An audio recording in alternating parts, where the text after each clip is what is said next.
τη χαίρεσαι την καινούρια σου αγάπη, εναντί και να με κερνάς φαρμάκι, να δει. Όμως μακριά από μένα, γιατί αγάπη μου στα έχω ξαναϋπομένα. Αν ποτέ σε δω αγκαλιά με εκείνη κάπου, θα πω τρελαθώ και τα πιο μέχρι θανάτου. Κι αν ποτέ σε δω αγκαλιά με εκείνη κάπου, θα πω τρελαθώ και τα πιο μέχρι θανάτου. Λοιπόν, να τη χαίρεσαι την καινούρια σου αγάπη, να τη χαίρεσαι και να με κερνάς φαρμάκι.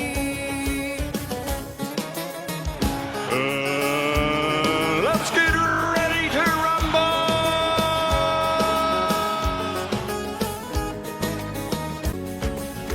Να τη χαίρεσαι.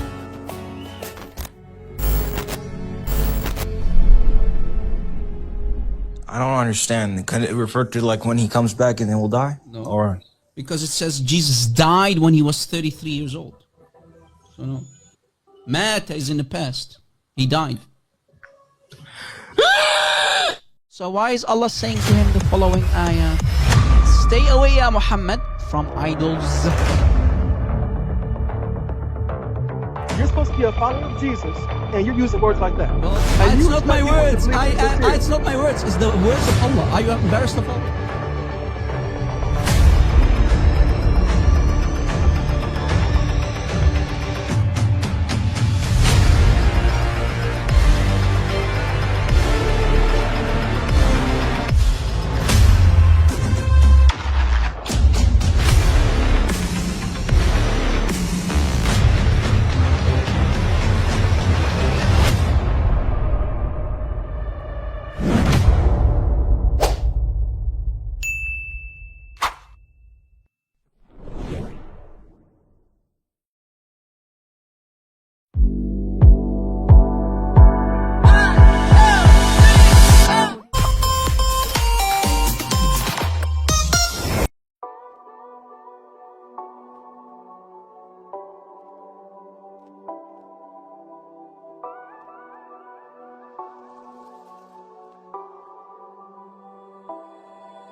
Ladies and gentlemen, this is the moment that you all have been waiting for.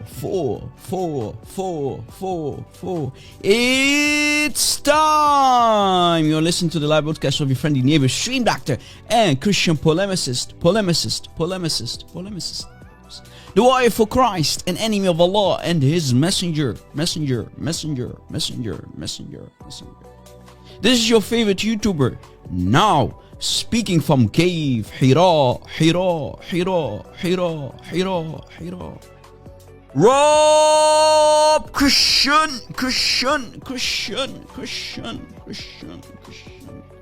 Please fasten your seatbelts because we are back, baby. We are live, baby. Let's go.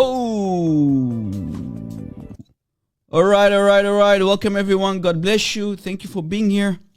Yes, you heard it correctly. We're live. We are live, baby. We are live, baby. Unbelievable. I can't believe it that we are live again, man. Awesome. Thank you for being here, guys. Thank you for the support. I have some hours today with you. So, Lord willing, today's live stream is going to be packed with meat. With meat, baby. With meat. Let me include the link for our Discord server if Muslims want to join. Don't worry, we will not put the sword of Islam and Muhammad on your necks like you've been doing to us for the last 1400 years in the Middle East, for example. But if you want to call in, you can do that either on TikTok as a guest, you can come up, or you can join our beautiful and huge Discord server, amazing Discord server with a lot of amazing brothers and sisters in Christ. There are many Muslims as well, so you can join us for fellowship, for discussions, and to collect all the sources that we're going to use again on today's live stream. So please join our Discord server. Still very new. It's only a couple of months old. Not sure, 2-3 months old, maybe a little bit longer. But we already have many people on the server, so please join us, guys. And sometimes if you don't receive any notification from YouTube, or, it's also very important to join as a free member. So you can create a free account, join in as a free member on Patreon. We have a Patreon account, so just fill in your email address and whatnot, and you can join us there. Here is my Patreon account as well. I provided in the chat on YouTube. Unfortunately, I can't post all the links on TikTok. So people on TikTok, if you want to collect all the sources, all of my social media, you can find it in the description box under this video on YouTube, or in the About page on YouTube. All right. And I think, if I'm not mistaken, I also provided our Patreon account also in the bio or profile in the TikTok. By the way, people on TikTok, I was bananaed for 7 days. Okay, I was bananaed on this main account for 7 days. So pray that the Muslims will not succeed to take the live stream again down. So we have some homework to do, Christians on TikTok. Tap the screen, tap 80 times, and when you stop, tap 80 times again. And let us try to reach 100K likes, or call it whatever you want to call it. Please, guys, it's not easy to get your stream bananaed if you reach 100K, if I'm not mistaken. That's what I've been told. So we have some homework to do. Tap. Apply chapter 4, ayah 34. Use a C-whack on that like button as well. Smash that like button. All right. Many people still need to get notified, so I want to say hello to everyone. Welcome, Sister Dragon Naneris. She's going to work on the timestamps, if I'm not mistaken. God bless you, dear sister. Or maybe she already started. EMB Maxim in the house. I think we have more admins in the blue. API Frenzy, what's up? Juliet Abraham, what's up, sister? God bless you. I'm scrolling back. Do you have more admins as we speak? I think I saw Brother Phil here. Yeah, he's here. What's up, buddy? What's up, baby? I don't think we have more as we speak. I think that's about it for now. Also, hello to Mulhad al-Islam. What's up, buddy? Yeah. You're right. We used Selwan Momika in the background. A true hero. Who did not die, not for nothing. He didn't die for nothing. Right? He delivered that message, and the message was delivered. And yes, it was. Sister Lubyanka, how are you, dear sister? God bless you. I think I see some new names. Dennis, what's up, Dennis? Not sure if I've seen your name before. Last Jedi, welcome. All of you guys, I can mention all of your names. People on TikTok as well, you know who you are. I cannot mention all of your names. Christian Sheikh, what's up, Ronnie? What's up, brother? God bless you. I'm not sure. Did I made you already a mod? I need more mods on TikTok, so please, brother, if you don't mind, if you can take care of the text if nobody else is there. I know that the original Kafir always keeps an eye as well. I think, let's see, did I? Oh, you are already a moderator, so that's awesome. Okay. All right, brother. Thank you for being there. Thank you for being here. All of you guys, thank you so much. Let us start. We have, as we speak, around 17 to 19 people on TikTok. We have around 76, 78 people on YouTube. That's awesome. Try to invite more people, guys. Share the link on social media to this live stream. You know what to do for the algorithms. And don't always forget to Also leave a comment when the live stream is done in the comment section for the algorithms, guys, please. I hate myself when I have to repeat myself. I hate it. I hate to repeat it, but guys, please, you know how the algorithms works, unfortunately. Dropping comments, many comments, liking other people's comments as well in the comment section, and smash the like button, tap the screen, you get the idea. I wish I can play a replay button or something so that I don't need to repeat myself every time. But it's because it's very tiring, man. It's tiring to always say that. And I don't want to push you around, guys. Please forgive me. Pray for my shortcomings.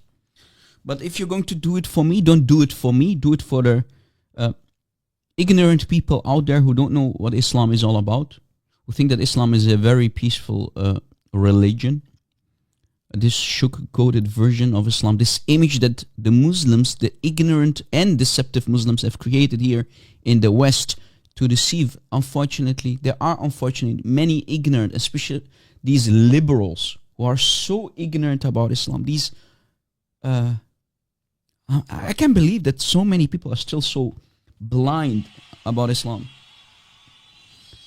Thank you for the achievement, guys. God bless you. Yeah, so let's pray that more people will be warned about this man-made demonic cult from the depths of hell. Today's topic could be very interesting. Why? Because I'm going to take some deep dives. I'm also going to talk about the so-called golden chain for the Hafs Quran, because many people are still uneducated about that there is nothing called a chain of narration for the Hafs Quran. Again, let me repeat myself. There is nothing called an isnad that is perfect without any problems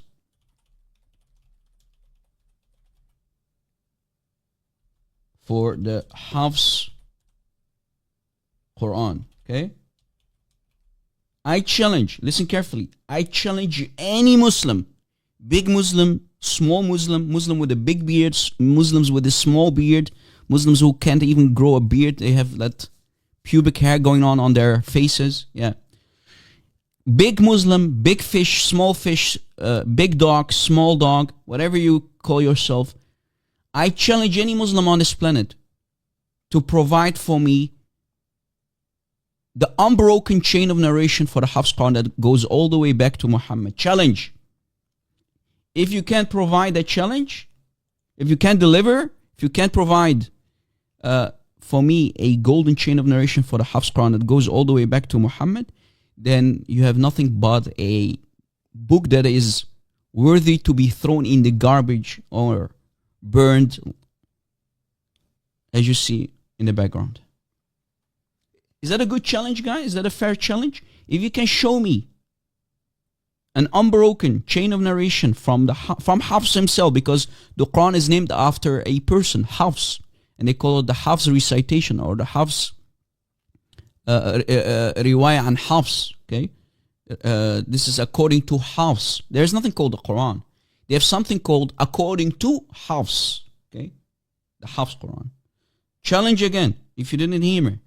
If you can show me, if you can provide for me an unbroken chain of narration for the Hafs Quran that goes all the way back to Muhammad, I'm even willing to take my Shahada and become a Muslim.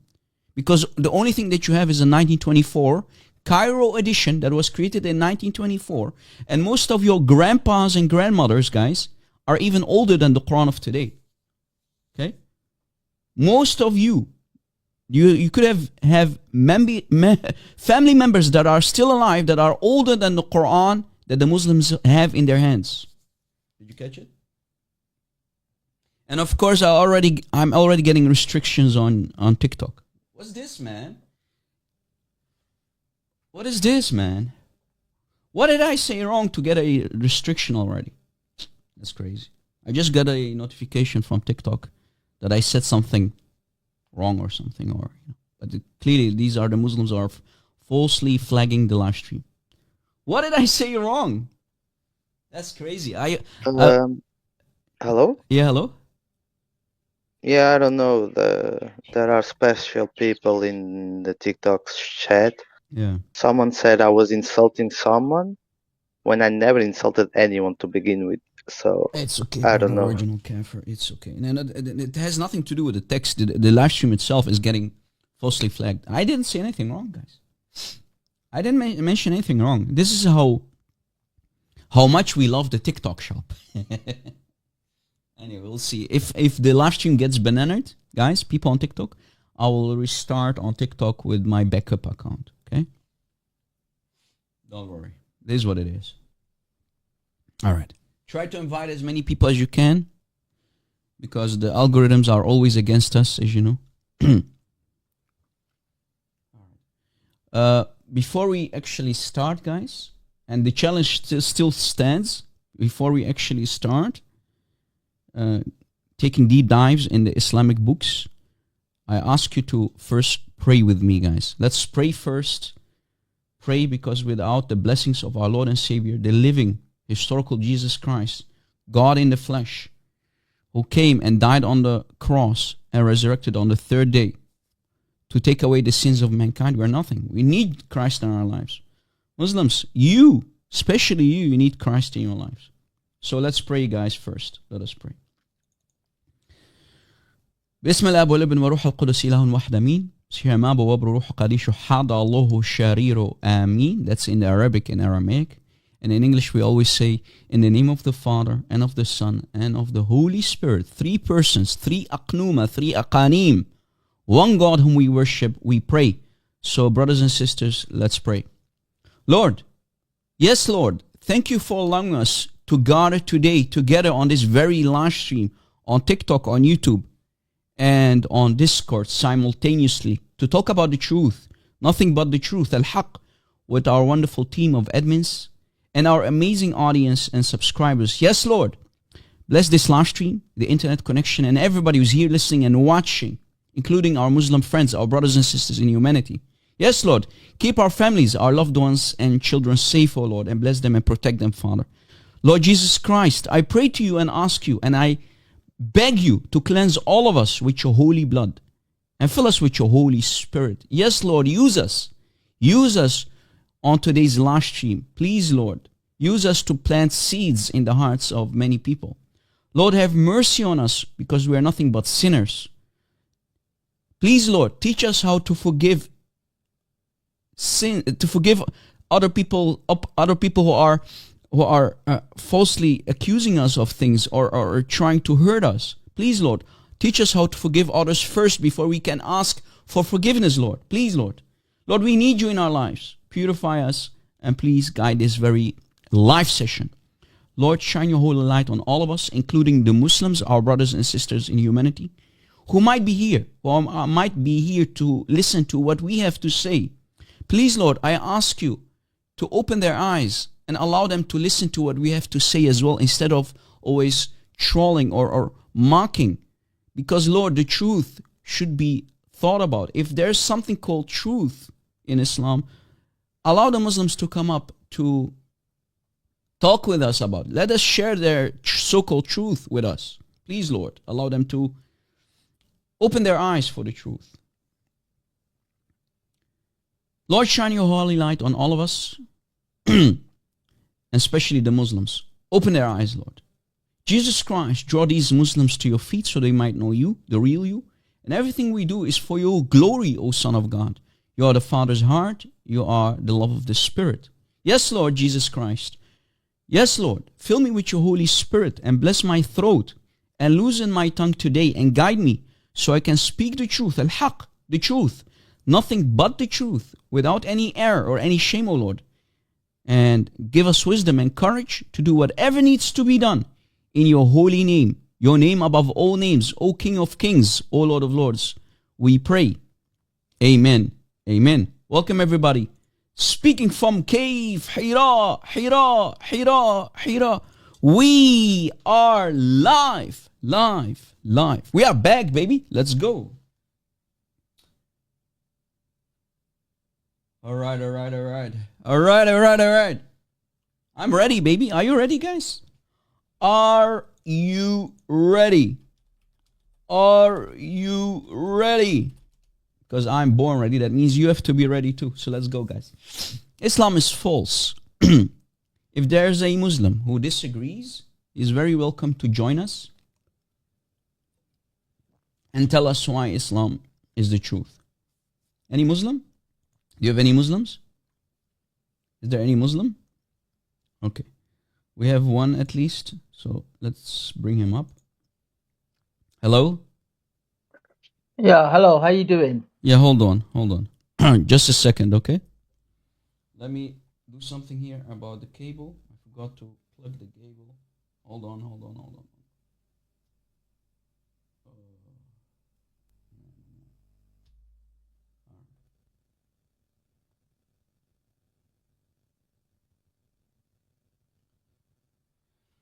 All right, go ahead. Yo, I'm a Muslim, yeah, and I've been listening to you speaking and saying that Yes, go ahead. saying that you are praying for Muslims to become Christians and stuff like that. I want to know, why should Muslims believe in the Christian religion? Why not? Why should Just you give me a believe in reason. Muhammad? Just give me a reason, please, about why should we believe in the Christian religion? Because there is no truth in Islam and Muhammad is a fraud. And that doesn't, because, I see a lot of Muslims who leave Islam and they think, hey, because Muhammad, they figured out that Muhammad is a false prophet. There's nothing called a real Quran from Allah. You can't prove it. And a lot of people become first atheist, but when they start to read the Gospels, for example, they find out the true love of the real God, the historical Jesus Christ came in the flesh, who has always existed with the Father, right? So there is salvation in Christianity. Unlike Islam, there is no salvation. There is no truth in it. Can you prove on me otherwise? No, you can't. And you know it. Can you prove to me that Muhammad received wahi? No, you can't. Nobody saw him receiving wahi. Nobody saw the angel in the cave except Muhammad. Can I talk? I did listen to you, please. Can I talk, please? We do Wow, have do you salvation. have something on your mouth to ask me always permission to talk? Remove it. Come on, Rob. Why Christian, you always, can I talk? Am I talking? I didn't even finish talking. You interrupted me and then you ask me, can I talk? You ask me a question. I'm trying to answer you. What do? You interrupt. And then you say, can I talk? Is that how it works in a conversation? Right, go on. Keep talking. Go on. Okay, go ahead. You're talking anyway. Go ahead. Okay. So, you really haven't told me why we should believe in the Christian. I know you said that the gospel is true. I mean, the gospel, when it says that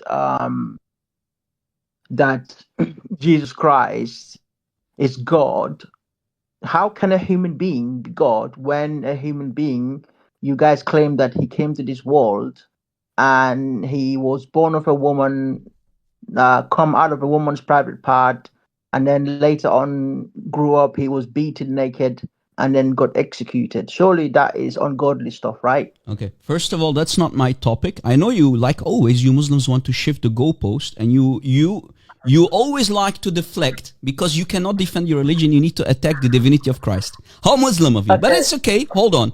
Since you're talking about private parts and how we can worship God in the flesh, who came out of the woman, who took on a flesh body, he had to come somewhere. I mean, when God decides to come in the flesh, he needs to take a flesh body. And how is that possible? By entering a woman and get born through the flesh. So what other possibility is there? No. And although no. Hold on, let me finish. Hold on. Shut your mouth when I'm talking. I already warned you before, Zach. Shut Rob, your Rob, not one Rob. word. Shut. I'm talking. Shut Rob. your mouth. Boy. Is this the way you speak to people? Yes, that's how I speak when you interrupt me. Let me mute you. Let me finish because you have no decorum. You don't allow me. This is the second time that you are interrupting me. While you ask me a question, I'm answering you. Beautiful. So, since you brought up private parts, then you have to deal with the backlash. Doesn't the Quran in chapter 66, ayah 12 say that Allah blows in the private part, in the farj of Maryam? Since you have such a huge problem with private parts and God coming through a woman on this planet to take on a flesh body, then why don't you have a problem Allah entering his creation, putting his lips on the farj of Maryam according to chapter 66 ayah 12 and blowing in her farj? You hypocrite. Let me unmute you. Answer the question, please. It's not Allah that did it. It's the angel Gabriel. Prove it. Read the ayah. Let Because- me put it on the screen. Hold on. You coward. And let me show you how you Muslims can't even translate. This is the problem. You are a Pakistani, Afghanistani probably. You don't speak Arabic language and you're lying about the Quran. Remember, if you lie about the Quran, you're a kafir, and kufr leads to shirk. So you're a mushrik and a kafir. Let's read the Arabic. Read the Arabic first. It's on the screen. Yalla. Wait, I can't see it. Yes, you can. Don't lie. It's on the screen. Okay. Wakutubihi. No, start reading. What? Oh, what's wrong with Which this one? guy? I can't see all of it. Zach, are you okay? Are you okay, dude? Does the Quran, can't does the see- ayah start from here or from there? Guys, And I he's starting reading from here. I can't see all of it. I can only see. Yes, you can. Wakutubihi. Yes, you can. Don't lie. It's on the screen. Oh, okay. Yeah. I can see it now. Yeah. Wa Mariama. Okay. What you want me to read all of it? Are you okay, bro? You want me to read? Okay. Wa Mariama. Ainata. Imrana.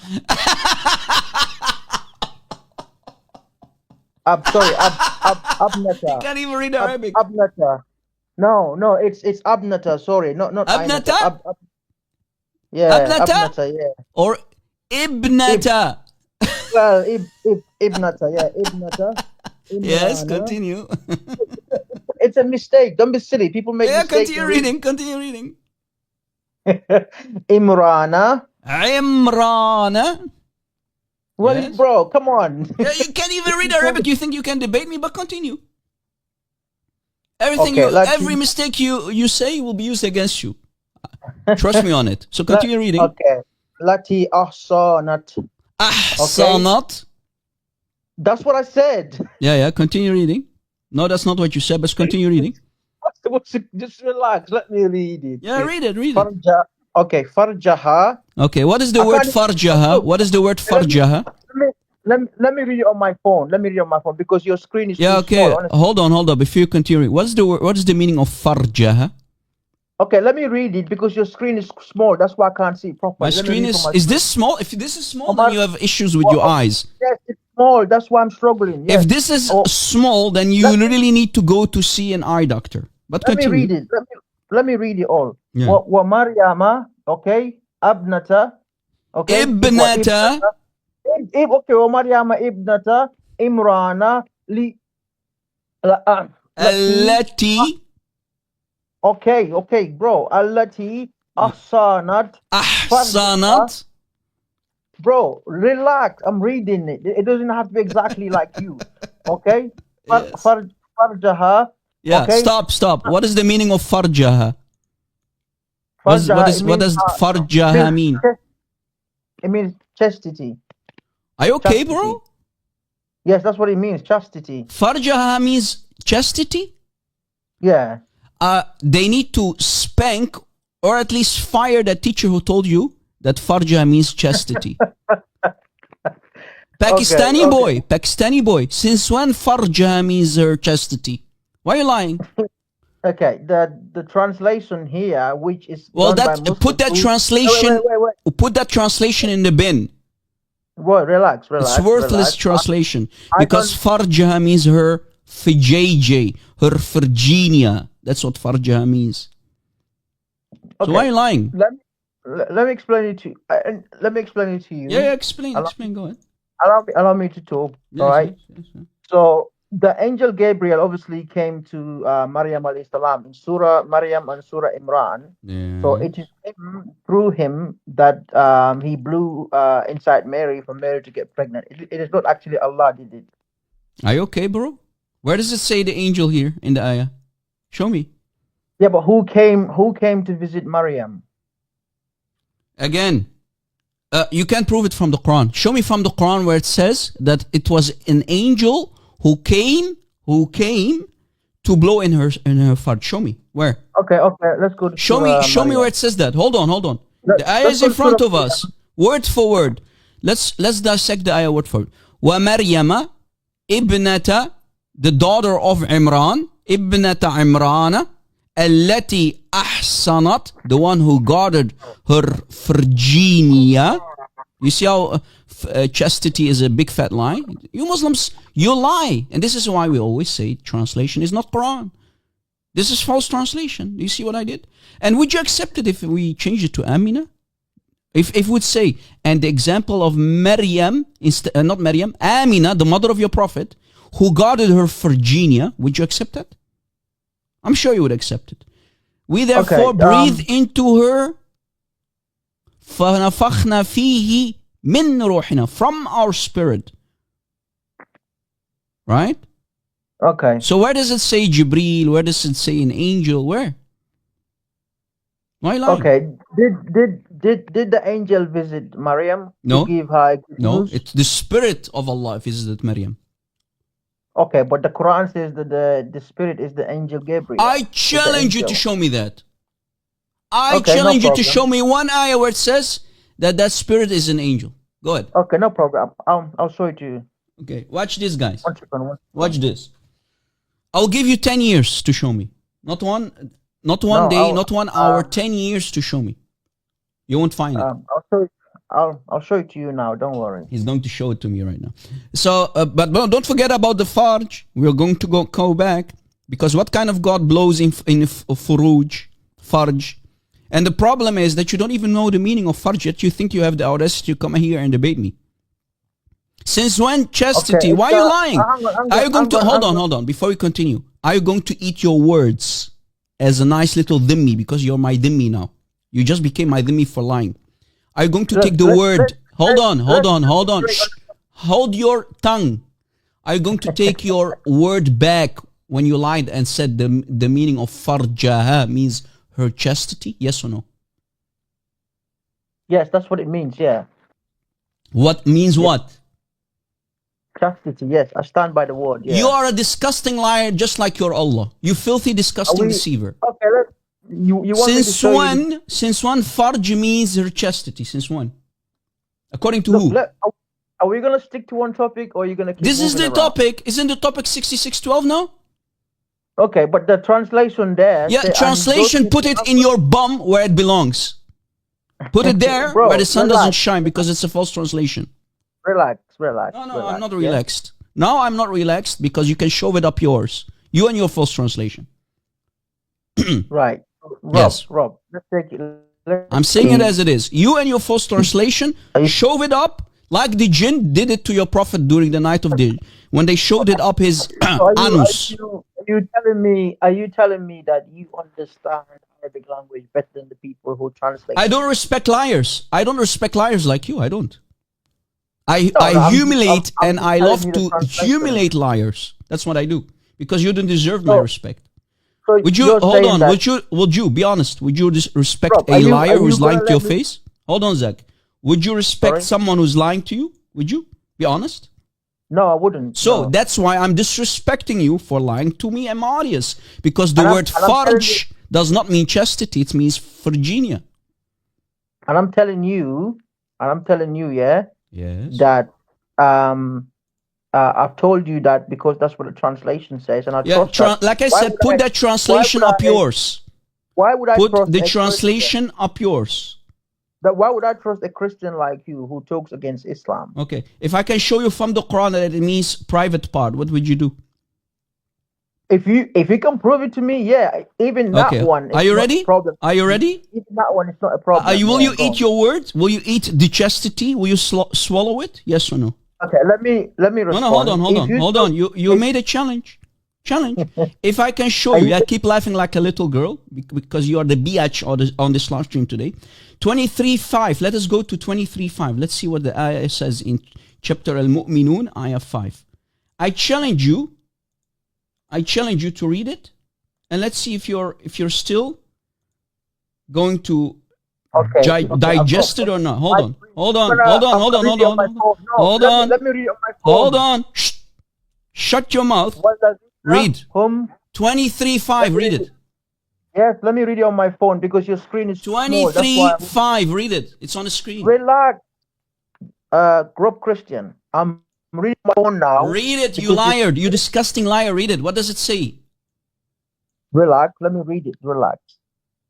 إنهم لفروجهم. وَالَّذِينَ هُمْ.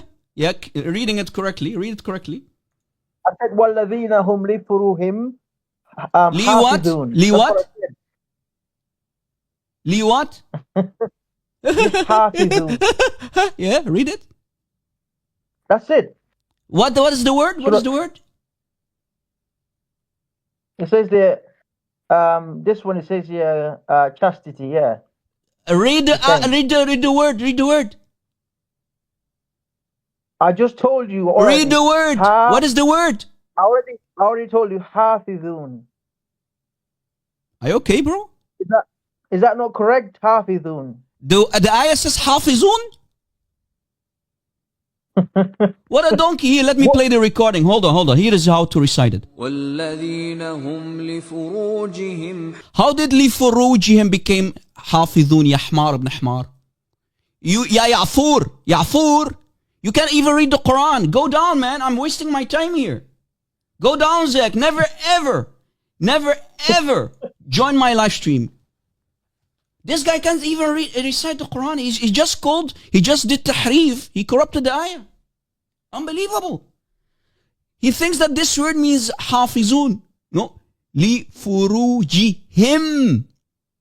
Private parts. You see it? This is embarrassing, Muslims.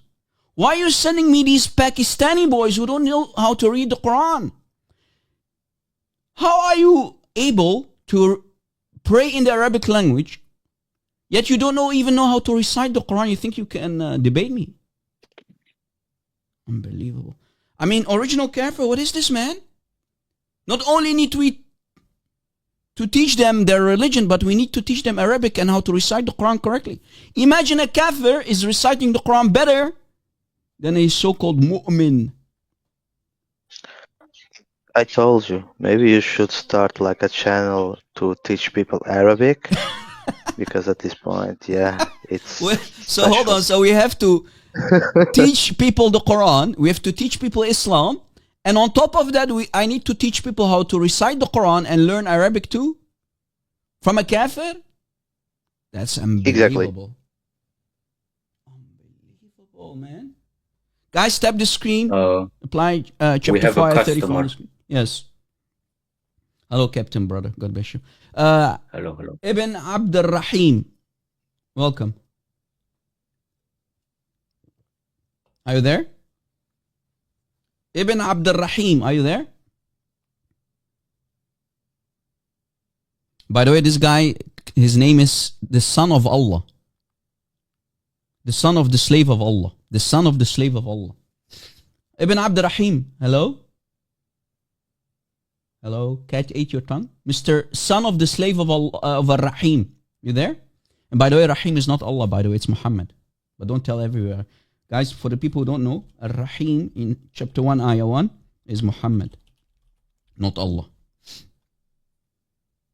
Hello? Okay, he's not there. Hello, can you hear me? Yes, finally. What happened, man?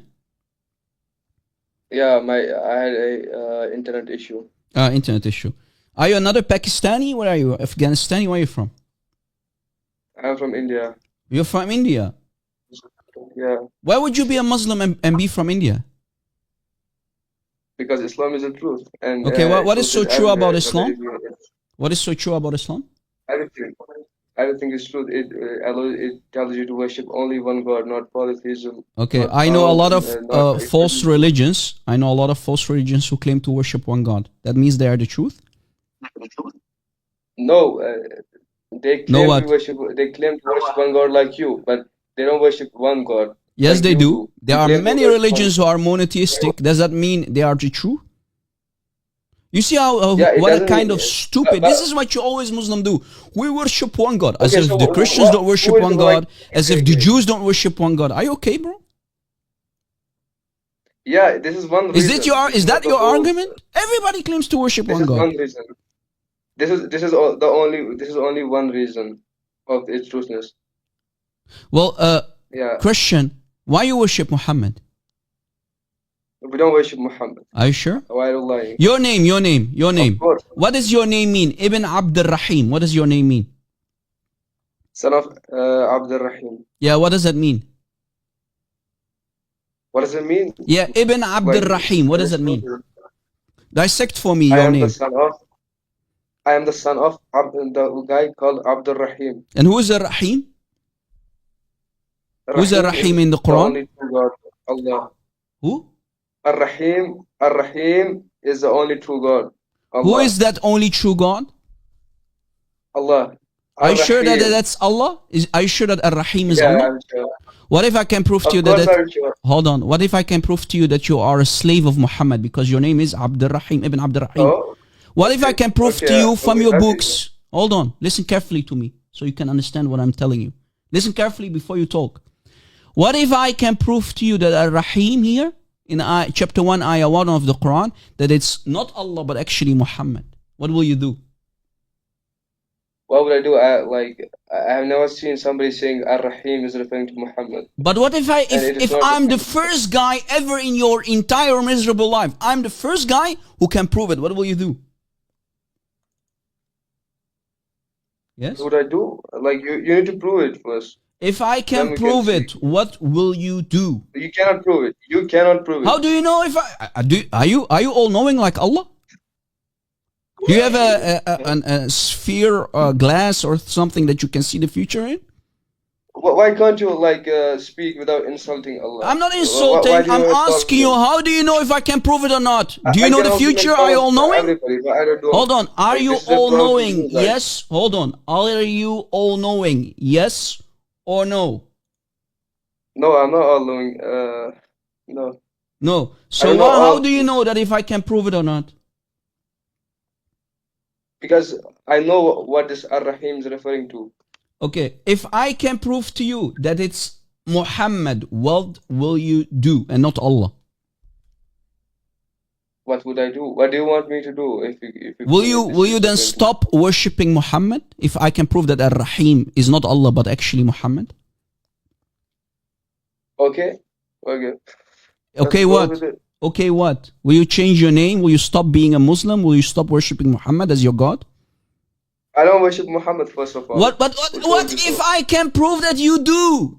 And I can prove that Ar-Rahim is not Allah. How can you prove something which is not true? Guys, he's too scared to answer the question. Okay, Anyway, okay, let me maybe- show you anyway. okay. Let me show you anyway. Look. Okay, show Here me, is show me what Al-Khasa'is you want. Al-Kubra. Hold on. Here is Al-Khasa'is Okay. Al-Kubra by the big Imam Al-Hafiz, the classical scholar himself. And here's the link in YouTube, on the YouTube chat, so that everybody can collect all these books. You can fact check us if you think we are lying. Muslims, you can fact check me. I dropped the link, so you can call me a liar. You can go to the page that I'm about to show you. Volume 1, called Al-Khasa'is Al-Kubra, by Jalal al-Din Al-Hafiz Al-Imam, the big scholar, who died in the year 911 Hijrah. Jalal al-Din Al-Suyuti. Okay? On page 133, watch. On page 133, look what it says. Volume 1. Here is the page. Al-Qadi Iyad said, so look what it says. Allah has distinguished his prophet, meaning Muhammad. Why does it say? Hold on. It's on. Is this guy okay?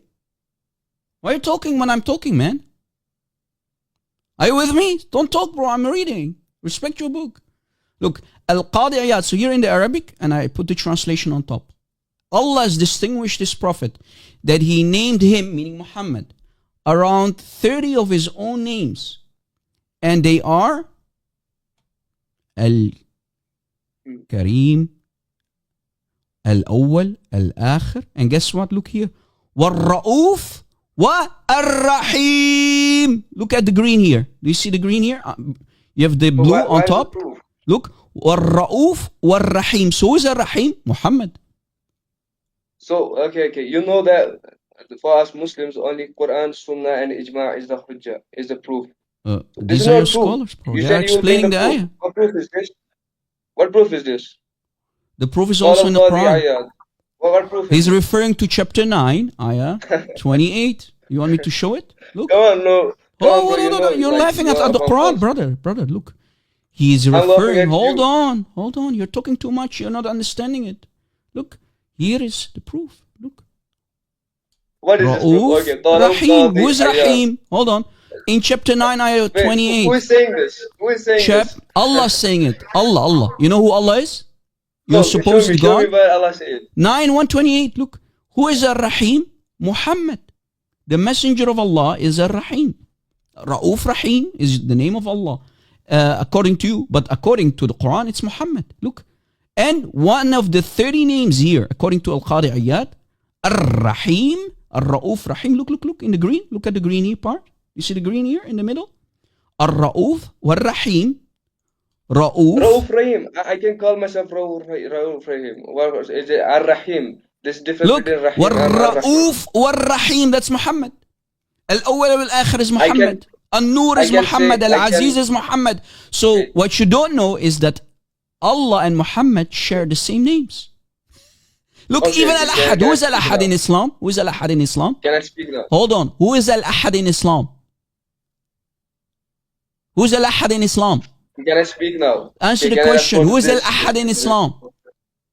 Oh my God. Al-Ahad is Allah. Well, according to the scholars, it's Muhammad again. You didn't show me any proof. The proof is on the You're screen in the saying yellow. Al-Ahad, Can I respond Muhammad. to this? Look, I did a video by the way about this on page 133. Look, Al-Ahad is Muhammad. On the next page, it becomes even more worse. Look, if we go to the next page, we continue reading on the next page. The list is goes on and on and Can on. I respond to this? Can I respond to this? Look, Al-Ghafur, the one who forgives sins, is Muhammad. Al-Ghani is Muhammad. Al-Ali is Muhammad, not Allah. Look. Okay, can I respond to this Rahim thing which you brought? Yes, Rahim here. Ar-Ra'uf Ar-Rahim, it's in the Yeah, Quran. So the scholars say first of all- that this is not Allah, it's Muhammad. And by the way, this is why Rashad Khalifa, who was stabbed in the 90s, the new messenger according to the Rashad Khalifa followers, hold on. Rashad Khalifa removed chapter 9, 128, and he also removed chapter 9, ayah 129, because he thought this is shirk. How can Muhammad be Ra'uf Rahim, yet these are the names of Allah? Okay, can I respond to this? Go ahead. Okay, so your challenge was not proving Rahim. You said Ar-Rahim is referring to Allah. And you couldn't prove that Ar-Rahim No, you're is lying. Muhammad. I said Rahim is not Allah. I said Rahim is Muhammad. Why are you lying? Ar-Rahim. Ar-Rahim is Muhammad. You want me to show you more Ar-Rahim. books? You're Arab. Come on. You want me to What's show the you more difference books? between Rahim and Ar-Rahim? Hold on. Here Wait. is Tafsir al-Qurtubi too. Look. Tafsir. Wait. Let me respond to this. Wait. No, I'm not going to wait. Let me respond You to wait. this. Look. You Guys, are not what I'm going to wait telling because him. you know Hold on. you are- Donkey. Yafur. Because you know that Hold on, Yafur. the Hold on, arguments Yafur. make Hold all on, Yafur. nonsense. Hold on, Yafur. So, guys, what I'm telling you is this: Surah Al-Fatiha, Ayah 1. Surah Al-Fatiha, Ayah 1. That most merciful, Ar-Rahim, is Muhammad, not Allah. And here is also a second book, so you can Prove see. me that. Hold on, I'm showing you. Where is the proof? I'm showing you the proof on the screen, bro. Hold on. Book after book. What are you going to do? You can't do anything. Book after book. No, Here's you book- didn't bring one proof. for that. Tafsir, Abdul. You never heard of Tafsir, I know. Tafsir al-Qurtubi, volume 1. Tafsir al-Qurtubi, volume 1. I dropped the link. On page 106, look. Page 106. Are these my books or your books? For Surah Al-Fatiha, 106, page 106, we scroll down. There's not a website, this is the actual book. Look what it says. Bismillah ar-Rahman wa bir-Rahim, with a definite article, alif lam. The wa bir-Rahim, alif lam. A wa bi Muhammad. So who is ar-Rahim? Muhammad. Again, this is book number 2. Book number 2. Who is saying? Wait. You are just going on. You see, on and guys, on he and never on. seen this before in his First life. of all, wait. You Wait, said wait, you wait, will wait, prove. wait. You are a worshipper of Muhammad. You're, Face it. You are a kafir. You're a mushrik. you You know, Muslims you worship deep down in Muhammad. your souls, you know, you are what you say is a lie. Why Again, are you calling uh, Imam saying al-Qurtubi a people? liar? Are you calling Imam, the big Imam Jalaluddin al-Suyuti a liar? Imam al-Qurtubi, the Amir of Tafsir, are you calling them? Are you calling your classical scholars liars when they interpreted the ayah? That Ar-Rahim is First, actually in let Surah me. Al-Fatiha. It's not Allah, but it's actually Muhammad. And also they are including chapter 9, ayah 128. Look, Ra'uf Rahim. Ra'uf Rahim, it's not Allah, it's Muhammad. With a definite article, وَبِرْ Rahim, Alif Lam, أي وَبِ Muhammad. Al-Rahim, do you see guys the definite article, Alif Lam? Alif Lam means the. A-L I've never means the. seen somebody saying The Ar-Rahim most is referring to merciful. Muhammad. Are you blind? Don't tell me you're blind like Zach, the previous caller. I don't know what Al-Qurtubi is like. This If is he is correct Al-Qurtubi, or isn't not. it? But Brother Qurtubi is Phil, not proof. Brother Phil, can you drop the Saudi government website as well, so we can show it also from the website? So this is from the book, and you can find it also in the website.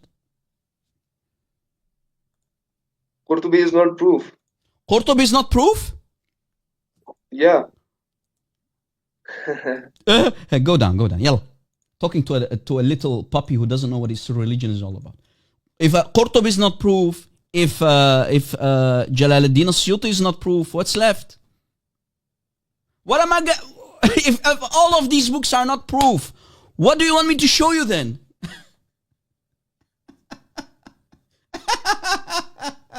If these books are not proof, what do you want me to show you? If I also showed you from the Quran that it's Muhammad. Look, chapter 9 explains that Ra'uf Rahim is not Allah, it's Muhammad, the messenger.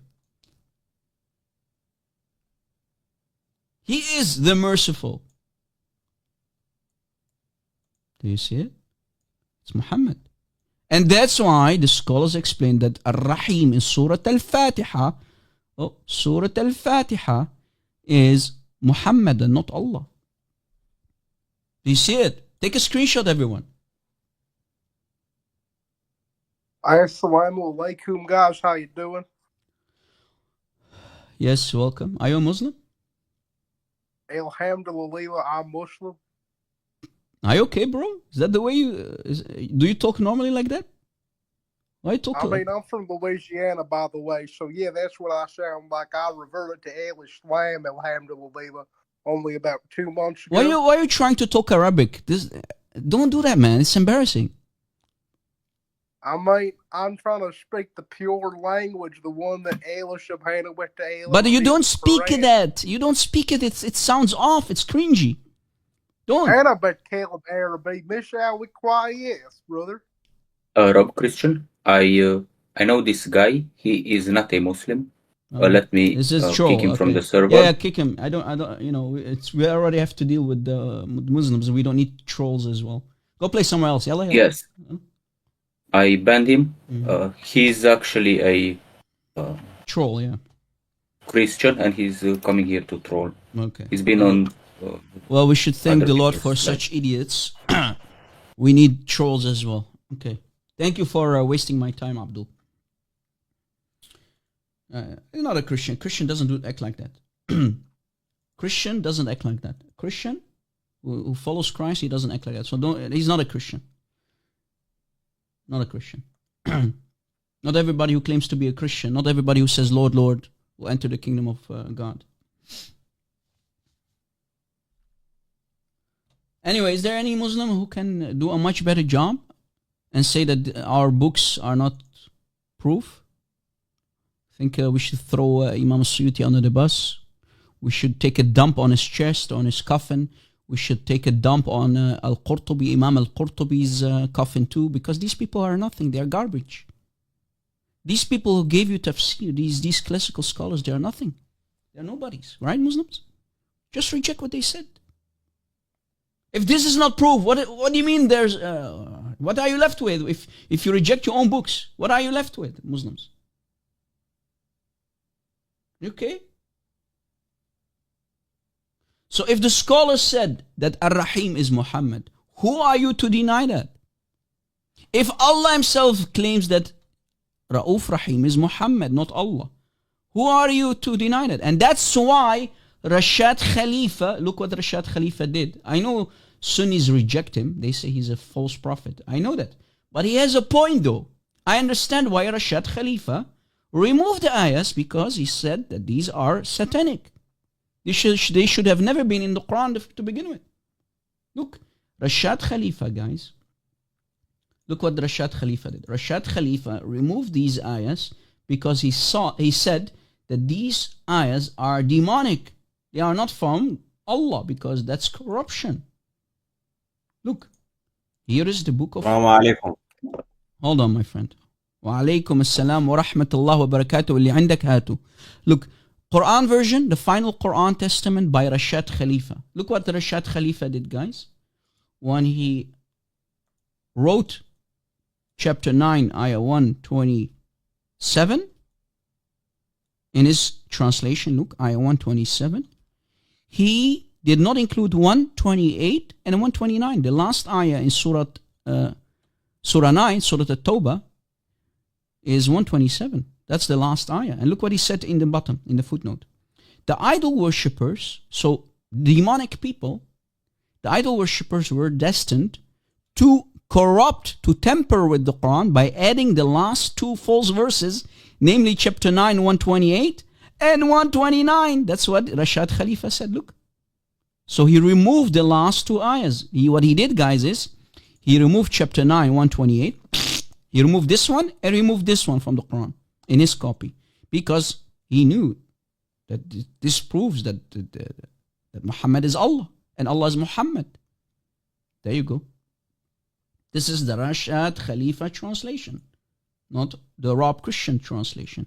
Look, you can find it for free online, guys. Just type in Rashad Khalifa Quran translation, you'll find it.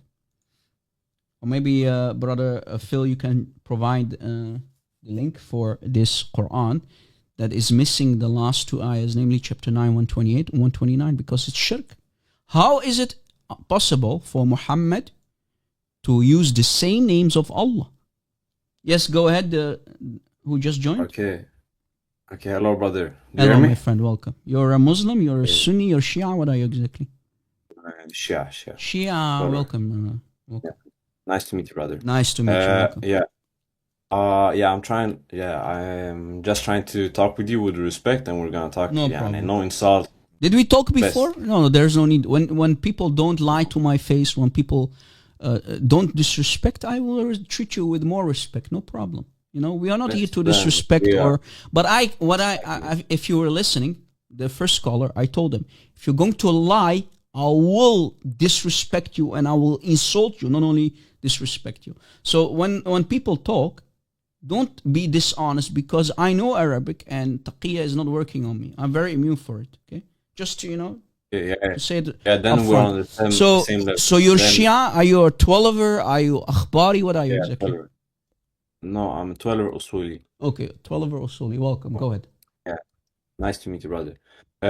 So I saw that you made the arguments that in Al-Fatiha that Allah Bismillah ar-Rahman that is for the Rahman is for no, Ar-Rahim, right? not Rahman. Ar-Rahim is according to the Sunni scholars and the ayah here in the Quran in 128. Ar-Rahim is not Allah, it's Muhammad. Okay, so wait, let me go to your screen. Wait, see, I will do like this. I will do on this side. Best. Okay, so firstly, the Sunni scholars, firstly that it's not hujjah on me, so we can just skip over that. So let us go to the ayah then.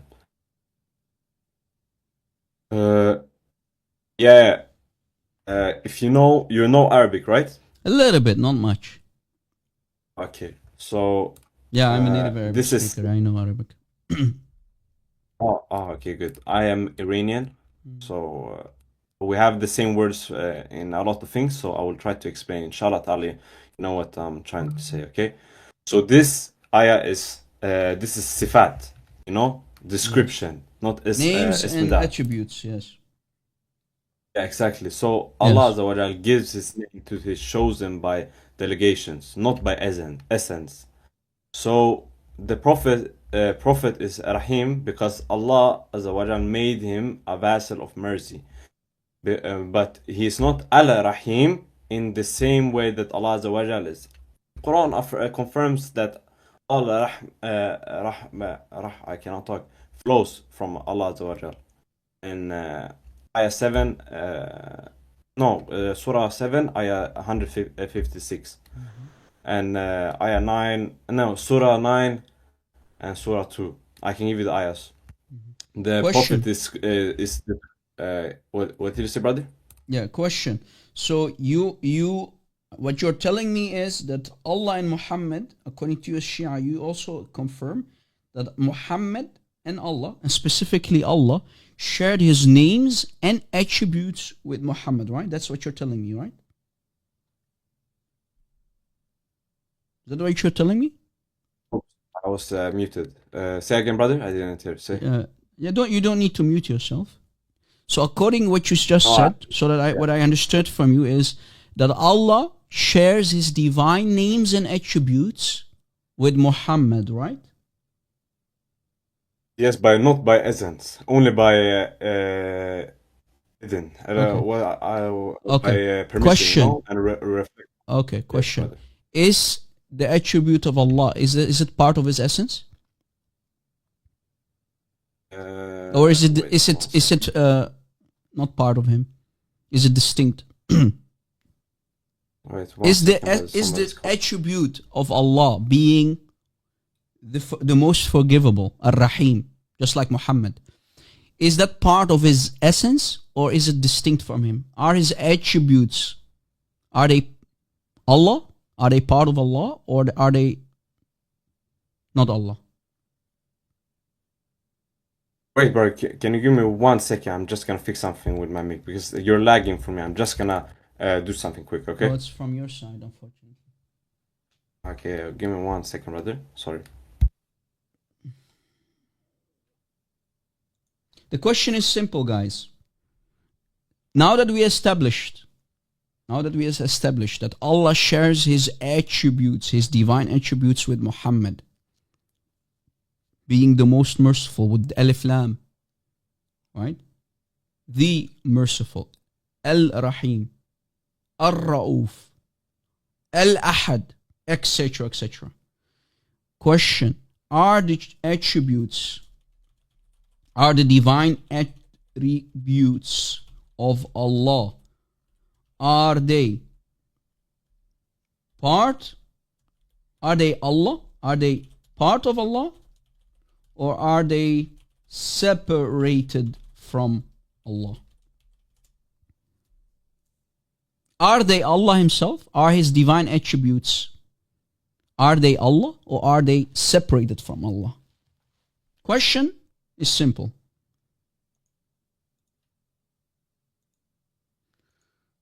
Fix your mic, come back, brother. I have more things to do. If you fix your stuff, come back.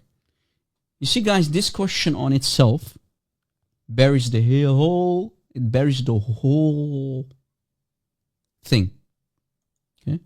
If Allah and Muhammad are both Ar-Rahim, if both Allah and Muhammad are Ar-Ra'uf, as the scholars have explained, if both Allah and Muhammad are Ahad, and Al-Awwal, the first and last, Wal-Akhir, okay? Al-Awwal is Muhammad, Al-Awwal is Allah supposedly. Al-Awwal, Al-Akhir is both Allah and Muhammad, by the way, the first and last. I thought that that's divine, the divine attribute. Rob? Yes. There's a Muslim that wants to talk with you on TikTok. Okay, let him come on. Should I put him up? Yeah, I already accepted him. Let's see what he has to say. Oh, okay. Thank you. Hello? What happened? You dropped.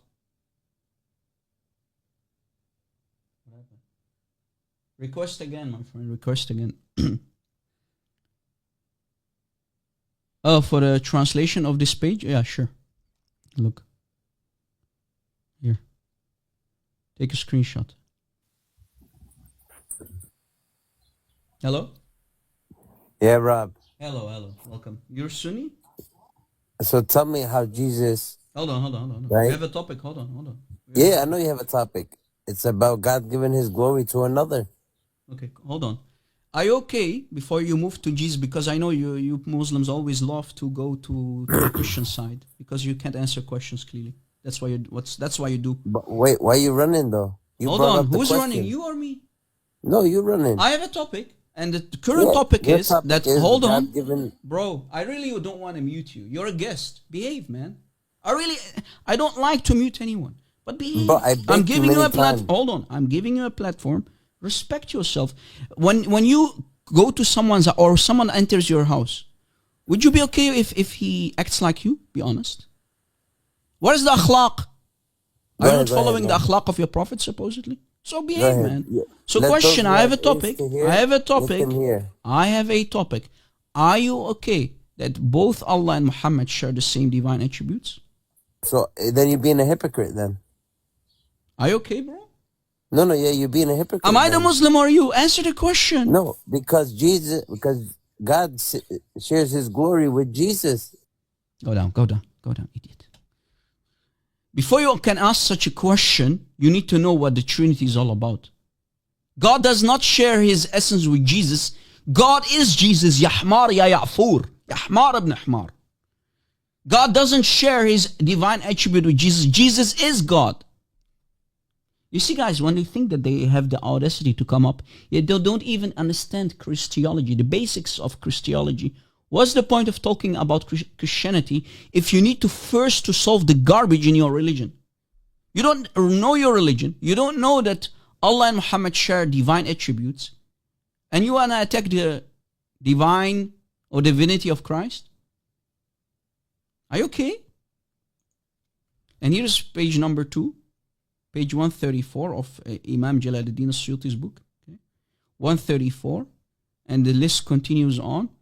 Al-Ali is one of the names of Allah, 99 names of Allah.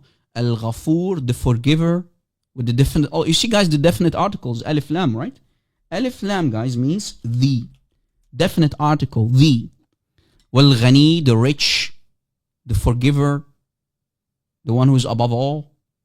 You get the idea. All of these highlighted names, guys, I'm not kidding. I did a short video clip about it. All of these names are the names of Allah. They are part of the 99 names of Allah. Yet, Allah shares these divine names and attributes with Muhammad. All of them that you see on the screen. All of them. Al-Bar, Al-Ahad, even Al-Ahad, guys, in chapter 112, Surah Al-Ikhlas, 112, ayah 1, Al-Ahad is Muhammad. Yet they say, قُلْ هُوَ اللَّهُ أَحَدٌ. Allah is the one off. Well, the one off, guess who that is? Muhammad. Al-Aziz, one of the 99 names of Allah, that's Muhammad. Even Al-Mu'min, the believer. Allah has a name called Al-Mu'min here in the red. Let me make it bigger. Look. Wal-Mu'min. That's Muhammad and Allah. One of the 99 names of both Allah and Momo is the believer. Just if you Google the names of Allah, guys, if you type in Google, look, 99 names of Allah. You click on the very first page.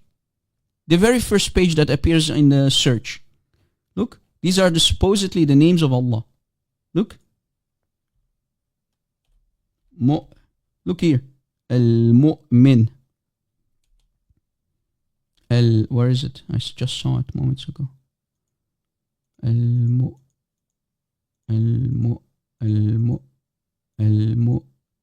Here. Name number 6, Al-Mu'min, is supposedly Allah. But guess what? Al-Mu'min is Muhammad too. So both Allah and Muhammad share divine names and attributes. Al-Mu'min, that's Allah and Muhammad. Al-Mu'min. That's crazy. How can Allah and Muhammad not be the same person? Clearly, guys, again, the final conclusion, is that Allah is Muhammad. Qutham. Conclusion is Allah must be Muhammad and vice versa. Muhammad is Allah, Allah is Muhammad, because they share the same names and attributes. Boom! Emotional damage. Yet these guys, these hypocrite liars and deceivers who call themselves Muslims, they call us pagans. They have the audacity to call us pagans and mushrikun. The real pagans are them. Guys, do you see how many gods there are in Islam? In Islam, Muslims have at least 2 gods then. If they want to say that Muhammad is not Allah, well then you have 2 separate gods. You pagans! Deal with it. Wait. Rob, I have a question. Yeah. Do Muslims actually use the word pagan? Yeah, they steal it from us because we created the word pagan when we were calling the Romans pagans, right? We created that word. And technically, Muslims are considered pagans also. Clearly, of course, because they worship Literally, Muhammad and Allah. I'm not even kidding, bro. Let me drop the final boom. You ready for the final boom? You ready for the final boom? Look, here's the final boom, brother. Look, here's the final boom. Everyone, take notes, take screenshots. Here is the final boom. I always, as you know, or maybe noticed, I always keep the final trump card in the end. That's my style. On this book, here is the link. Copy it, bookmark it. Muslim scholars admit that they worship Muhammad. Did you know that? Muslim scholars admit that they worship Muhammad. Look, final boom. Final boom. Look. In the book called As-Sayf al-Masul ala Abd al-Rasul by Abd al-Rahman bin Qasim al-Hanbali al-Najdi. So this is a Salafi Hanbali scholar. Look what he said. On page 72, so you don't say, Rob, you're lying. I dropped the link already, so you can fact check me. Page 72. Okay. Page 72. Here's the link one more time. Page 72. We scroll up, and I'll provide immediately also the English translation for what is said on the screen. Here is the English translation, so that you can take screenshots. Look. Read with me. Question, answer. So the question is in the yellow, and the answer is in the green, highlighted, Arabic. هل عبد رسول الله? Was the messenger of Allah, meaning Muhammad, was he worshipped by the Muslims? Question. Answer, Naam. Naam. His worshippers are many. Wait, what? Wait, what? Emotional damage. Muslim scholars admit that Muhammad was worshipped? Yes. In the affirmative, Naam. Naam, guys, in the Arabic language means yes. Naam. Yes. Yes. And if you scroll down, remember, scholars, even the scholars in Islam, these hypocrites, they cannot explain their religion without attacking Christianity and Judaism, the Jews and the Christians. Look what it says. It says, read with me, فَالْيَهُودَ عَبِدُوا الْعُزَيْرِ. The Jews have worshipped Al-Uzair, and this is referring to chapter 9, ayah 30. Remember in the Quran? The Jews call Uzair the son of Allah, and the Christians, they call the Messiah the son of Allah, and may Allah destroy them. You get the idea, right? Chapter 9, 30 of the Quran.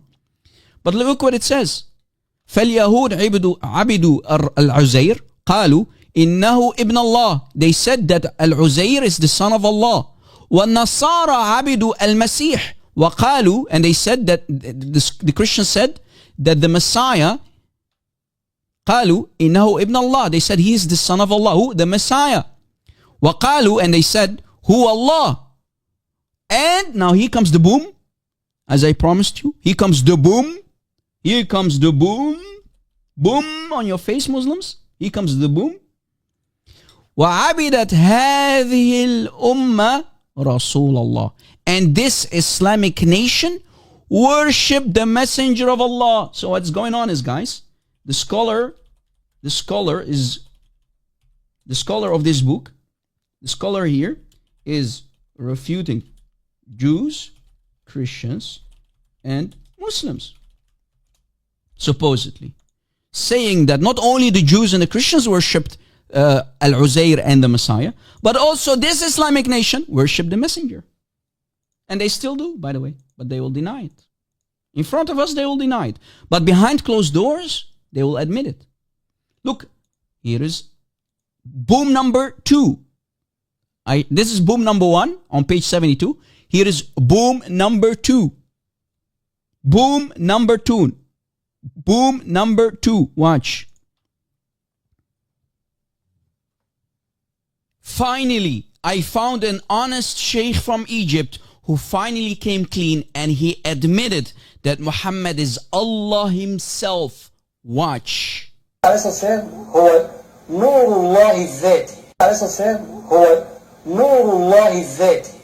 إنما النبي عليه الصلاة والسلام يتدلى لينا عشان ياخد بإيدينا إلى مين؟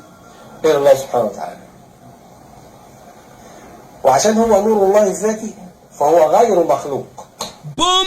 Muhammad is uncreated. Wait, what? Momo is uncreated and because he's the light of Allah.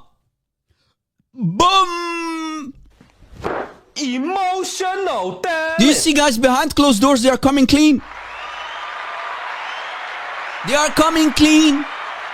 They admitted that they worship Muhammad is the uncreated God of Islam, Muhammad. Let me go back.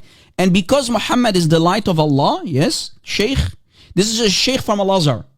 This is a Sheikh from Al-Azhar, guys. This is a Sheikh from Al-Azhar University. Who is Al-Azhar? The same people who provided the 1924 Hafs edition, the Cairo edition. These are the same people who are behind the 1924 Hafs Quran. Same guys. وعشان هو نور الله الذاتي فهو غير مخلوق. Uncreated. لأن صفات الله غير مخلوق. وربنا قال له إنك رؤوف رحيم ولا لا؟ أيوة, he's again referring to the same ayah. Didn't Allah call Muhammad the compassionate and the merciful with the Alif Lam? 9:128. So you see guys, he's clearly saying that Allah is Muhammad because Allah's attributes are uncreated, they are divine. And since Muhammad and both Allah share the same uncreated divine attributes, that means Allah and Muhammad are uncreated. And Muhammad is Allah and Allah is Muhammad.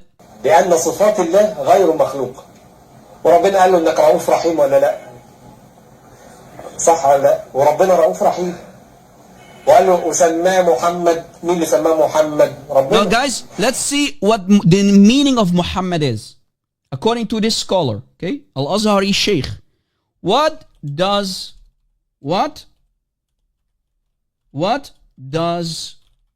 Muhammad mean? What does it mean? Ya Sheikh. What does Muhammad mean? Why did Allah supposedly call Muhammad? ربنا. ومحمد ده اسم من اسماء ربنا. Wait. Muhammad is one of the names of Allah. Do you see guys when I say that Muhammad is a divine title, I never lied to you for the last 20 years? Didn't I say that the name Muhammad, so this is, you need to be careful, Muhammad is a divine title. Okay? This is the divine title of Jesus Christ in Arabic, by the way, because it means the praised one. The praised one. Who is the praised one? God. So Muhammad literally stole the name of Jesus, the title of Jesus, and he gave it to himself when he became a prophet, because his real name, the real name of Momo for 40 years was Qutham. Not Muhammad. Muhammad is the divine title that he borrowed to elevate himself to become God. Are you taking notes, guys? Are you taking notes? You're taking notes, right? Which Christian apologist will show you this stuff? Mr. Vago Bond, I uploaded this video a couple months ago, and this same sheikh, right, sent me a strike and the video got taken down. So no, it's not there anymore. And I don't want to risk it to upload it as a separate video because this coward sheikh here that you see on the screen, he will send me another strike. So what I do is I play it through in the live show so you'll not notice it. But if I upload it, I notice if I upload it as a separate video, what you can do is just record the screen after the live stream, record the screen and upload it. No worries. I'll play the entire recording one more time without me stopping it so you can take screenshots, you can take whatever you want to do, you can screen record, don't worry. We'll play the entire recording without me pausing it, don't worry, but let me finish it, okay? So Muhammad is one of the names of Allah. Muhammad must be Allah, Muhammad is Allah, Allah is Muhammad, and these people dare to call us pagans. How dare you? How dare you? محمد مين اللي سماه محمد؟ ربنا. ومحمد ده اسم من اسماء ربنا. محمد يعني ايه محمد؟ يعني تحمده اهل السماء والارض. يبقى محمد. مين اللي محمد؟ ربنا. ومحمود مين اللي محمود؟ مين اللي بيحمده الناس؟ ربنا. You see how he admits it? Who is to be glorified? Muhammad, Allah, Muhammad, same guy, same person. Allah and Muhammad, guys, are the same person. Allah and Muhammad are the same person, but they will not admit it. Someone like me must come and expose what these people say behind closed doors. So clearly this sheikh did not know that he was being recorded or something, because you see, it's a very bad recording. It's very, very awfully recorded with a phone. But clearly he didn't know that he was being recorded when they were telling one another that Muhammad is Allah and Allah is Muhammad. ومحمود مين اللي محمود؟ مين اللي بيحمده الناس؟ ربنا. عليه الصلاة والسلام هو نور الله الذاتي، وعشان هو نور الله الذاتي فهو غير مخلوق، فهو غير مخلوق. Okay, now I'm going to play the entire recording in its entirety so you can record. Okay, are you ready? 1, 2, and 2.5, and 3. So you can record if you want to have this video clip. Let's go. Finally, I found an honest sheikh from Egypt who finally came clean and he admitted that Muhammad is Allah himself. Watch. عليه الصلاة والسلام هو نور الله الذاتي. عليه الصلاة والسلام هو نور الله الذاتي. إنما النبي عليه الصلاة والسلام يتدلى لينا عشان ياخد بإيدينا إلى مين؟ إلى الله سبحانه وتعالى. وعشان هو نور الله الذاتي فهو غير مخلوق. لأن صفات الله غير مخلوقة. وربنا قال له إنك رؤوف رحيم ولا لا؟ صح ولا لا؟ وربنا رؤوف رحيم. وقال له وسماه محمد، مين اللي سماه محمد؟ ربنا. ومحمد ده اسم من أسماء ربنا. محمد يعني إيه محمد؟ يعني تحمده أهل السماء والأرض. يبقى محمد. مين اللي محمد؟ ربنا. ومحمود مين اللي محمود؟ مين اللي بيحمده الناس؟ ربنا. عليه الصلاة والسلام هو نور الله الذاتي، وعشان هو نور الله الذاتي فهو غير مخلوق، فهو غير مخلوق. You get the idea, right, guys? You get the idea. Do you see, guys? Do you see they are admitting it? That Allah is Muhammad and Muhammad is Allah. Did you catch it? Asif There's Ali. also in Hold on, brother. Asif Ali, can you come up as a if you claim to be more man than your mother Aisha and you have a spine in your body, I challenge you to come and prove it. Mr. Asif Ali, I know you're a coward who wants to change the topic. Rebecca is not the topic. You pagan, you worship Muhammad and Allah is Muhammad and Muhammad is Allah. You pagan, I challenge you to come up and debate me because you're a coward. Rebecca has nothing to do with this topic. You coward. I'm calling you out. But I don't think you have a spine in your body and you're not a man. If you love your God, Muhammad, come. Yes. Who was talking? Sorry? Sorry, it was Captain. Hey, brother. Also Captain. in Bukhari, we have, I posted in the chat on Discord. Yes. And Abu Bakr, according to Aisha, says to proceed, if anyone amongst you used to worship Muhammad, then Muhammad is dead. This is when Muhammad died. Exactly. When Muhammad died, that's another. This is boom number 3. Boom number 3. Good job. Look what it says. So after the death of Muhammad, Omar became angry. Omar is very angry. He doesn't want to believe. He doesn't want to accept that Muhammad died. Omar, sit down, Omar. Go sit down, Abu Bakr tells him. Omar, sit down, boy. But then Abu Bakr starts to talk to the people and he said, and I quote, Abu Bakr said to the Muslims, and I quote, in the 7th century, to proceed, amma ba'd, if anyone amongst you used to worship Muhammad, then Muhammad is dead. But if any one of you used to worship Allah, then Allah is alive and shall never die. You see, guys, clearly, why would Abu Bakr say that to the Muslims? Because clearly there were Muslims who worship Muhammad. And that's why the previous scholar said, yes, that this nation has worshipped Muhammad, and on top, yes, Muhammad was worshipped, and he had many worshippers. You see, guys, how all the dots are connected? You see how all the dots are fitting, or the puzzle pieces are fitting their right places, guys? Muslims are man worshippers, exactly, Brother Phil. They are pagans. They are the real pagans, yet these people dare to accuse others of being pagans. I've never seen such a hypocrite nation before like the Muslims. The most hypocrite nation that you can find on this face of this planet are the Muslims. Yet they dare to accuse others of being pagans. Yet we created the word pagan. The word pagan, for the people who are still slow, the word pagan is created by us Christians.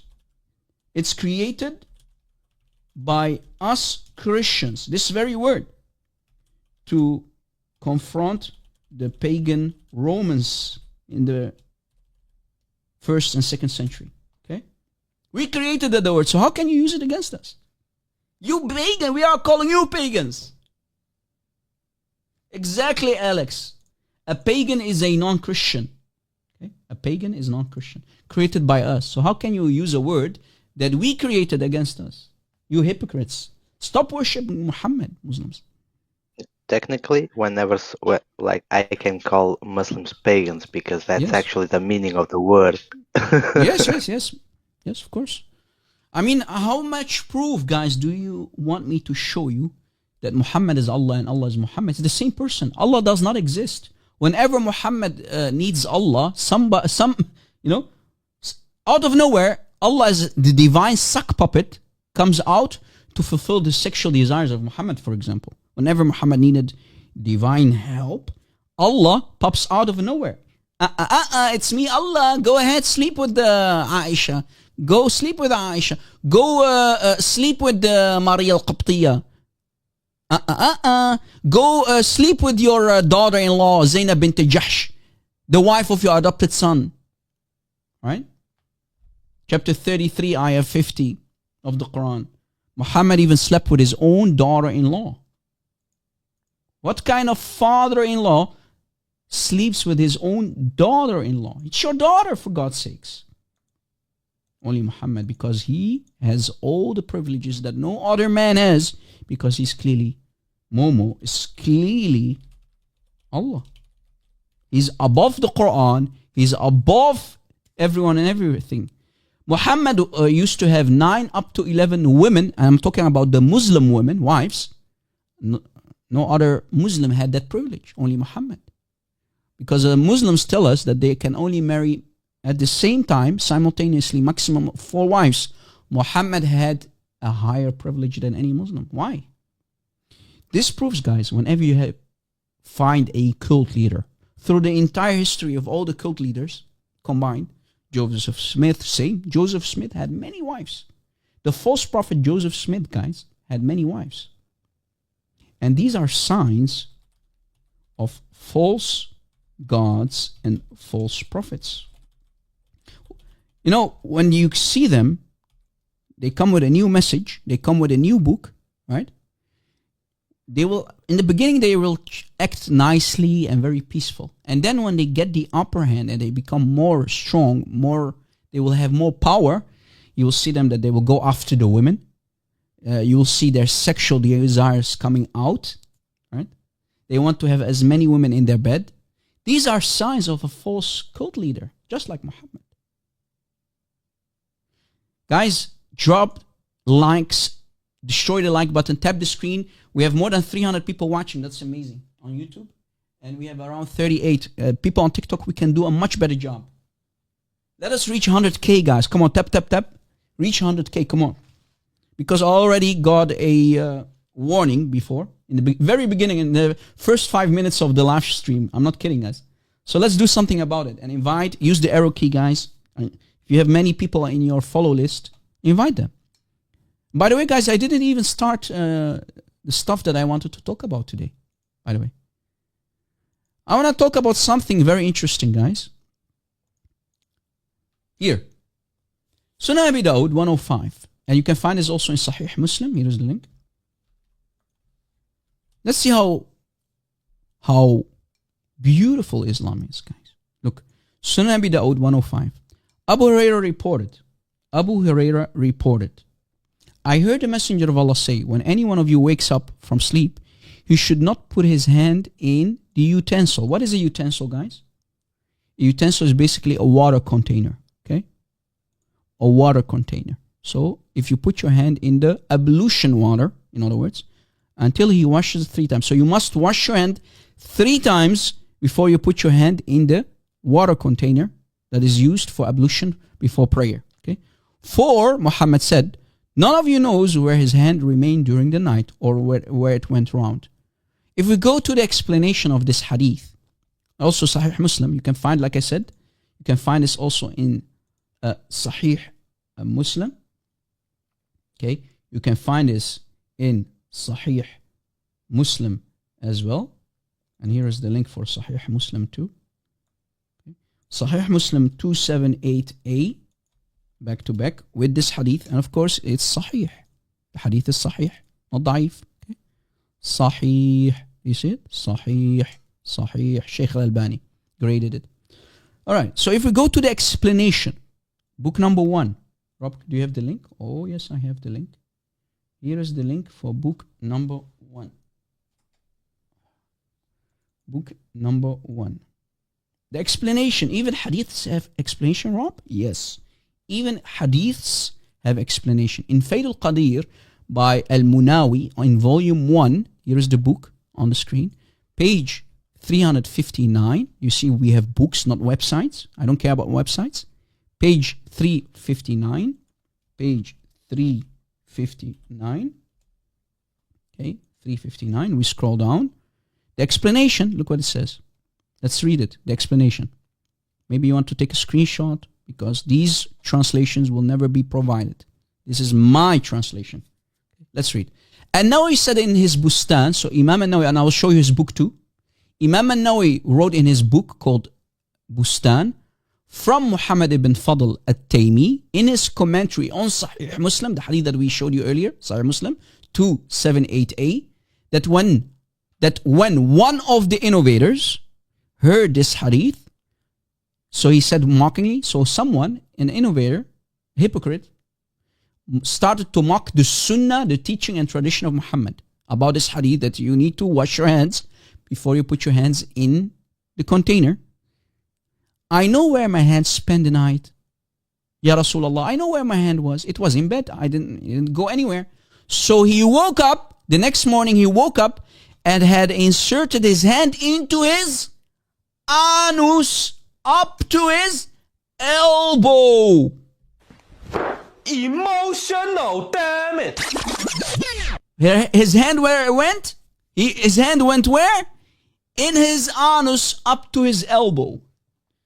I mean, guys, never ever mock Muhammad and his sunnah because you never know where your hand or your arm will be stuck during the night. Up yours, literally. Up yours, literally. If you mock the ablution process, before, you mock it, you mock the religion of Islam, you mock the teaching and tradition of Muhammad, your entire arm up to your elbow will be stuck in your anus. And again, this is not only in this book that we showed you, it's also in the book of Imam al-Nawawi. Here's Imam al-Nawawi too. So I have all these sources, as you noticed, because we have the hikmah, we have the knowledge. We have the hikmah, boy. You got the hikmah, boy, for free. 10% off, like Ali Dawah always says. 10% off. Here's the book, Bustan, that is mentioned. Bustan al-Arifin by Imam al-Nawawi. This is the book, right, that is mentioned in the last page here. Look, and now he said in his Bustan. So this is the Bustan of Imam al-Nawawi. The main source, as you noticed. The main source, Bustan al-Arifin by Imam al-Nawawi. Page 50. We're going to go to page 50. Look in the bottom, 50. You see it? Page 50. I have pages, not websites. Books. Same hadith, same explanation. That innovator mockingly said, I know where my hand was, it was in the bed. So he woke up in the morning and had inserted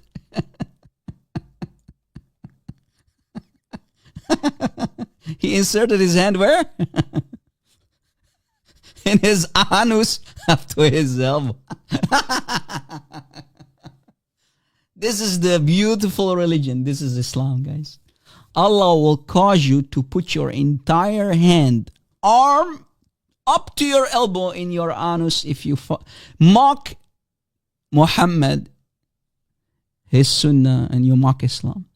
Guys, in the same book, if you continue reading on the next page, I did not include that in my previous video because I did a short video clip, remember? When we played the record. Actually, matter of fact, let me play the recording so that you can see that even shuyukh talk about it. So I tried actually to back up an imam who was talking about it on YouTube. I found a short video clip. I'm not sure if you've seen it. Maybe you've seen it. Here is the video clip. Let me play it one more time before Muslims say, Rob, that's not what the scholars have said, Rob. Why are you lying, Rob? Rob, stop lying, Rob. No, Habibi, no. We leave the lying for you Muslims, not us. Hold on. Wait. If you are a Muslim and don't listen to your Prophet Muhammad, your arm all the way up to the elbow will be stuck where exactly? The following respected sheikh will explain, and we will provide the necessary sources and books in the last part of the video. So please watch this entire short video. الاستهزاء بالنبي كفر يا اخوانا. سب النبي كفر. فاتقوا الله يا عباد الله. ما ده هدي النبي. انت مش عاجبك كلام النبي؟ انت على خطر عظيم يا عبد الله. قال أبو عبد الله محمد بن إسماعيل بن محمد بن فضل التيمي رحمه الله في كتابه شرح صحيح مسلم قال: قرأت بعض الحكايات أن بعض المبتدعة حين سمع قول النبي صلى الله عليه وسلم إذا استيقظ أحدكم من نومه فلا يغمس يده في الإناء. So the Imam is quoting the sharh, the explanation and the hadith. Pay attention. If you don't wash your hand 3 times before you put your hand, your dirty hand, if you put it in the ablution vessel, in the container of the ablution water, let's see what will happen. حتى يغسلها فإنه لا يدري أين باتت يده. So you don't know where your hand went the last night, right? You don't know where your arm went last night. Okay, Sheikh, explain. Now he's going to quote the same books that I quoted. يده حديث صحيح رواه مسلم. أما تقوم من النوم إذا كنت هتتوضى من إناء تحط يدك في الإناء اغسلها الأول. Wash it first, or else. أي مسلم فينا إذا سمع هذا الحديث يقول والله الإسلام ده جميل، دي النظافة. سفيه سمع هذا الكلام فقال على سبيل التهكم أنا لا أدري أين باتت يدي. Are you trying to tell me I didn't know where my hand was last night, Ya Rasulullah? What nonsense! So guys, he's mocking Muhammad, right? So we have a person who is mocking the Prophet. You say, Ya Rasulullah, oh la la, Ya Rasulullah. You're telling me that I don't know where my hand was last night, when I was asleep? What nonsense is this? So he was mocking Muhammad, right? أين باتت يدي؟ إيه كلام؟ What is this? Now watch, guys. Look at the arm of the sheikh. فأصبح وقد أدخل يده في دبره إلى ذراعه. Do you see the hand? Do you see the arm? All the way up to the elbow. Emotional, damn it.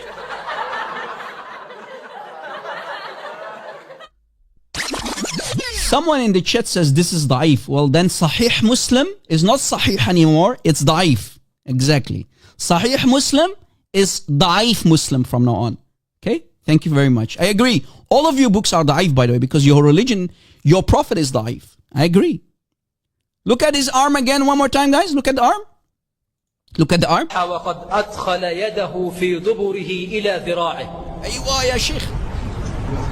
And to back up what this poor shaky sheikh said before his own Muslim brothers and sisters threw him under the bus, this story is found in Sahih Muslim 278a, but also in many other authentic sound narrations like Sunan Abi Dawud 105. I heard the Messenger of Allah say, when any one of you wakes up from sleep, he should not put his hand in the utensil until he washes it 3 times. For none of you knows where his hand remained during the night or where it went round. And the explanation or sharh for this hadith is found in Fayd al-Qadir by Al-Munawi in volume 1 on page 359. We can read. And Nawawi said in his Bustan from Muhammad ibn al-Fadl al-Taymi in his commentary on Sahih Muslim that when one of the innovators heard this hadith, he said mockingly, I know where my hands spent the night.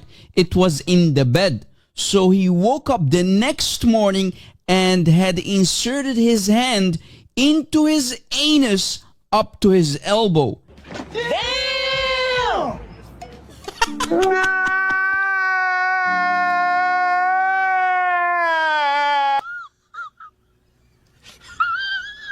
And we can find this amazing story in the book of Imam al-Nawawi.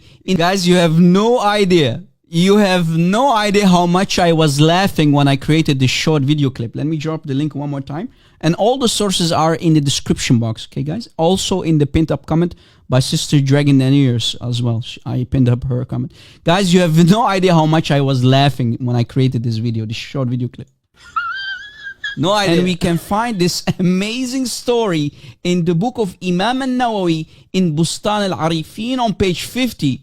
I'll provide the links for these amazing books in the description box for you to collect. Stay away from Islam. You get the idea, right guys? If you don't listen to Muhammad, if you don't obey Rasulullah, your hand, your arm, all the way up your elbow will be stuck up yours, okay, all night long.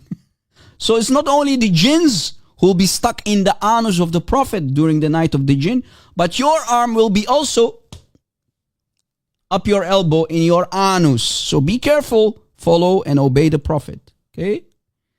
Ya akhwan, ya akhwan, ya adu Allah, ya adu Allah, obey the Prophet or else. Obey the Prophet or else. Obey the Prophet or else. Any Muslim? Let's see if we have Muslims. We're out of Muslims?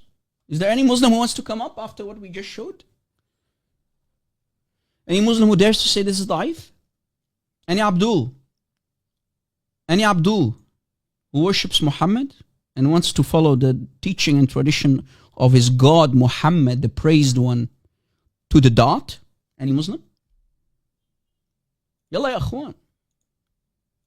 Yalla ya akhwan. You want to throw authentic hadiths under the bus? Yalla ya akhwan. Yalla ya ibad al-Rasul. Yalla ya akhwan. Guys, let me show you a contradiction, an interesting one. A little bit, you know. Guys, I can't, you know, the only miracle, brothers and sisters, in Christianity, and also the Muslims who are listening who have an open mind. You heard the Shaykh, you saw the books. If you are open-minded, if you can use your brains, if you just think out of the box, you should take the conclusion that this religion is created by a madman who is always, why it's always about anuses and why it's always this kind of things. If you don't listen to Muhammad, your hand will be stuck up your anus. If you don't do this, you don't do that. This is the scare tactics, guys. They always tried to scare people to stay in Islam. And we mentioned the last time, guys, Dr. Yusuf al-Qaradawi. Dr. Yusuf al-Qaradawi said, if they had got rid of the apostasy punishment, if you leave Islam, you won't be punished, Islam would have not exist today. He was honest. What is keeping Muslims in Islam? Fear. Fear. Or else. Right, Muslims? You agree, right? Or else. Anyway. Now let me show you an interesting contradiction between the Sunnah of Muhammad and the Quran. I'll show you, again, I will demonstrate how Momo, aka Qutham, contradicted his own Quran. And specifically ayah 3, chapter 3, ayah 59. Chapter 3 of the Quran, Surah Ali Imran, ayah 59. And they always go there to attack the divinity of Christ. But guess what? We have a contradiction. Okay? 359, watch. Surah Ali Imran, ayah 59. Any Muslim who wants to come up? Is there any Muslim who wants to come up? Who dares to come up? Guys, why are we losing views again? We had moments ago, we had 330 viewers. We have now 290. What's going on? Don't leave. Any Muslim? Muslims, don't leave. This is your religion. 359. Look, there's a grammar mistake here. In today's Quran, in the Hafs version, guys, there's a grammar mistake. And they try to fix it in the English translation. As you see, when Muslims translate, oh, we have 321 back again. That's beautiful. When Muslims translate the Quran, they lie in their translations. What else is new? You know that, guys, already. You should know that by now. When Muslims translate the Quran, they have to lie to fix what the Arabic doesn't say. So look, as you see here, in the English translation created by the Muzis, it says here, indeed the example of Isa, there's nothing called Jesus, Isa, to Allah is like that of Adam. He created him from dust and he said to him, be, and he was. False translation. What you see here, I put here a note, as you see, fixing the mistake in the grammar. So what the translator here of the ayah did, when he translated that, he fixed what the Arabic doesn't say because there is a mistake in the Quran, in the Arabic Quran. Why is there a mistake? Because it says kun fayakun. Kun fayakun means be, so he will be. Be, so he will be. Grammar mistake. Why? It should be kun fakan. Kun fakan. Not kun fayakun. Doesn't make any sense. Grammatically speaking is wrong. It should be kun fakan, not kun fayakun. Aywa. And even Muhammad, guys, I'll prove it now. Even Muhammad fixed the Quran, the mistake. Much later in the Sunnah, he fixed it. Why, Rob? Here, look. In Mishkat al-Masabih, guys, Mishkat al-Masabih, this is how it looks like. You see, guys, when you have sunnah.com, they take it from the books. The website takes it from books. Sunnah.com. The hadith that I'm about to show you, you can find it also on sunnah.com. But I will show you first the Arabic book itself, not a website, because you know how Muslims are. Books. We care about books. Here is the link for the Arabic book, and I will also drop the sunnah.com link as well, back to back. Okay? Back to back. Here is the book, and here is the website for the ayah, sunnah.com, so you can compare. We're talking about Mishkat al-Masabih, hadith number 5732. So if I go back to the Arabic book first, Mishkat al-Masabih, volume 3, same. Look, Mishkat al-Masabih. This is the online version and the book form. Okay, volume 3, page 120. Page 120, look in the bottom, 120. 120, page 120. We scroll up. Muhammad himself in the hadith, in hadith number 5732, he fixed it.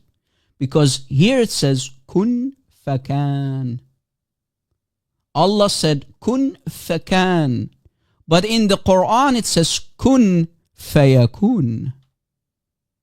In the Quran it says, kun fayakun. But in the hadith, this is Quran, this is a mistake. The Quran, mistake. Okay, the Quran in chapter 3, ayah 59, there's a mistake. But in the hadith, it's fixed. Look, even here in the online version, it's fixed. Kun fakan or fakana. This is correct. Kun fakan or kana is correct. So Muhammad fixed his own Quran. Muhammad fixed, Ya Akhwan, Muhammad fixed his own Quran. Kun fakan and kun fayakun is mistake here in the Quran. So the hadith is correct. So look, the hadith fixed the Quran. The hadith fixed the Quran. Unbelievable.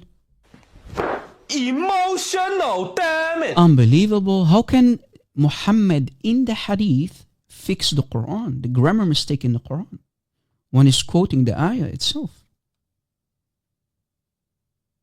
Allah said to him, kun fakan or fakana. Allah, so Muhammad in the hadith fixes the Quran. This is a grammar mistake, as I mentioned. Okay, so we have a contradiction and fixing.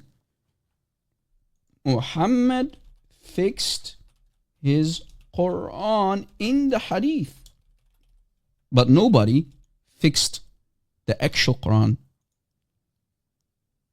This is a mistake. It should be fixed. Where is Al-Azhar University, who created the 1924 Cairo edition? Why are they not creating a 2000? Maybe, Allahu Alam, maybe in 2026, next year, maybe they will fix this grammar mistake by using the hadith to fix it.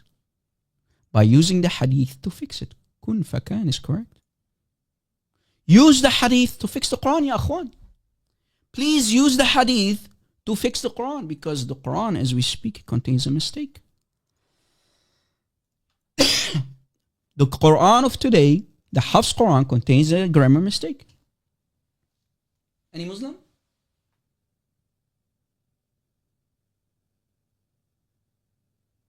You see it? Guys, you see how easy it is to use Muhammad's own very words in the hadith to bust his man-made Quran?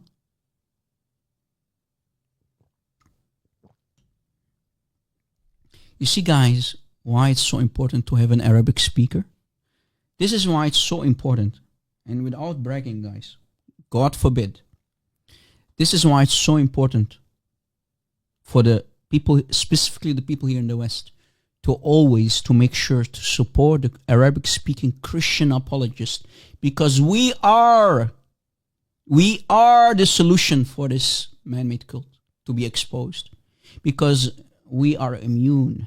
Because they will always say, you don't speak Arabic. Well, we do. We Christian apologists from the Middle East, we know Arabic. We know how to expose your religion and your false prophet and your man-made book. We know how. We are the medicine. We will give you the taste of your own medicine. You have been deceiving everyone and everybody for the last 49 years. And we are here, and we will expose your false prophet. We will expose your man-made demonic cult. So guys, please don't allow our videos, our live streams to go in vain. Take notes. You have my blessing. My materials are yours. Take screenshot. Do what you gotta do, guys. Record our videos. Make short video clips. Guys, we have homework to do. We are a team. Don't be lazy. Stop watching Netflix. Stop playing video games, Christians. Brothers and sisters, the time is now. Wake up.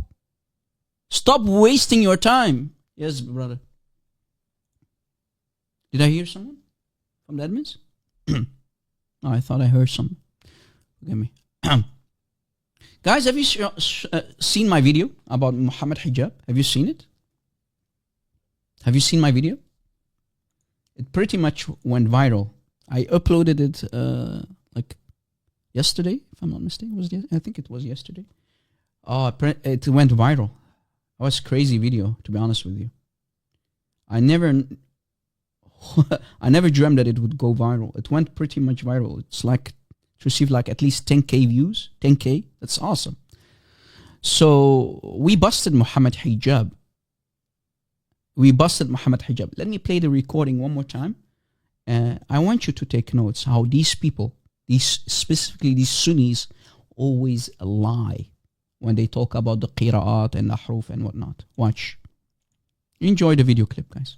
Put you in your place. Come here and speak to me like that in person. Oh, is that so? And bring your dad as well, and I'll put you both in your place. You and your father. I think you're afraid of the question.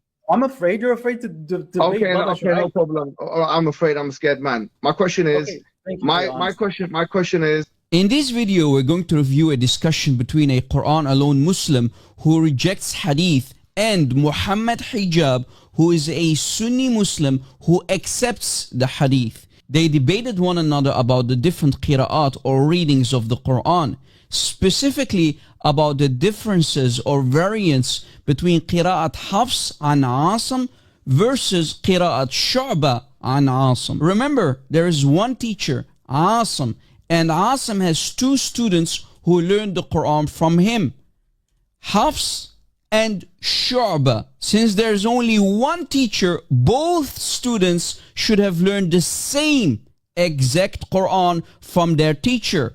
There should be no differences, right? So let's watch what happened in that discussion. Look, Hafs is one student of Asim, Shu'ba is another. These are two prominent students of Asim. Okay, well, correct. Well, you know it very good. You're a clever man, very clever man you are.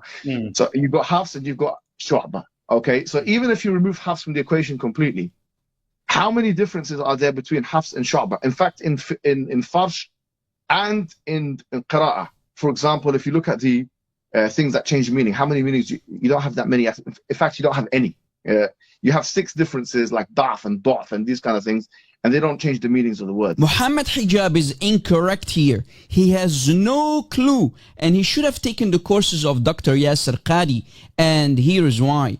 In the book of Ibn al-Jazari, غاية النهاية في طبقات القراء, in volume 1 on page 230, we read how Ibn al-Jazari quotes Ibn Mujahid, the expert on the qira'at.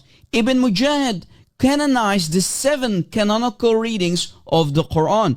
The Ibn Mujahid said that there are not just 1, 2, or 3 differences, but actually 520 differences between Hafs and Shu'ba. Guys, not 1, not 2, but 520 differences. Remember, we have the teacher, Asim, and we have 2 students. Remember, in Islam, guys, the scholars said, when it comes to the qira'at and ahruf and whatnot, specifically qira'at, you have a teacher and you have always 2 students, right? Always a teacher and 2 students, at least. 1 teacher, 2 students. Both 2 students should actually have the same Quran without any variance. That would, any logical person should accept that. I mean, we have a teacher, he's teaching Quran, both students should have the same Quran. But, on the page it says that supposedly when even Hafs himself is shocked, on the page that you see on the screen, even Hafs is shocked, right? If I go back a little bit to the, look, Hafs himself is talking. Hafs إنه قال, Hafs said, قلت لعاصم, I said to my teacher Asim, Abu Bakr, aka Shu'ba, the other student, he has a different Quran than me. Why is that, teacher Asim? How is it possible that my fellow student, Hafs said to his teacher, how is it that Shu'ba has a different Quran than me? Asim supposedly explains, قال Asim said, I taught you the Quran of Ali, in other words, Ali bin Abi Talib, the cousin of Muhammad, and I taught Shu'ba the Quran of Ibn Mas'ud. So one teacher teaches 2 different Qurans, which doesn't make any sense. Why would you do that? Why would you teach your students, you have 2 students, you teach student A different Quran than student B, Shu'ba and Hafs? Doesn't make any sense. But hey, this is Islam. There's always a miracle in Islam. We have 1 Quran supposedly, but we have between the 2 Qurans, between the 2 students, we have 522 differences, which is very crazy.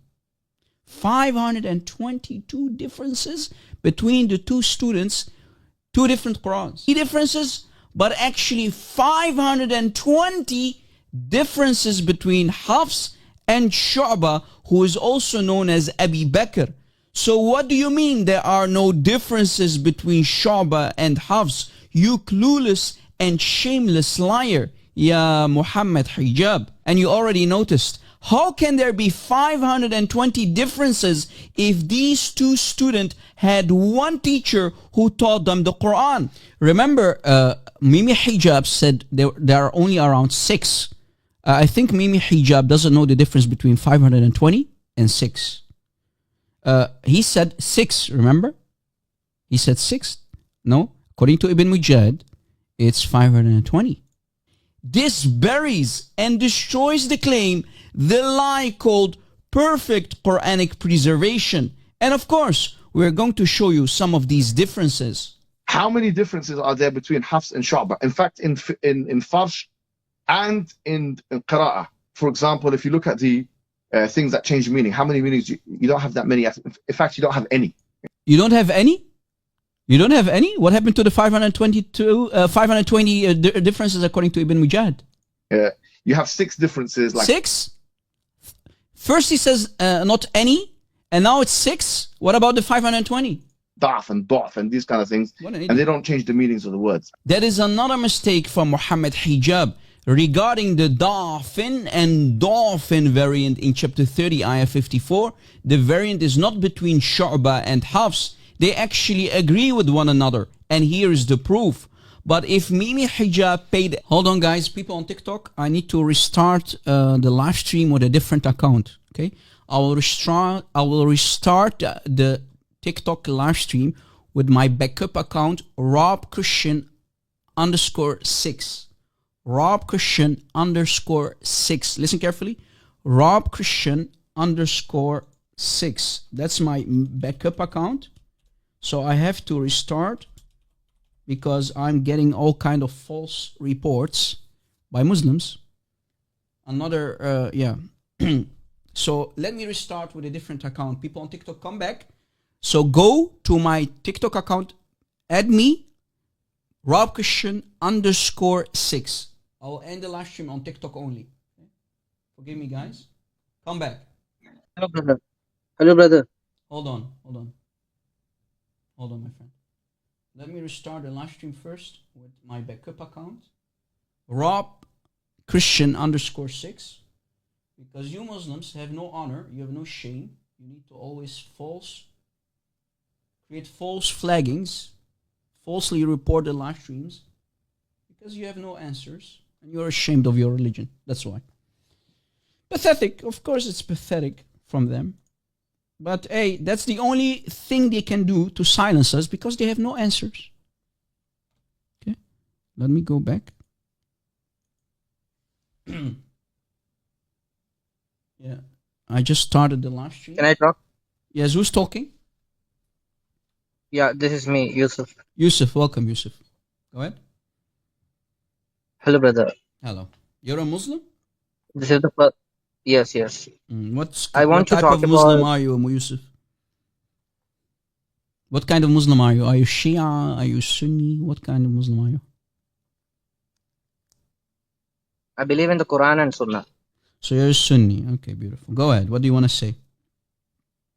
Actually, I want to talk about one particular topic which you have spoken in different videos. So I just want to answer that particular Which topic. one? I just want to refer that regarding Quran 65 verse 4.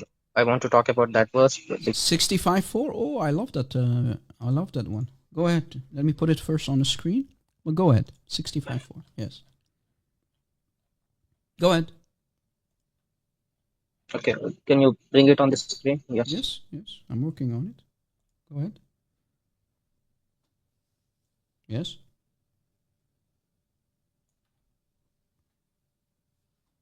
I'm waiting. Go ahead. Yeah. As for the women who have reached menopause, if you have any doubts, their term shall be 3 months, as well as those who are not, those who are yet to menstruate. So here, I just want to tell you Continue that finishing the ayah. Continue finishing the ayah. as for those who are pregnant, their term shall be until they have delivered. Whoever is, can you come down? Whoever is conscious of Allah, He will make things easy for him. Okay. Explain the ayah word for word. Explain it. Who are the first types of females? Who are they? Actually, there are three types of Yes. woman is prescribed. The Mhm. first is who lost their menstruation because they are too old. Two old women, okay, very And old women who cannot menstruate anymore. How long is their waiting period? yes, How long is their waiting period if you divorce them? it's 3 months. So when they get divorced, they have to wait. They have to 3 months. wait 3 months before they can remarry another Muslim man, right? Those are the old women. Yes, exactly. Right? Yes, yes. That's category or type number 1 females. Okay, continue. Next, Okay. Who as are well who are as the those who the are second type? Who are the second type? واللائي لم يحضن. Who are they?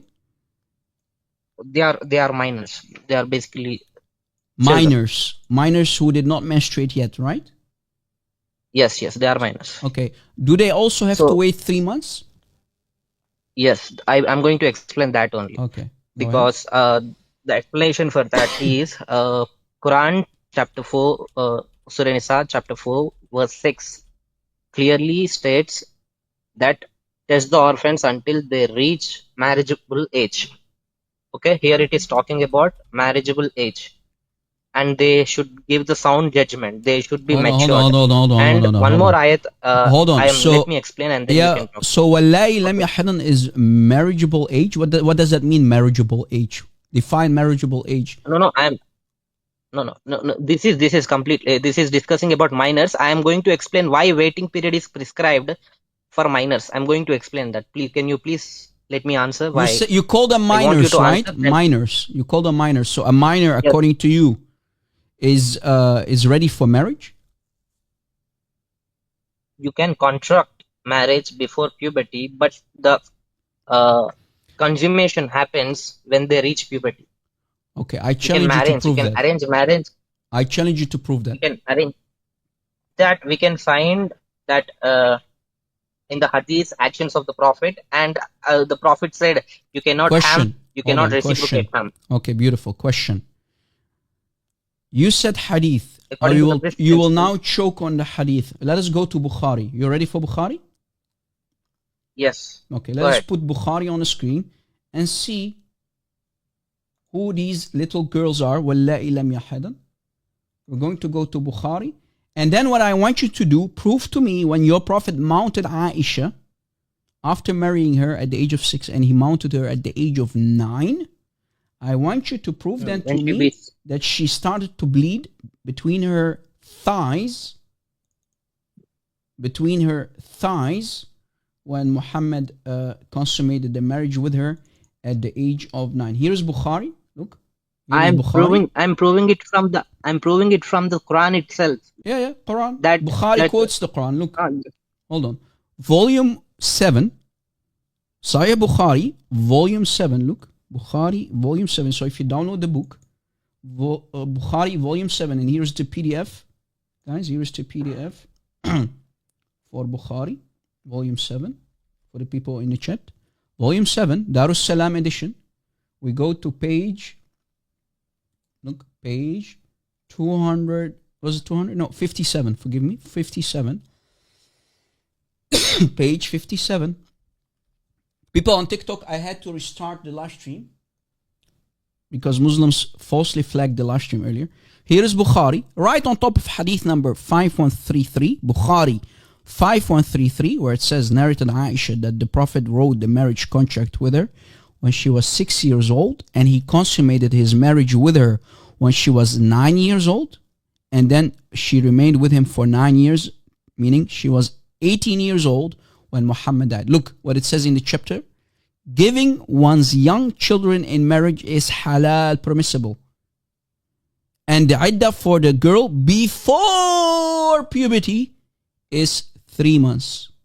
So if you marry, consummate the marriage with a girl before her puberty, and then divorce her, you F her, she also have to wait 3 months. فجعل عدتها 3 أشهر قبل البلوغ, before puberty. Go ahead. Here the waiting period I agree that the verse is speaking about minors, but here the waiting period is prescribed not regarding pregnancy, but any for reconsidering marriage. The waiting period prescribed. Question. Is it about Do you understand what I touching just them? said? Question. Is it about touching or not touching the little girls? It's not about touching. The waiting period only prescribed for Are you only sure? to reconsider You the know you're marriage. talking to Rob Christian, right? Are you sure? Whenever I say are you sure, you should already start to panic. I'm sure. Guys, he said No, I'm I'm sure. sure. He said I'm sure. Let us go to chapter 33:49. Chapter I know you're gonna bring that 33:49. up. I'm gonna answer that. Yeah. 33. I'm gonna answer it. Okay, Hold bring on, it in. hold on. We have to connect the dots. 33:49. 33:49. Because they're connected. Look. Or you believe when you marry believing women, but then divorce them before you have touched them, there is no what? Waiting period. So, Okay. so if you do not touch them, no waity. No waity. Hold on. No waity 3 months if you didn't do touchy. No waity if you didn't do touchy. So, will you allow me to answer? Question. Hold on. I did not ask the question yet. Listen carefully. When you divorce the little girls and they must wait 3 months just like the old women, did you touch them? Yes or no? No. You're calling Allah a liar. Congratulations. Guys, we have an ex-Muslim. Hold on. We have an ex-Muslim. You're not allowing You're an me to answer. ex-Muslim. You're not. Congratulations, you're not a Muslim anymore because you just called Allah and the Prophet liars. Congratulations, buddy. Congratulations. Because here the verse is talking about the believing woman. Believing woman, not the children. That's my point. Mu'minati in Arabic. It So does not hold on. refer So to these are not Muslim kids? children. Hold on. These are not Muslim kids? Muslims, see, Question. a girl before guys, puberty, you gotta no love one will call Mu'minati. you gotta love the Muslim gymnastics here. This is now, he's practicing now, Muslim mental gymnastics. Question, are these Muslim girls or pagan girls? 65:4. Is this about Muslim old women, Muslim little girls who did not menstruate yet, and pregnant Muslim women? 3 categories, 3 types of females. Are these Muslims or are they pagans? Answer, please. They are Muslims, but no, you said it's not Muslims. These are not Muslims. Mu'minati. Mu'minati, it only refers to the adult women, not for the children. That's what. In Arabic, I challenge you and your Allah, you disgusting liar.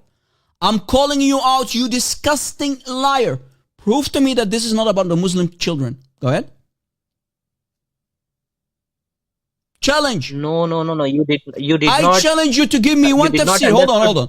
I challenge you to give me just one tafsir, one scholar who agrees with you that this is not about Muslim kids. Go ahead. This, brother, you did not challenge. Understand what I just said. Give me one scholar. Give me one scholar. I'm explaining. Give me one scholar. You innovator, ya mubtada, ya kafir, ya adu Allah. I'm calling you out now.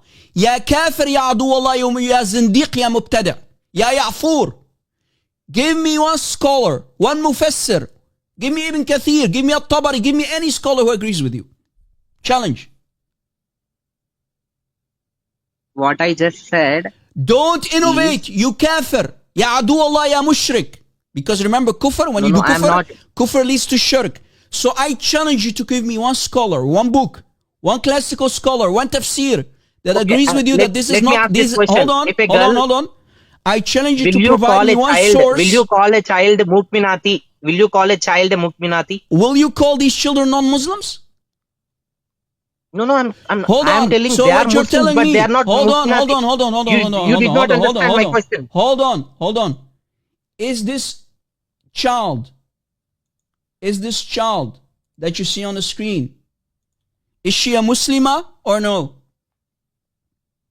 Yes, they are Muslims, but they are Mu'mina, not Mu'minati. They are Mu'mina. Yalla, go play somewhere else. Yalla. Ya kadhab ibn kadhab. Yalla, on you and your prophet. See, guys, the mental gymnastics. There is no limits in taqiyya, guys. They will always lie to you. They will always lie to you. This is the first time. Listen carefully, guys. I want you to take notes. Because, guys, these people are with their backs against the ropes, with their backs against the wall. They will always come up with new stuff. This is the first time in the last 20 years that I've debating Muslims. This is the very first time that I just heard that this is ayah 65, ayah 4, chapter 65, ayah 4, that this is the first time that a Muslim says, an Indian, this guy's an Indian, he doesn't even know Arabic, by the way, that a Muslim says, this is not about Muslim kids. This is the very first time ever from a Muslim who is doing taqiyya. We know they have to lie to protect their religion. But I mean, the lengths that they have to go to, guys, just to try to deceive people. Yeah, of course, he reminds me of these scammers who call you guys from India, who call you in the middle of the night, or maybe you're at work. They call you, hey, we want to, what do you think about a new credit card? Or can you give us your bank details so we can help you with your Windows? Your Windows is affected. You have a malware on your computer. These types of Indian scammers. Son of Muta. You disgusting son of Muta. This is, again, first time ever that a Muslim comes up with this nonsense. That the Muslims, the children in Islam are not Muslims. So this must be a pagan, right? This child is a pagan, right? Disgusting liars and deceivers. Shame on you. And you can't, guys, I promise you, he cannot give me one scholar who agrees with his man-made interpretation moments ago. This is a new innovation, new stuff that they introduce in Islam. And they dare to call us pagans. They call others innovators. You're a mubtada. You are the innovator. Remember, doing bid'ah in Islam is kufr. And kufr leads to shirk. So you're a mushrik and a kafir. Congratulations. Because when you're going to interpret the Quran totally different than any other Muslim, you're an innovator and you're a mushrik because you're claiming to be Allah now. You're claiming to be Muhammad now. Mushrik ibn mushrik. Kafir ibn kafir. Any other Muslim? Do not lie. Muslims, shame on you. Stop lying. Stop. This is not a joke. Remember, Muhammad said, if you lie about me intentionally, then take your seat in hellfire. So, the Indian boy, who just called moments ago, Allah and Muhammad prepared a special seat for you in hell. Congratulations. You're going to be barbecued. Let me continue the recording. Yes? Do you have another Muslim? No. Could you check TikTok? Try to invite a dude called Shats. Yes. Because he said he can't ask to join you, and I can't find him to invite him. Okay. Let him figure out how it works before he wastes anybody's time. We'll see. If you see anyone, just inform me again, brother, and we will take them. Any Muslim is welcome to call. Any Muslim. Okay. So, guys, let's continue the recording because this is embarrassing. Mimi hijab has to lie like any typical Muslim. Guys, all Muslims must need lie. They have to lie, else how can Islam survive without lies? The things that change meaning. How many meanings? You don't have that many. In fact, you don't have any. You have 6 differences like daf and doth and these kind of things, and they don't change the meanings of the words. That is another mistake from Muhammad hijab regarding the dafin and dafin variant in chapter 30, ayah 54. The variant is not between Shu'bah and Hafs. They actually agree with one another. Guys, I will address this ayah after the recording, after I'm playing the recording from the video that I uploaded as a short video clip, because this is a video that I'm playing. I will talk about this ayah and explain the heck out of it, because we have the hikmah, we have the knowledge, We will destroy the Quran one more time regarding chapter 30, 54, because this one is very, very, very problematic. Very problematic. And here is the proof. But if Mimi Hijab paid attention and would have taken a course, he would have known that the variant is actually between both the students and the teacher, which proves that either the teacher Asim did not teach it correctly to his students, or the two students did not pay attention, just like Hijab here, and wrote instead Dafin, while the teacher's Quran has Dafin. And now we are left with a corrupted Quran. I'm not the one saying it. It is the expert himself, Ibn Jazari, who is mentioning that in his book. Ibn Jazari was the one who added the 3 extra canonical readings on top of the earlier 7 canonical readings, that of Ibn Mujahid. We find the info on the same page mentioned in the book of Ibn Jazari that Hafs his Quran was different than that of his teacher Asim in chapter 30, ayah 54, which proves again that there is no perfect Quranic preservation, because both the students had a different Quran than their teacher Asim. But how many Muslims know that? Muslims, you don't have the Quran of Asim. You have only the corrupted version, or the corrupted Quran of the known fabricator and thief, the liar himself, Hafs. And I believe that the Al-Azhar University fixed that mistake in the 1924 Cairo edition, when they then dumped their old Qurans in the Nile River to hide the evidence. Actually, there is one where it does change the meaning in 5:6. يا أيها الذين آمنوا إذا قمتم إلى الصلاة, right? فامسحوا بوجوهكم وأيديكم No, that's إلى not the المرافق difference. وامسحوا See, that's not a difference. That's not the difference between Shu'bah and Hafs. You don't know what you're talking about. Now, as you look at أرجلكم وأرجلكم. yeah, the Arjulakum and Arjulikum is not Arjulikum. What you said. Arjulakum is not the 2 different. What do you call it? Riwayahs are 2 different qira'ahs. That's where you're wrong. You're incorrect here. Yeah, you're wrong. Actually, So you keep making mistakes. It's okay. You can continue making mistakes. You're the one who's making mistakes, yeah, Muhammad Hijab. The audacity on this guy, man. Unbelievable. Actually, the Quran only guy is here correct, and he's schooling Muhammad Hijab, because Hijab has no idea what he's talking about, or he's simply lying to his gullible Sunni audience who are listening to this embarrassing debate. Because the Quran only guy is schooling him here about chapter 5, ayah 6, and the difference is actually between Shu'bah and Hafs. You have no clue, ya Muhammad Hijab. The Quran only guy is schooling you here. You can continue making mistakes, but you have to be ready to be corrected.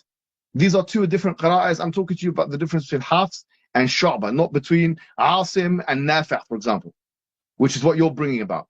So you're wrong here. It's incorrect. Actually, Nafi' agrees with the Hafs reading, but the problem, the variant is between Shu'bah and Hafs. So the Quran only guy is correct again. Let me try to say it in the only language that this buffoon understands. You're finished, boy! The difference or variant is between the Hafs and Shu'bah reading for this verse, and here is the proof.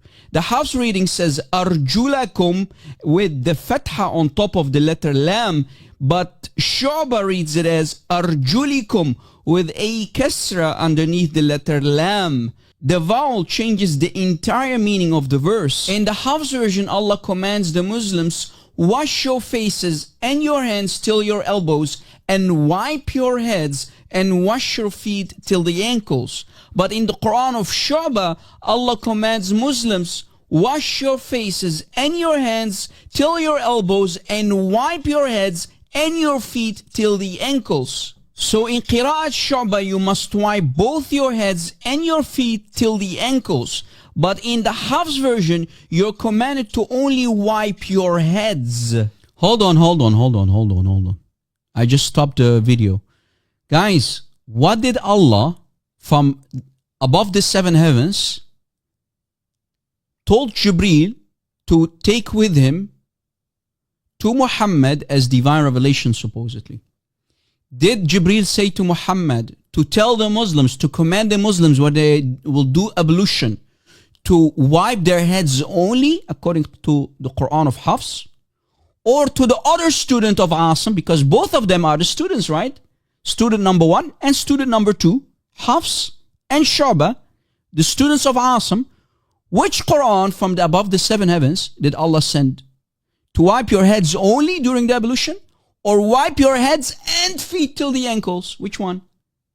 And guys, till this day, Shia and Sunnis are calling each other kuffar and innovators about this one ayah. This very ayah, chapter 5, ayah 6 of the Quran.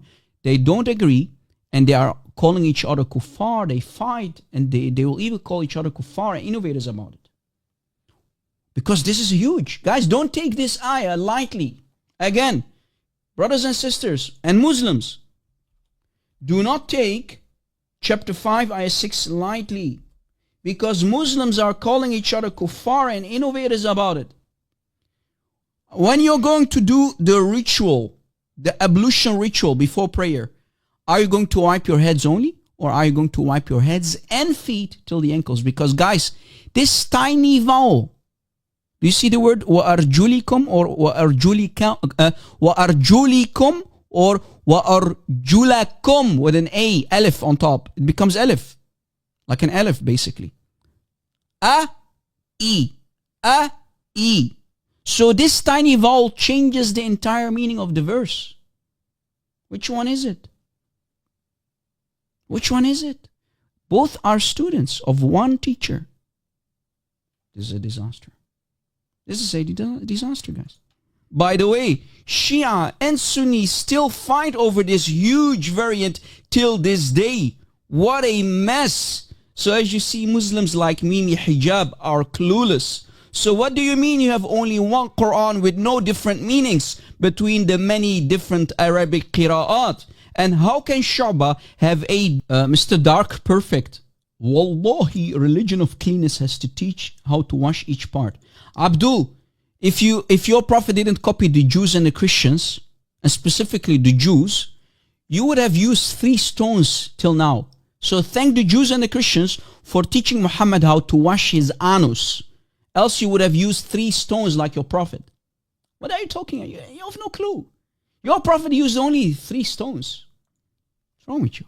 Different Quran than Hafs with one teacher. And what happened to the so-called perfect Quranic preservation? And why would Muslims debate and even fight one another about this huge variant in chapter 5, ayah 6, if it wasn't such an important hot topic?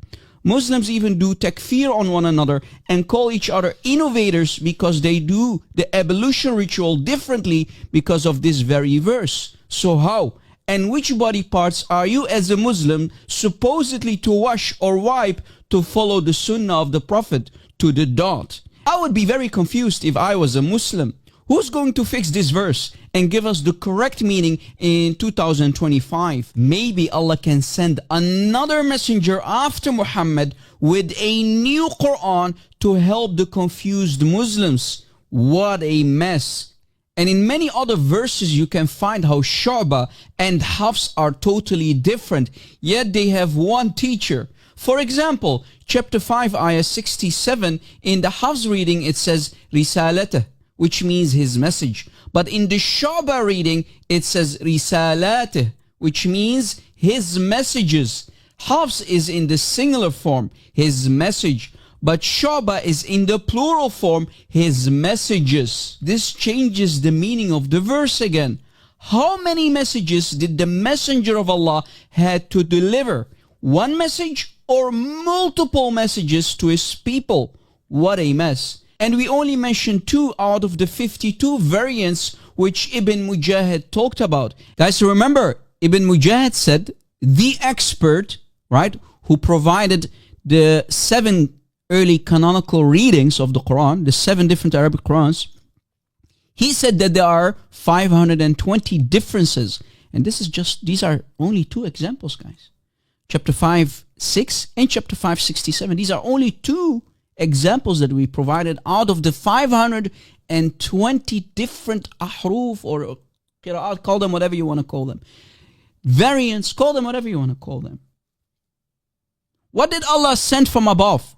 That Muhammad will send only one message? He came with one message? Or were there like maybe Islam 1.0? Maybe Islam 2.0, maybe, because we're talking about messages, plural, right? Messages. Maybe Islam 69, because Islam is all about carnal desires. Which Islam? Is it Islam 1.0 or Islam 99? How many messages did Muhammad come to mankind? This is a disaster. Guys, this ayah is huge. How many Islam versions, sorry brother, hold on. How many Islam versions did Muhammad come with? How many Qur'ans are there? How many messages of Islam are there? Islam 99, Islam 269. This is a disaster, guys. Again, don't take this ayah lightly too, because this is a huge variant too. Go ahead, brother. You're live on TikTok. Is paused. Oh, okay. Maybe your battery. Yeah, it's battery. Yeah, battery is dying a little bit. Yes, thank you for telling me about it. Any Muslim? Is there any Muslim? Is there any Muslim? How many messages, how many Islam versions did Muhammad come with? Many Islamic versions? Because, guys, when it's talking about messages, maybe the Muslims specifically, are very slow sometimes. When it's talking about messages in the plural, it's talking about Islam itself. So how many messages? How many different of Islam were there? Guys, chapter 569, this variant in chapter 567, forgive me, is a huge variant. Don't take it lightly. This one is huge.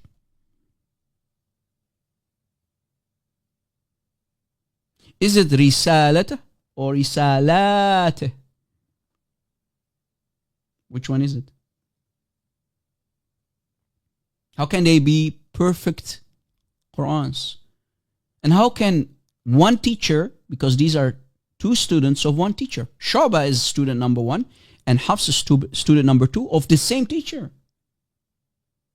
Awesome. Disaster. Which scholar can fix this disaster? Yet they claim not one vowel is changed, not one letter is changed. What do you mean? Do you see how one tiny vowel changes the entire meaning? On top, guys, here's the very important ayah, very important word. Look at the vowel on top and look at the vowel underneath. Two vowels, actually. Under the letter ta, here it's on top, here it's underneath. And the ha, here it's a dhamma, here it's a kasra. So here we have two kasras, the vowels are underneath, and here we have a fatha, and we have a dhamma. Changes the entire meaning. So we have two vowels that destroy the meaning. Contradiction as you see.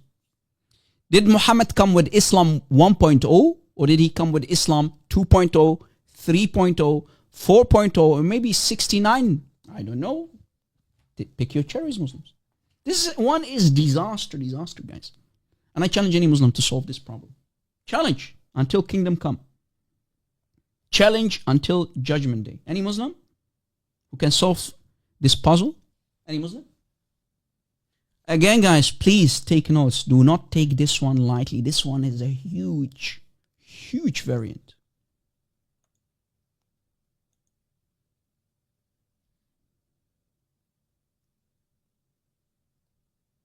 God bless you, guys. People in the chat, thank you for your awesome words and kind words. Any Muslim can solve this problem? No Muslim? Guys, I want to add one more thing that I forgot to add in this short video clip because as you notice, I'm playing a short video clip. I want to add one thing that I forgot to add, which this donkey here, this buffoon, you're finished, boy. You're humiliated, boy. This guy on the right, Mimi Hijab, the golden showers boy, which he said that I want to address. Let's listen to what he said that I did not include in that video that I uploaded yesterday. This part here. Which is what you're bringing about. So you're wrong, okay? It's incorrect. But anyway, the point I'm making to you is this.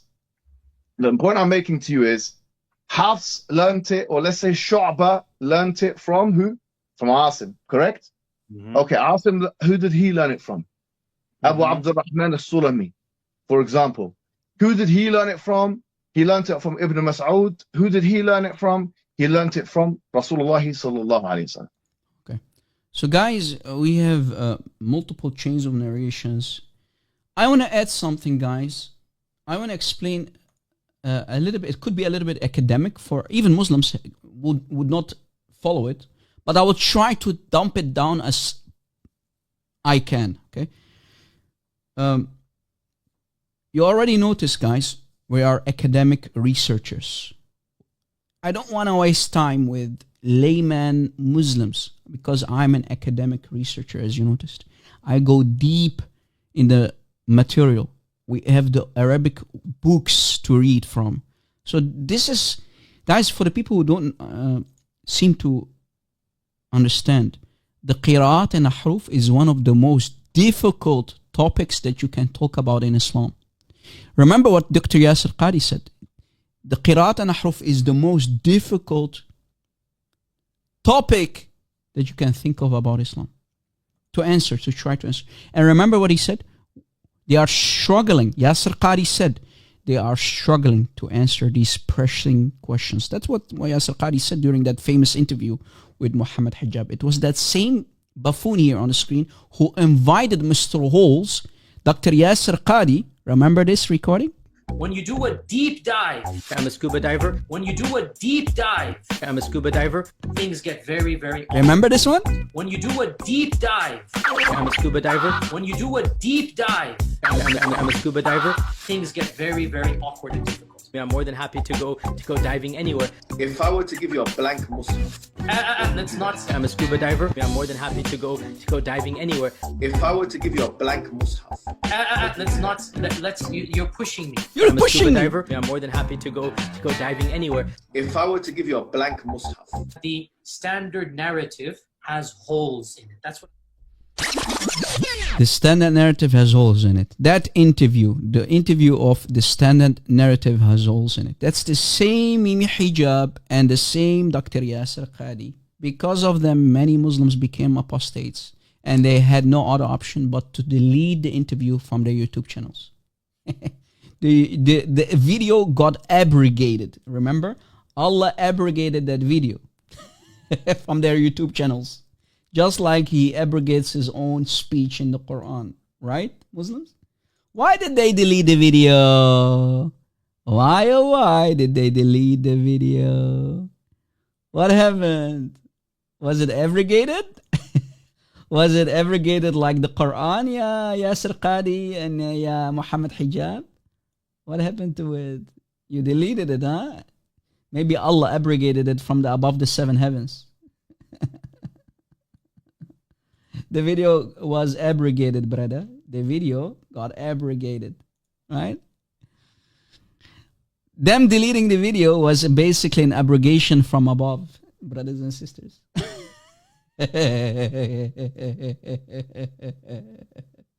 Any Muslim wants to come up? Adil, I thought that you would come up and debate me about this topic. Come. Allah jabak. Come, Adil, come. What happened to Adil? Did he faint? Where's Adil when you need him? Guys, let us talk about what is going on with Hafs and Shu'bah and whatnot, right? Okay. Guys, if you want to take a screenshot, you are now have the chance. Hello? We have a Muslim? Adil, is that you? No, bro. Yeah, it's me. Okay, welcome, Adil. Thank you, bro. I'm not a Muslim. I just got a guy that explained me to this, and I want to know if this is true. Adil, So what's he the said to why I thought that you're a Muslim. What are you doing here? I want to discuss this topic of the Qira'at because I actually think that it's preserved. So you're not a Muslim, but you think that the Quran is preserved? Yeah. Okay, that makes sense. Okay, go ahead. Guys, we have a non-Muslim who's going to defend the Quran. Adil, swear by the life of your mother and father that you're not a Muslim. I swear that I'm not a Muslim, bro. Okay, go ahead. Okay, bro. What this guy said to me, he said to me like, these are qira'at, and all the qira'at come from the Prophet. So this is not contradiction. This is all revelation. He said to me that.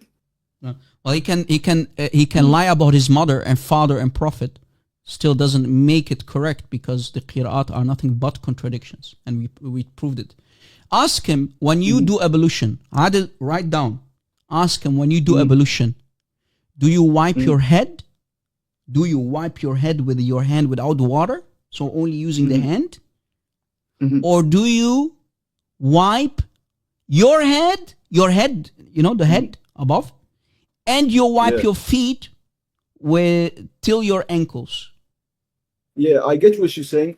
No, ask him about 5, 6. This actually. Tell him when you do the ablution ritual before prayer, the ablution, do you use water when you wipe, or do you only do it with your hand without water? You're wiping your head, or are you wiping your head and your feet till your ankles? This is very important. And let's see, you'll see how he's going to jump, how he's going to do the monkey dance, because the variant destroys it.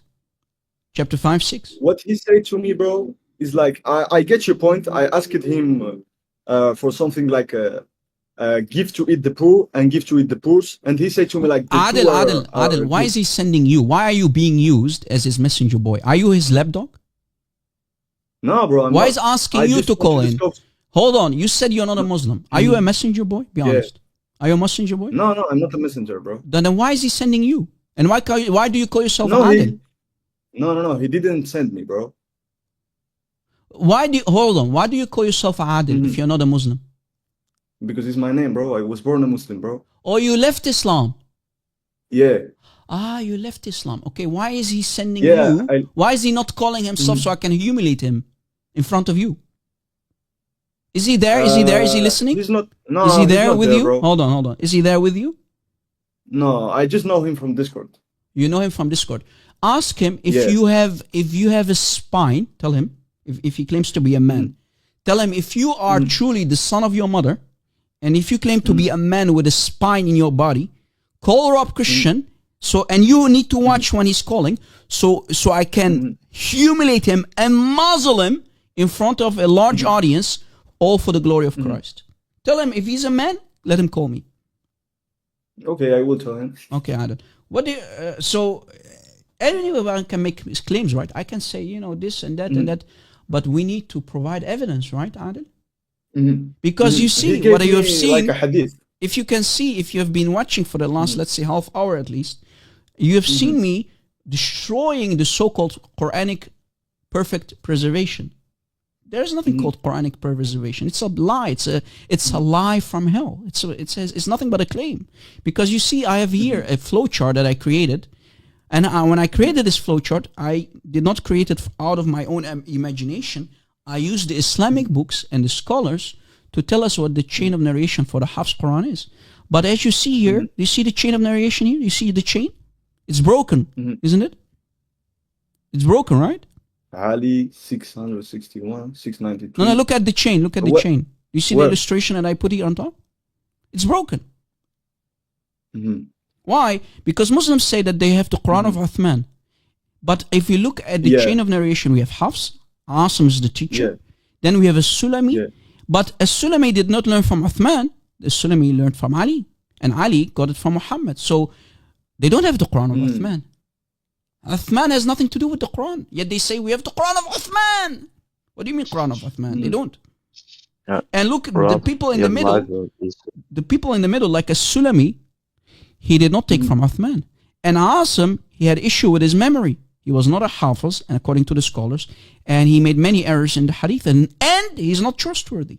And Hafs, the last guy, the Quran of Hafs, he's a fabricator, he's a liar, and he's rejected in Hadith, and he's a thief.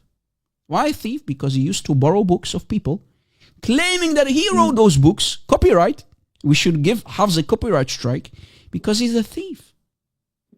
Would you, Adil, would you trust a thief with $1? A thief. Yes. Would Sorry, you give what him is a a thief? I dollar? don't Would speak. you give him a dollar? I don't speak good English. No. Would you give a thief a dollar? Someone who steals Sorry. money. No. Why no? Because he steals money. You will never see your dollar back, right? Yeah, for sure. Well, that was Hafs. He was stealing books. He was a thief. So how would you trust the Quran with someone like Hafs? If he's a known liar, a thief, and a fabricator. That's not what I said. That's what the scholars said about Hafs, the last guy in the chain of narration for the Quran. So you mean like qira'ats of today are just interpretation of the Uthmani Codex? No. You The just saying qira'at that are made up? supposedly of people who learn from. Okay. But the chain of narration has all kind of issues. It's broken chain. And this is why in the beginning of the last show, I said, people who were with me in the beginning, I said, I challenge any Muslim to give me an unbroken chain of narration for the Hafs Quran. That was my challenge, and my challenge still stands strong. Nobody can refute me about it. Because they don't have a chain of narration. They have only a broken chain of narration for the Hafs Quran, as you see on the screen. It has all kind of disasters in it. So what about the oral tradition, right? This is oral tradition. What you see on the screen is oral tradition, supposedly. Yeah. From. Where is it? Like processed? Like what? Where the chain broke? So? It's broken all over the place. Muslims said, brother, let's start from top, okay? Muslims said that Muhammad supposedly taught the Quran to the companions. On top, let us start from all the way on top. Muhammad is supposedly receiving wahi, divine revelation, from Allah through Jibreel. Muhammad teaches it to the companions.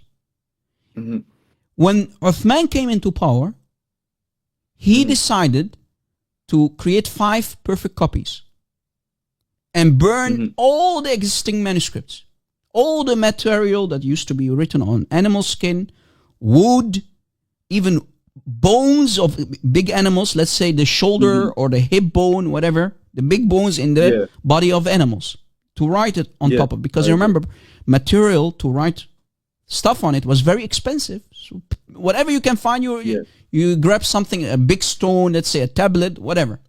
Or even animal skin, or even big chunk of wood from a tree, let's say. Yeah. So that's what they used to do. What Uthman did, he ordered all the materials to be collected and then burn everything. A huge barbecue of the Quranic material. Maybe you've heard the story, right? Yeah. And he created 5 perfect copies. Who? Uthman. When he gave the order to Zayd ibn Thabit. What, he created 5 perfect copies? Yes, 5 new perfect copies. Okay. Right? Okay. So we should have, in other words, the Quran of Uthman, right? But guess what? According to the scholars, the Hafs Quran is not from Uthman, it's from Ali. So we don't have the Quran of Uthman, we have the Quran of Ali, supposedly, when it comes to the chain of narration of Hafs. That's one. So that's the very beginning of the chain of narration. We go to the third person in the chain, As-Sulami. He did not take from Uthman, as you see. He took from Ali. You see it? Okay. Broken chain of narration. And the guy after As-Sulami, his student basically, Asim, he had issue with his memory. He was not a Hafiz, and he had many errors. So the teacher of Hafs, he was demented. He had issues with his brains. And last but not least, according to the scholars, he was also often not trustworthy when it comes to the Hadith. How can you trust such a person with the Quran, right? And then last but not least, as I explained earlier, when I told you about Hafs, he's a thief, he's a liar, he's a fabricator. So, does this look like a chain of narration that you should throw in the garbage, in the bin where it belongs, or should you accept it with your hands? Something trustworthy. I get your point. Yeah, if it was like this, yes, it's not. No, it's not. If it was like this, it is like this, according to the scholars. I get it, but I also want to remove the what if. Like, remove the word if from your vocabulary, or whatever you want to call it. I can do it. But one thing is true. Like they say to me, like the Uthman Codex, it has not diacritical points. Is that why, like maybe the chain of narration is different? What? It has not the Uthman Codex. It has no diacritical points, and the Hafs scripture Yeah. has Hold on, diacritical brother. points. Hold on. Admins, my TikTok went down because my battery is dead. So yeah, I will continue just with YouTube. But go ahead, brother. Sorry, can you repeat what you said the last 10 seconds because I did not get what Yeah, you yeah, said. I can say. Yeah. Like Uthman Codex was like with no diacritical points. That's why maybe it's different chain of narration. It does not continue because the Mus'haf of Uthman, it was finished. But then Ali and Al-Sulaymani and Asim and Hafs, the chain of narration is like this because they have the diacritical points for saying it like this. They read the Uthman text with this qira'at to say it like this. You get my point? I got the point, but brother, who's going to fix this first? We need to fix this. You see the broken chain on the screen? Who's going to fix it? Because this is broken. We have a problem. We have a problem that the Muslims cannot solve. And this is why Yasser Qadi said, Dr. Yasser Qadi said, we cannot answer these questions that academics, people like me, because I'm an academic researcher, as you noticed, people who they call the Orientalists, when we ask these questions, these very hard questions, Dr. Yasser Qadi was honest. I don't know why he was honest, because Muslims love to lie when they defend Islam. He was very honest when he said to Mimi Hijab, the golden showers boy, right, who demanded golden showers. Muhammad Hijab, the buffoon, when he interviewed him, he said, which Quran are we going to write down if I give you a blank Mus'haf? Yasser Qadi said, I can't answer the question. Ask yourself why. Which Quran are we going to write down? Because they don't know. Because not one narration has an issue with it. All of it is broken. Now I get it. So the problem is the chain of narration. Chain of narration is literally kaput. Kaput. Destroyed. For it to be called a perfect chain of narration or a sahih chain of narration, there should not be issue in any link. You see, this is a link, right? Link after link after link. That's what they call a chain of narration. All these men are the links, right? Look at all of them. They have issues. All of it has issues. All of the links have issues. So the chain of narration was not massive, was not too many people. All of these people have issues. One chain? Muhammad himself used to forget Quran. It should not be Ali, it should be Uthman. As-Sulami did not take from Uthman, he took from Ali. Muslims said they have the Quran of Uthman. No, they don't. That's another disaster. Asim was demented, had issues. And he taught two different Qurans to his students, Hafs and Shu'bah. And Hafs is a liar, a thief. I mean, this is crazy. Yeah, man, I would make a photo of this. Rewatch, brother, rewatch our discussion again so you get the idea again, so you can take notes. And again, ask your Muslim friend to call in and watch out what I will do to him when he lies to me. Okay, I will do it. Okay, I will do it. Thank you, Adil, Thank you, for bro. your call. Thank you. Have a good day. Have a good day. Thank you for your respectful speech. You see, guys, when you are respectful, we will not silence you. Any Muslim? Guys, my phone died, so I cannot stream on TikTok anymore. The battery is down, so there's no point to restart the video or the live stream all over again. Is there any Muslim who wants to come up on YouTube only? You can join our Discord server in the pinned up comment and have a conversation with me right here, right now, live on air. Any Muslim? Any Muslim? All right. So, guys, as you see, this chain of narration is done. It's kaput. It's broken for the Hafs Quran. This is really the Hafs Quran. This is the chain of narration of Hafs. And we can find this information, guys, in books like Ibn al-Jazari. We mentioned this book in the earlier recording that I used to refute Muhammad hijab. Okay, I used this book. I am using this book against the Muslims to refute these liars and deceivers. Again, غاية النهاية في طبقات القراء by Imam Ibn al-Jazari. Who is Ibn al-Jazari, guys? Anybody knows in the chat? If you have paid attention. Here's the link for the book again. Who is the Ibn al-Jazari? Again, who? Let's see if you paid attention, guys. Who is Ibn al-Jazari? Who is he? Who is Ibn al-Jazari? He's a very important guy, guys, in Islam. He's very, very important. Yes, he is a scholar, but who is he exactly? Who is Ibn al-Jazari? Chat. If they are Muslims, maybe they can answer the question as well. Ibn al-Jazari. All jokes aside, Alex, please. Who is Ibn al-Jazari? We know Islam is a joke, but focus, please. Who is Ibn al-Jazari? I know this is very academic, but if you paid attention, you should know the answer. We have two people for the canonization, right? We have Ibn Mujahid. Remember, he is responsible. He is responsible for the 7 canonical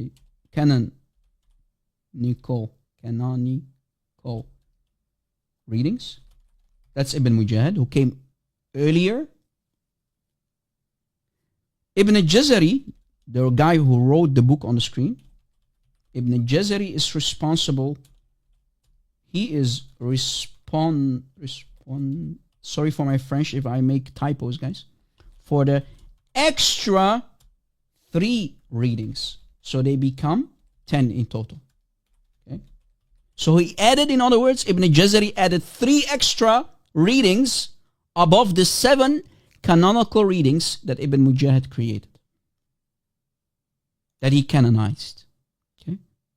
So 2 scholars, 2 experts, Ibn al-Jazari and Ibn Mujahid, who came before him. 7. So we have 7 plus 3. In other words, 10 qira'at, 10 readings. Qira'at means readings. Qira'at Hafs, Qira'at Shu'ba, etc. You get the idea. Yes, Lubyanka. That's what Ibn al-Jazari did. He added 3 extra, more Qur'ans, basically.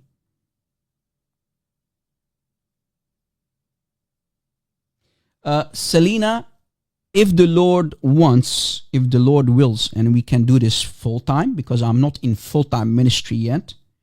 If the Lord wants, and we got enough support, financial support, and I can do this full-time, I can quit my job, and I can do this full-time. I'm not joking. And I can do this full-time. Then I will have enough time to do full-time ministry, to write books, and do what I have to do.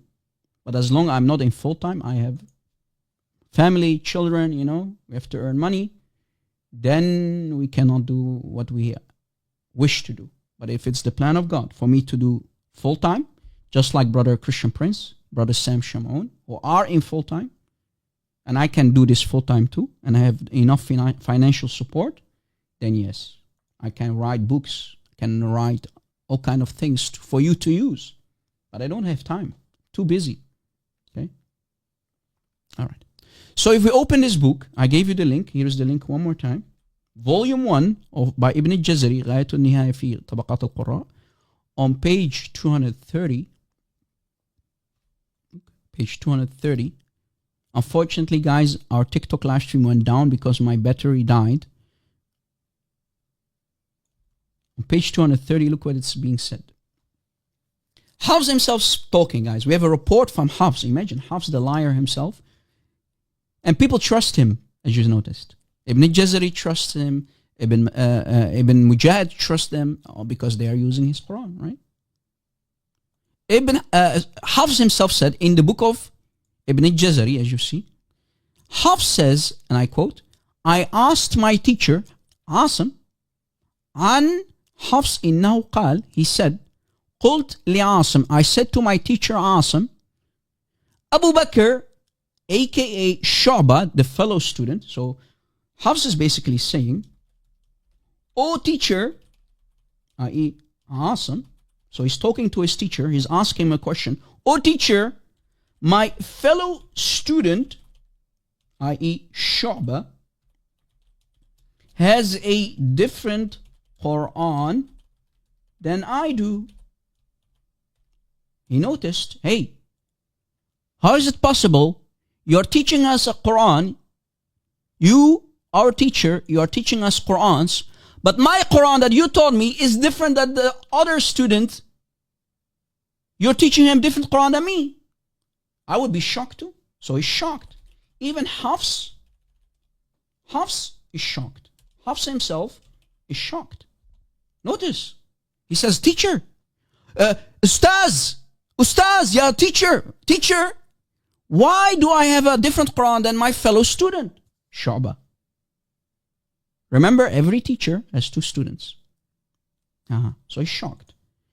And he gets an answer. Asim said, so the teacher said to Hafs, my student, I taught you the reading of Ali ibn Abi Talib. Do you see, guys, when I created the flowchart, we go back.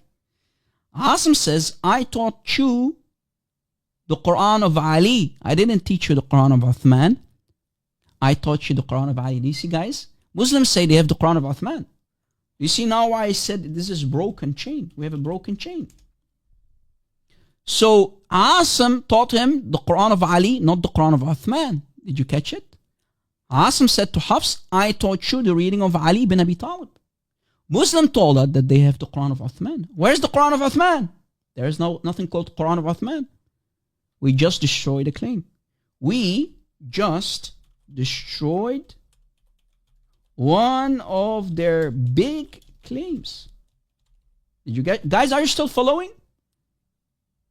I hope this is not too academic for you guys.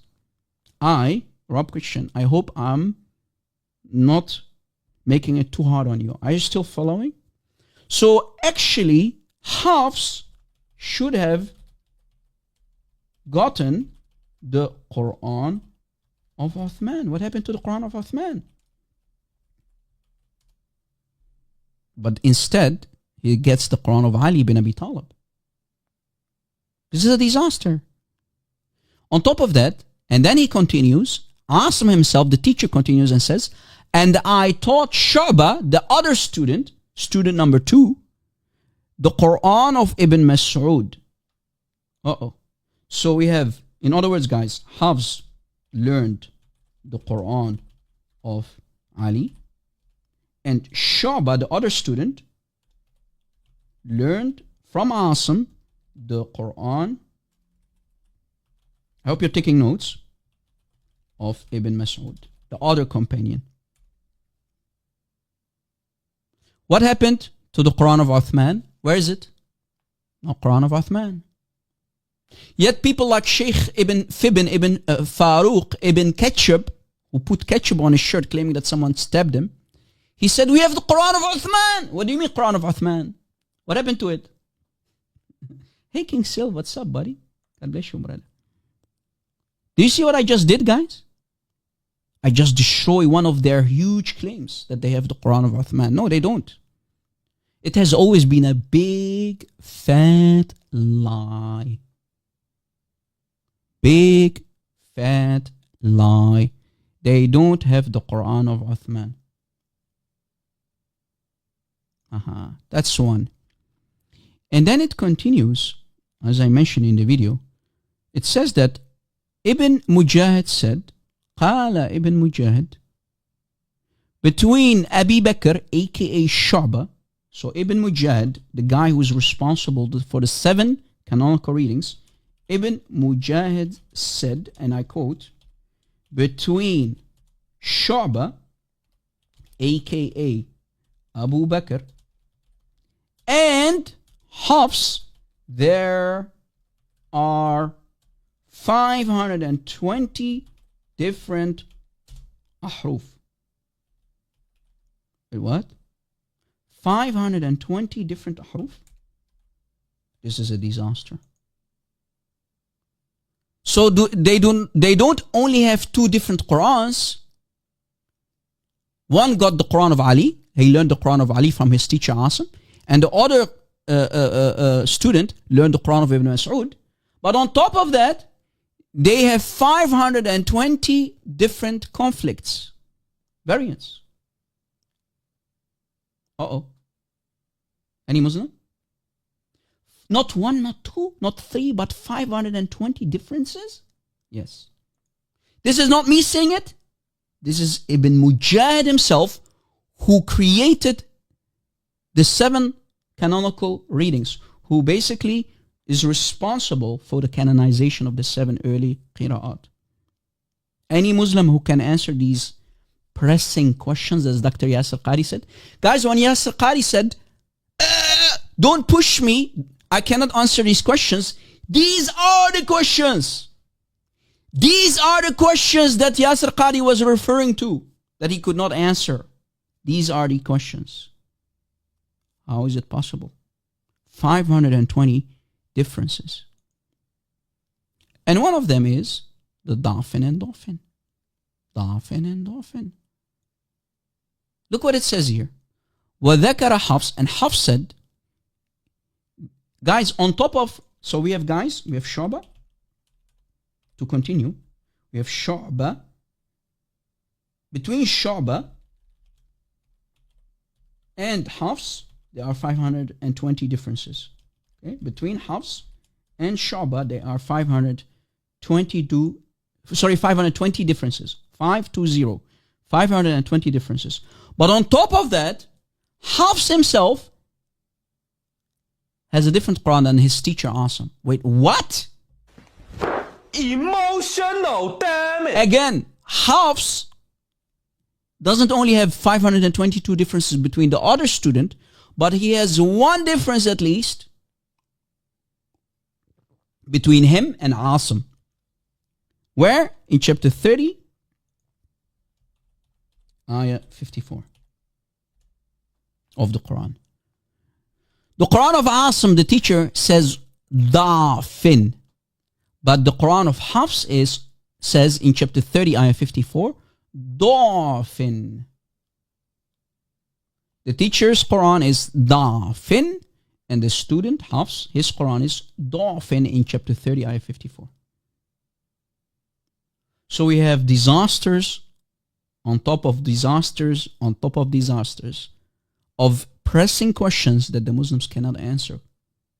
And if they answer it, if they try to answer it, they will commit a suicide of their career. It's a suicide for your career to answer these questions. This is why Dr. Yasir Qari said, we don't know how to answer these questions. Ya Muhammad Hijab. Emotional, damn it! You're finished, boy! You're finished, boy. Muslims don't know how to answer these pressing questions. If there is a Muslim who thinks that he can answer the question, these questions that I'm asking, that I'm raising, let him come up. Where are they? Why are the Muslims hiding? This should allow you, if there are truth-seeking Muslims out there who are not here to troll and mock, if they care about their salvation and soul, precious soul, you should use your brains and ask yourself, scratch your head and say, hey, wait, this is devastating for me. This should put doubt in my heart about Islam, because what do you mean Quranic preservation to the dot and to the vowel, and not one harakah has changed? What do you mean not one harakah has changed? Not dot, not one letter has changed. What do you mean? We just destroyed that lie. It's nothing but an empty claim, a lie. Did you catch it? Just one tiny vowel changes the entire meaning. Changes the entire Quran. And here is more, guys. Here is another book that I want to present. This is the very first time, if I'm not mistaken, that I'm showing you this book. Here is the link for the book. Here is the link, guys. Here is the link. And on page 467, there is a report number 19. So report number 19. Okay, report number 19. It says that Hafs supposedly, so I'll translate what is being said on the screen, on the page. On page again, what is it? Page 467. Okay, page 467. So this is another scholar who is talking about what Hafs did, what Hafs said, etc. It says, guys, it says that regarding chapter 30, so we're talking about chapter 30, ayah 54, it says that Hafs took it from someone else. Wait, what? No way, guys. Emotional, damn it. What it says is basically that Hafs took verse of chapter 30, ayah 54 of the Quran. He did not take it from Asim, not from his teacher Asim. So we have a broken chain again. He did not take it from his teacher Asim, but he took it actually from, watch this, from someone called, what does it say here? From someone called sorry for my French, from someone called Fudail. I'm going only to mention his forename, okay? He took it from some other people, from Al-Fudail, from Atiyah, and then from Ibn Umar, the son of Caliph Umar. And then supposedly Umar get it done from Muhammad, supposedly. This is the chain of narration that Asim basically took chapter 30, ayah 54 from. He didn't take it from Asim. So what are you saying, Rob? What I'm saying is this. Look, guys, pay attention, take a screenshot. So we already explained that the first part of the discussion that I had moments ago with Adil when he called, this is a broken chain on the left. This part here on the left. But Hafs is telling us that he did not take chapter 30, ayah 54 from Asim, his teacher. He took it from other people. He took it from Al-Fadl bin Marzuq. And Al-Fadl bin Marzuq took it from Atiyah al-Awfi. And Atiyah al-Awfi took it from Ibn Umar, the son of Caliph Umar. Do you see the mess that Hafs created? Do you see the mess that Hafs created for the Muslims? Do you see it? So guys, they claim that we have a chain of narration from Hafs, Asim, As-Sulami, Ali, and then Muhammad. But Hafs destroyed that entire chain of narration. Why? Because he did not take it from Asim for some reason. He took it from Al-Fadl bin Marzuq. He took it from Atiyah. And he took it, and Atiyah, you see guys, this is supposedly chain of narration. And Atiyah took it from Ibn Umar. Where is the chain of narration? Guys, the chain of narration got all kind of branches, as you see. We have, we have branches. Where is the golden chain of narration that is unbroken? What do you mean chain of narration? How is it possible that Hafs is not taking it from Asim, but he's taking it from people, other people? I thought that the Muslims told us when we talk about chains of narrations, every teacher has two students. Again, look guys, what I'm saying is this. If this is a little bit too academic, I'm trying really my best to dump it down for everyone and everybody. Okay? What I'm trying to say is this. Look, if we take another flow chart that is created by Muslims, look, this is the flow chart. As you see, every teacher on the left has two students. Nafi' al-Madani has Warsh and Qalun. Warsh is being used in Morocco, for example. Qarun is used basically in countries like Libya, Northern Africa. We have Ibn Kathir al-Makki. Don't confuse him with Ibn Kathir al-Mufassir. This guy came way before the Mufassir Ibn Kathir. So this is another guy, a different guy, Ibn Kathir. Okay? Ibn Kathir al-Makki had also two students. Student number 1, Qumbul, and student number 2, Al-Bazi. And the list goes on. So these are the 7 qiraat on the left that Ibn Mujahid has canonized. Look guys, in the bottom, we have number 5, Asim al-Kufi. This is the teacher of Hafs.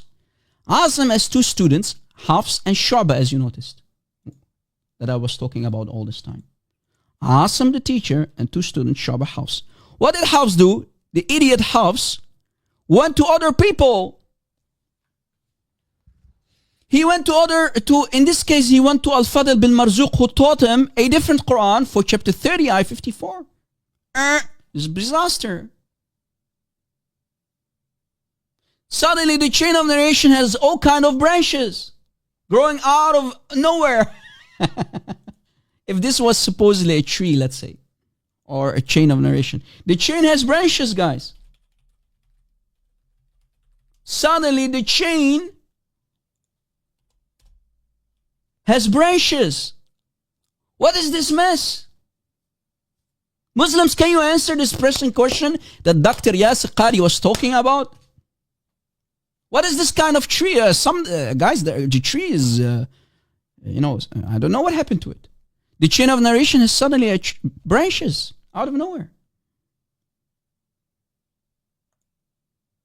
Sayyidah, pay attention. This is a disaster for you. Don't talk about the Bible. Fix this disaster. Fix it. Any Muslim can fix. Don't do damage control and apply the tu quoque fallacy. Pay attention. Focus. Focus. Can you solve this disaster that Hafs created for you Muslims? And guys, this is also mentioned in, for example, in Kitab. Let me give you the link for this one. In Kitab,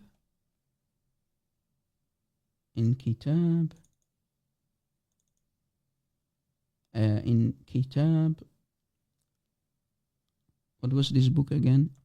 Kitab السبعة في القراءات by Ibn Mujahid himself, who canonized the 7 readings. That's him now. You see, guys, I'm using the experts.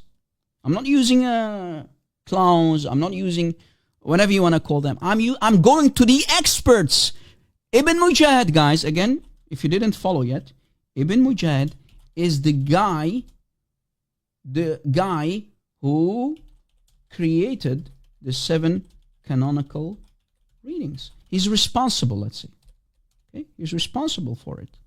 He put the canonization into business.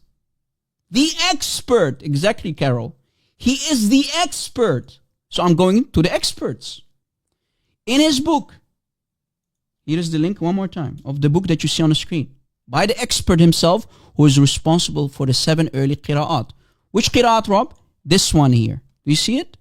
He created 1, 2, 3, 4, 5, 6, 7. Later, Ibn Jazari added 3 extra to become 10. So I'm going to the expert who created the 1, 2, 3, 4, 5, 6, 7. Okay?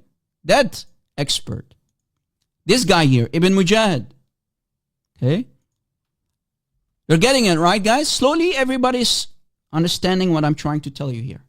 I know it's very academic stuff, but hey, I'm trying my best to dump it down. On page 508 on the screen, we scroll down, look what it says. It says, Hafs read his own reading? Wait, what? He's read his own reading? For chapter 30, ayah 54? Hafs created, in other words, his own Quran for verse. We have conflicting reports, guys. In other words, we have conflicting reports. So report number 1 says, Hafs learned from Al-Fudail, or whatever his name was. Okay? Ayah 30, 54, as we mentioned in the previous book. But here, in this report, from the expert himself, Ibn Mujahid says, Hafs created his own verse, namely chapter 30, ayah 54. Pick your cherished Muslims. Are you going to choose report number 1? Or are you going to choose from the expert himself, Ibn Mujahid, saying that Hafs created his own reading? Pick your cherries, Muslims. These are the questions that Yasser Qari could not solve, that he could not answer. When he said, their academics, people like me, the Europe Christian, we cannot answer their questions. These present questions, we don't know exactly how to answer them, Yasser Qari said, remember? We don't know how to answer their questions. Questions of Rob Christian, for example. Guys, are you still with me? Give me one, please, if you're with me. Are you still following what I'm explaining to you? So what I'm saying is basically, according to Ibn Mujahid, Hafs created his own reading. Hafs, let me do this, guys, in front of you. Let me play with paint a little bit here. Rob, what are you going to do, Rob? Rob, what are you going to do, Rob? I will do this. Look, if I open paint, look, I'm going to edit the heck out of this flowchart together with you guys in front of you. Okay? Look. According to Ibn Mujahid, right? And let me put this. Let me create a new line. Blue color. I love the blue color. Look. I will create a new line and take another line. Rob, you love this, right? Yeah, I love it, man. You gotta love it, man. Look, here's another line. And maybe put another branch. I like branches like Hafs because Hafs loves branches. And maybe do another line here. Do another line here now above. Okay. Here is okay. Let me put a quote from Ibn Mujahid. Ibn Mujahid said, what did he say, Rob? Ibn Mujahid said, Hafs learned chapter 30, ayah 54 from himself.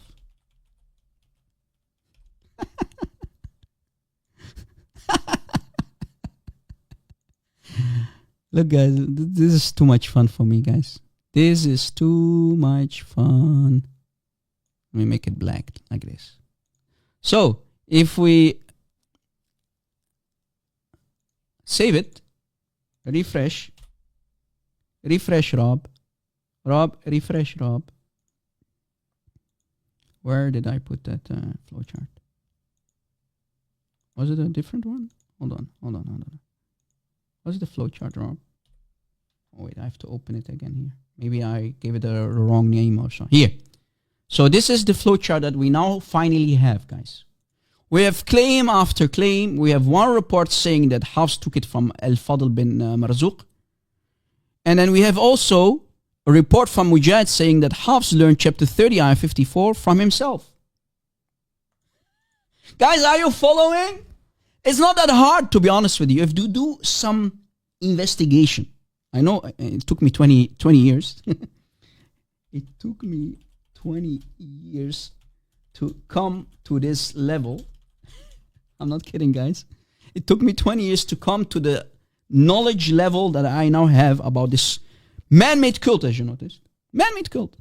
And man-made Quran to create what we put on the screen. This is literally from the Islamic books. This flowchart comes directly from the Islamic books. And who? The experts on the Qira'at, like Ibn Mujahid, Ibn al-Jazari. You get the idea. So we have one report saying that Hafs took it from Ibn Marzuq. Which one? Chapter 30, ayah 54. Because there is a conflict between 30:54 between Asim, the teacher, and Hafs. And Hafs did not take it from Asim, clearly. He took it either, he created it by himself because he's a fabricator and a liar, remember? Or he took it from Al-Fadl bin Marzuq. But wait, I have a surprise for all of you guys. Guess what? What the scholar said about this guy, Al-Fudayl or Fadl, whatever his name is, Ibn Marzuq. What did they say about him? Is he trustworthy to teach Hafs? Is he trustworthy to teach Hafs? Because remember, Hafs took it from Fadl or Al-Fudayl bin Marzuq. And this guy took it from Atiyah, the Quran. And Atiyah took it from Ibn Umar, the son of Caliph Umar, remember? But look what the scholar said about Ibn Marzuq. Al-Fadl or Al-Fudayl or Fudayl ibn Marzuq. Look what they said. Its isnad includes Fudail bin Marzuq. And Ibn Mu'in classed him as thiqa, trustworthy in his report from Ad-Duri, and as da'if,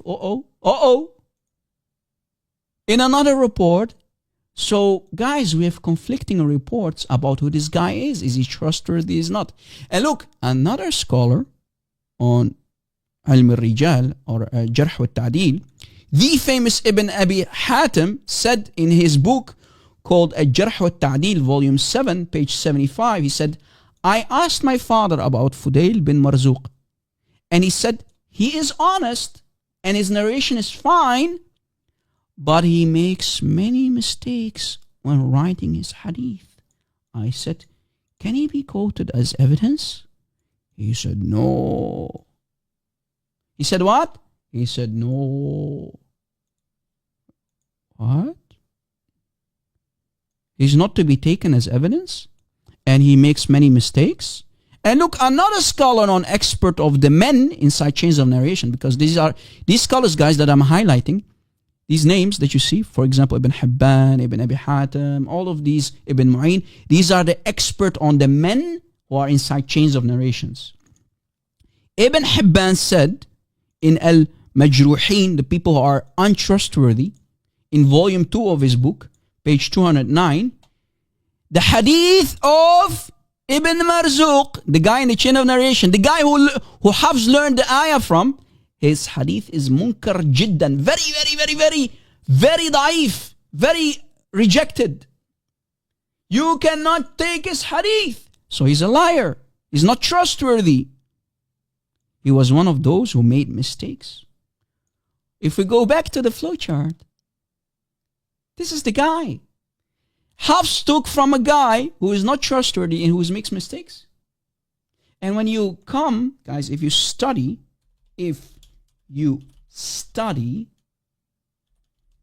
what they call the science of hadith, you must throw away such people who are not trustworthy. Do you see why I had to do this? You see, guys? You cannot trust him. When it comes to ilm al-rijal or the science of hadith, you cannot put trust in these people because they are fabricators and they make mistakes.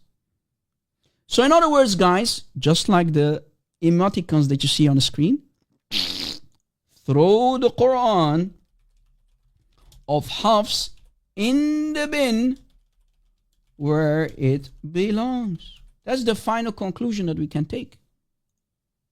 Throw the Quran of Hafs in the garbage, in the bin where it belongs. This entire chain of narration is dead. Any Muslim can refute me about it? Come up. Yalla ya akhwan. You see, guys, I am going through books, and more books to explain to you that the Quran of Hafs is garbage. The Quran of Hafs is garbage by a garbage man. Hafs is a garbage man, a liar, and a thief. He creates his own ayahs. This is not me saying it. This is what the scholars said. This is what the scholars said, like Ibn Mujahid in his book. Look, again, let me make it a little bit bigger. Ibn Mujahid said that Hafs is creating his own Quran.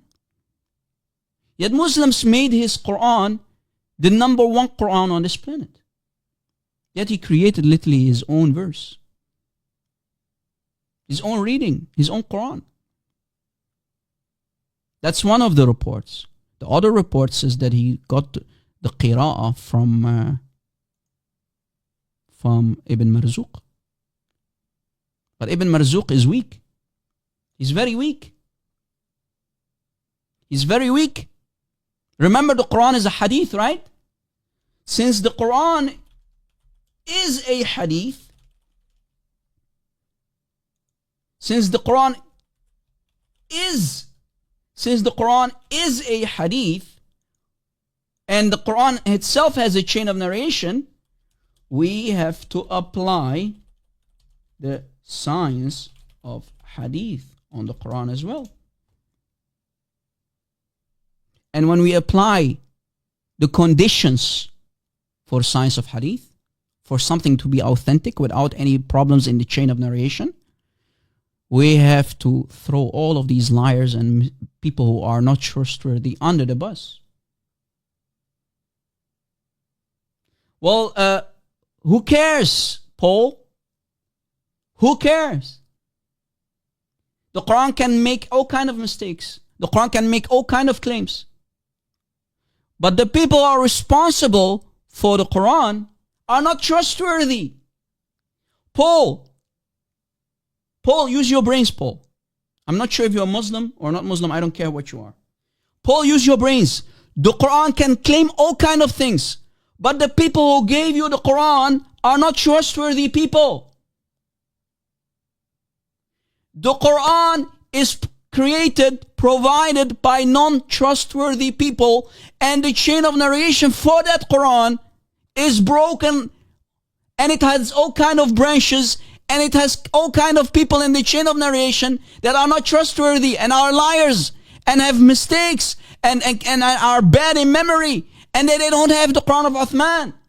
All of it is disaster. You are 10 steps ahead. Go back a little bit. Go back to the source. The source is Hafs. Did you catch it? Yes? Did I hear someone? Do you see, guys? On Discord, there is a guy with the name Quran is 100% preserved. Okay, He's let him on come the up. stage. Let him come up. If he is truly the son of his mother, I challenge him to come up. Unmute. I see your name. Unmute. Talk. Yes? But what's the problem you have with Quran? I don't have a the problem exact with the Quran. I don't have a problem with the Quran. You should have a problem with the Quran. You want to know why there are different styles of Quran? Yeah, please enlighten me.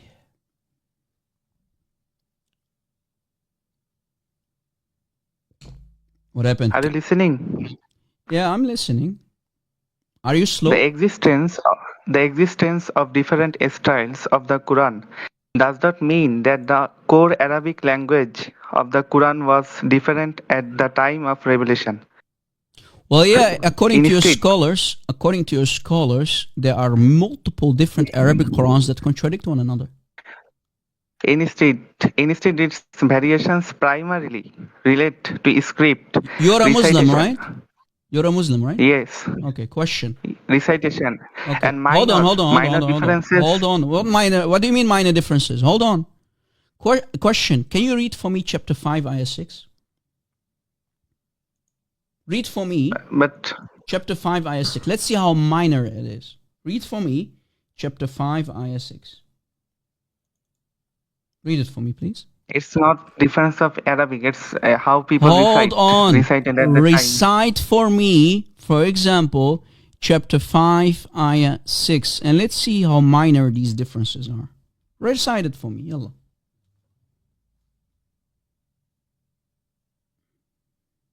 Go ahead. Hello. O you who believe, when you rise to perform the prayer, wash your faces and your hands and your arms to the elbows, and wipe your heads and your feet to the ankles. If you had intercourse, purify yourselves. If you are ill or on a journey, or one of you returns from the toilet, or you had contact with women and cannot find water, then purify yourself with clean stand by wiping your faces and hands with it. Allah does not intend to burden you, but He intends to purify you and to complete His favor upon you, so you may be thankful. Okay. Can you explain what you just read for me, please? It's about purity. This is ablution, right? How to achieve purity. This yes, is how to achieve purity. Yeah, this is about ablution, right? Yes. Okay. When you do ablution, can you tell me what you do exactly? How do you wash? How do you wipe? What do you wash and what do you wipe? As our Prophet taught us by his hadith. Yes, go ahead. And the Quran. The Quran is also here on the screen. So what do you have to do exactly? The hadith is the hadith is the commentary of the Quran. Yeah, Maybe you okay. do not So know what that. do you do when you do the ablution? Explain.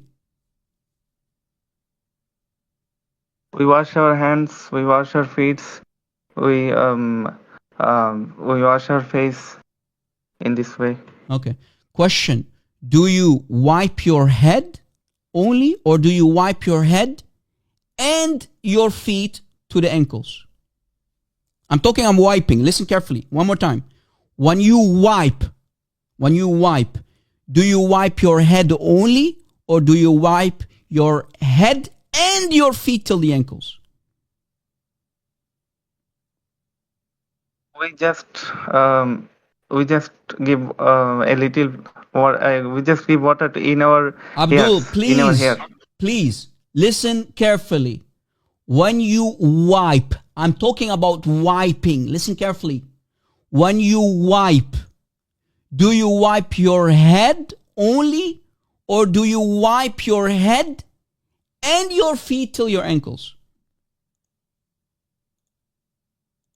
Yes, we wipe our head and wash our feet up to the Thank ankles. you. So this is the Quran of Hafs. You only wipe your heads, right? Yes. So But what's the problem? beautiful. Now pay attention. Pay attention closely. If you compare this qira'ah, look at the word here. Look at the word. وَأَرْجُلَكُمْ, right? Do you see the fatha on top of the lam? Do you see it? Here? Yes, I know Arabic, but a little. Okay. Okay. So you have to wipe your head only. Remember? Wiping of the head only. But guess what? If we go to Qira'at Shu'ba, and here's Qira'at Shu'ba, when you compare it with the Hafs, look. Can you provide the link, Brother Phil, for Quran, for the link here? Look closely. On the left, we have Shu'ba, the other student of Asim. Remember, Asim has two students. Asim has student A, Hafs, and he has student B, Shu'ba. Qira'at Shu'ba an Asim, and Qira'at Hafs an Asim. Pay attention, okay? So I put, as you see, if you notice, I put both. Hold on. Let me finish. Brother, let me finish. Let me finish. Hold on. A word of Quran Hold on. can have different meanings. In different Hold perspectives. Hold on, bro. Hold on. Let me finish. Please. Do not interrupt. So the Quran of Shu'ba, look closely. The Kasra is underneath the letter Lam. Kasra is underneath. Do you see it?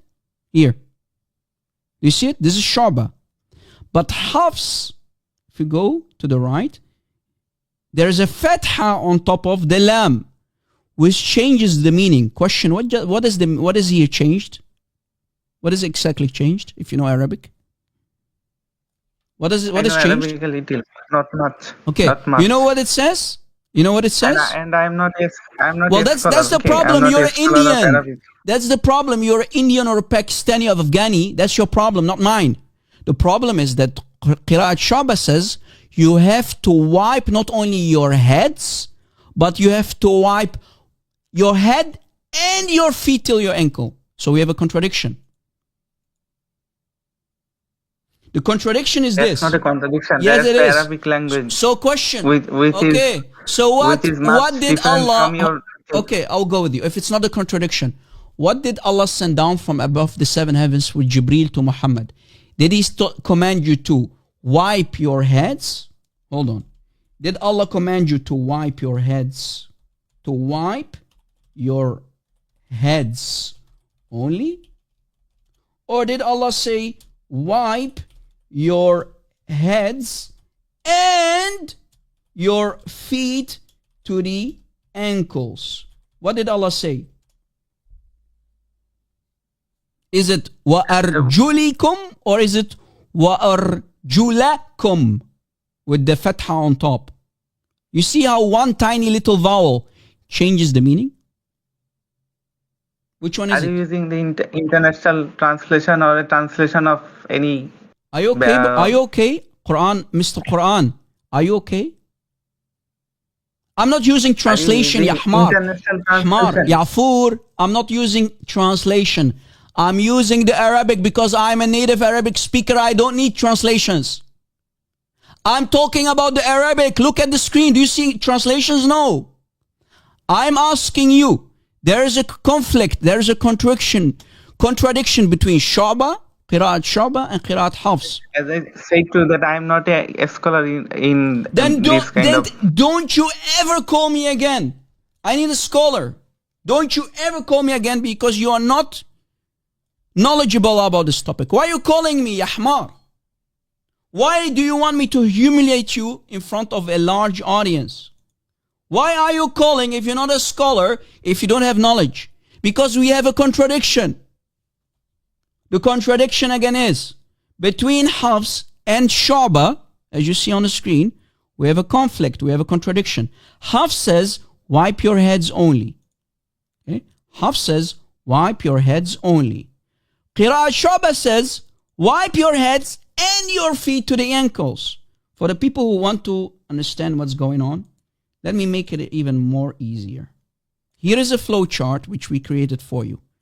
Look, on top is the Quran of Hafs. In the bottom is the Quran of Shaba. Hafs tells you to wipe your heads only. Wipe your heads only. In the bottom, we have Qira'at Shaba, the other student of Asim, commands you to wipe both your heads and your feet till the ankles. Maybe I can make it a little bit bigger. Hope it's big enough, guys. Is it big enough? I think it's big enough. So you can take a screenshot. I don't know if it's going to fit. Look. On top we have Hafs. In the bottom we have Shaba. Hafs on top says, wipe your heads. In the bottom it says, wipe your heads and your feet till the ankles. This is a contradiction. Huge one. Don't take it lightly, guys. Do not take this contradiction lightly. Why? Because Shia and Sunni Muslims are calling each other innovators about it. About this very ayah. Why? Why, guys? Because Shia apply basically the Shaba reading. They wipe both their heads and feet till the ankles. The Sunnis, on the other hand, who are using Hafs, they are only wiping their heads. Of course, Rory, they call each other kuffar. Guys, for the people who do not know, Brother Rory here, the highlighted comment, Brother Rory used to be a Sunni Muslim. Brother Rory here on the screen, he used to be a Sunni Muslim. Many years ago, he called me live on air and he became a Christian. Remember our conversation, Rory? And you can find his testimony, guys. If you go to my YouTube channel back, click on the playlist, Christian Testimonies. You'll find his testimony still uploaded on my YouTube channel, guys. Awesome brother in Christ now. He used to be a Sunni Muslim. He called in and he took his Christian Shahada. Right, Brother Rory? I will never forget it, Rory. You're still in my prayers, Brother Rory. I will never forget about you, brother. Because I have a better memory than Muhammad. No, this is Rob Christian talking. Brother King Silva is another brother. Muslim. Yeah. Do you have a Muslim? Stage. Yeah, let him come. On the stage. Yeah. Mr. Asraf, are you Turkey? Yeah, I think he's Turkish. Are you Turkish Muslim? Sunni? Hello? Mr. Asraf, you there? Unmute. Hello. It's a sister. Sister, are you a Muslima? Yes. I want to speak something. Go ahead. You can speak something. Go ahead. Bring like donkey's hair will not change the truth, and Islam is true, and Osama bin Laden is our sheikh. Thank you. Bye.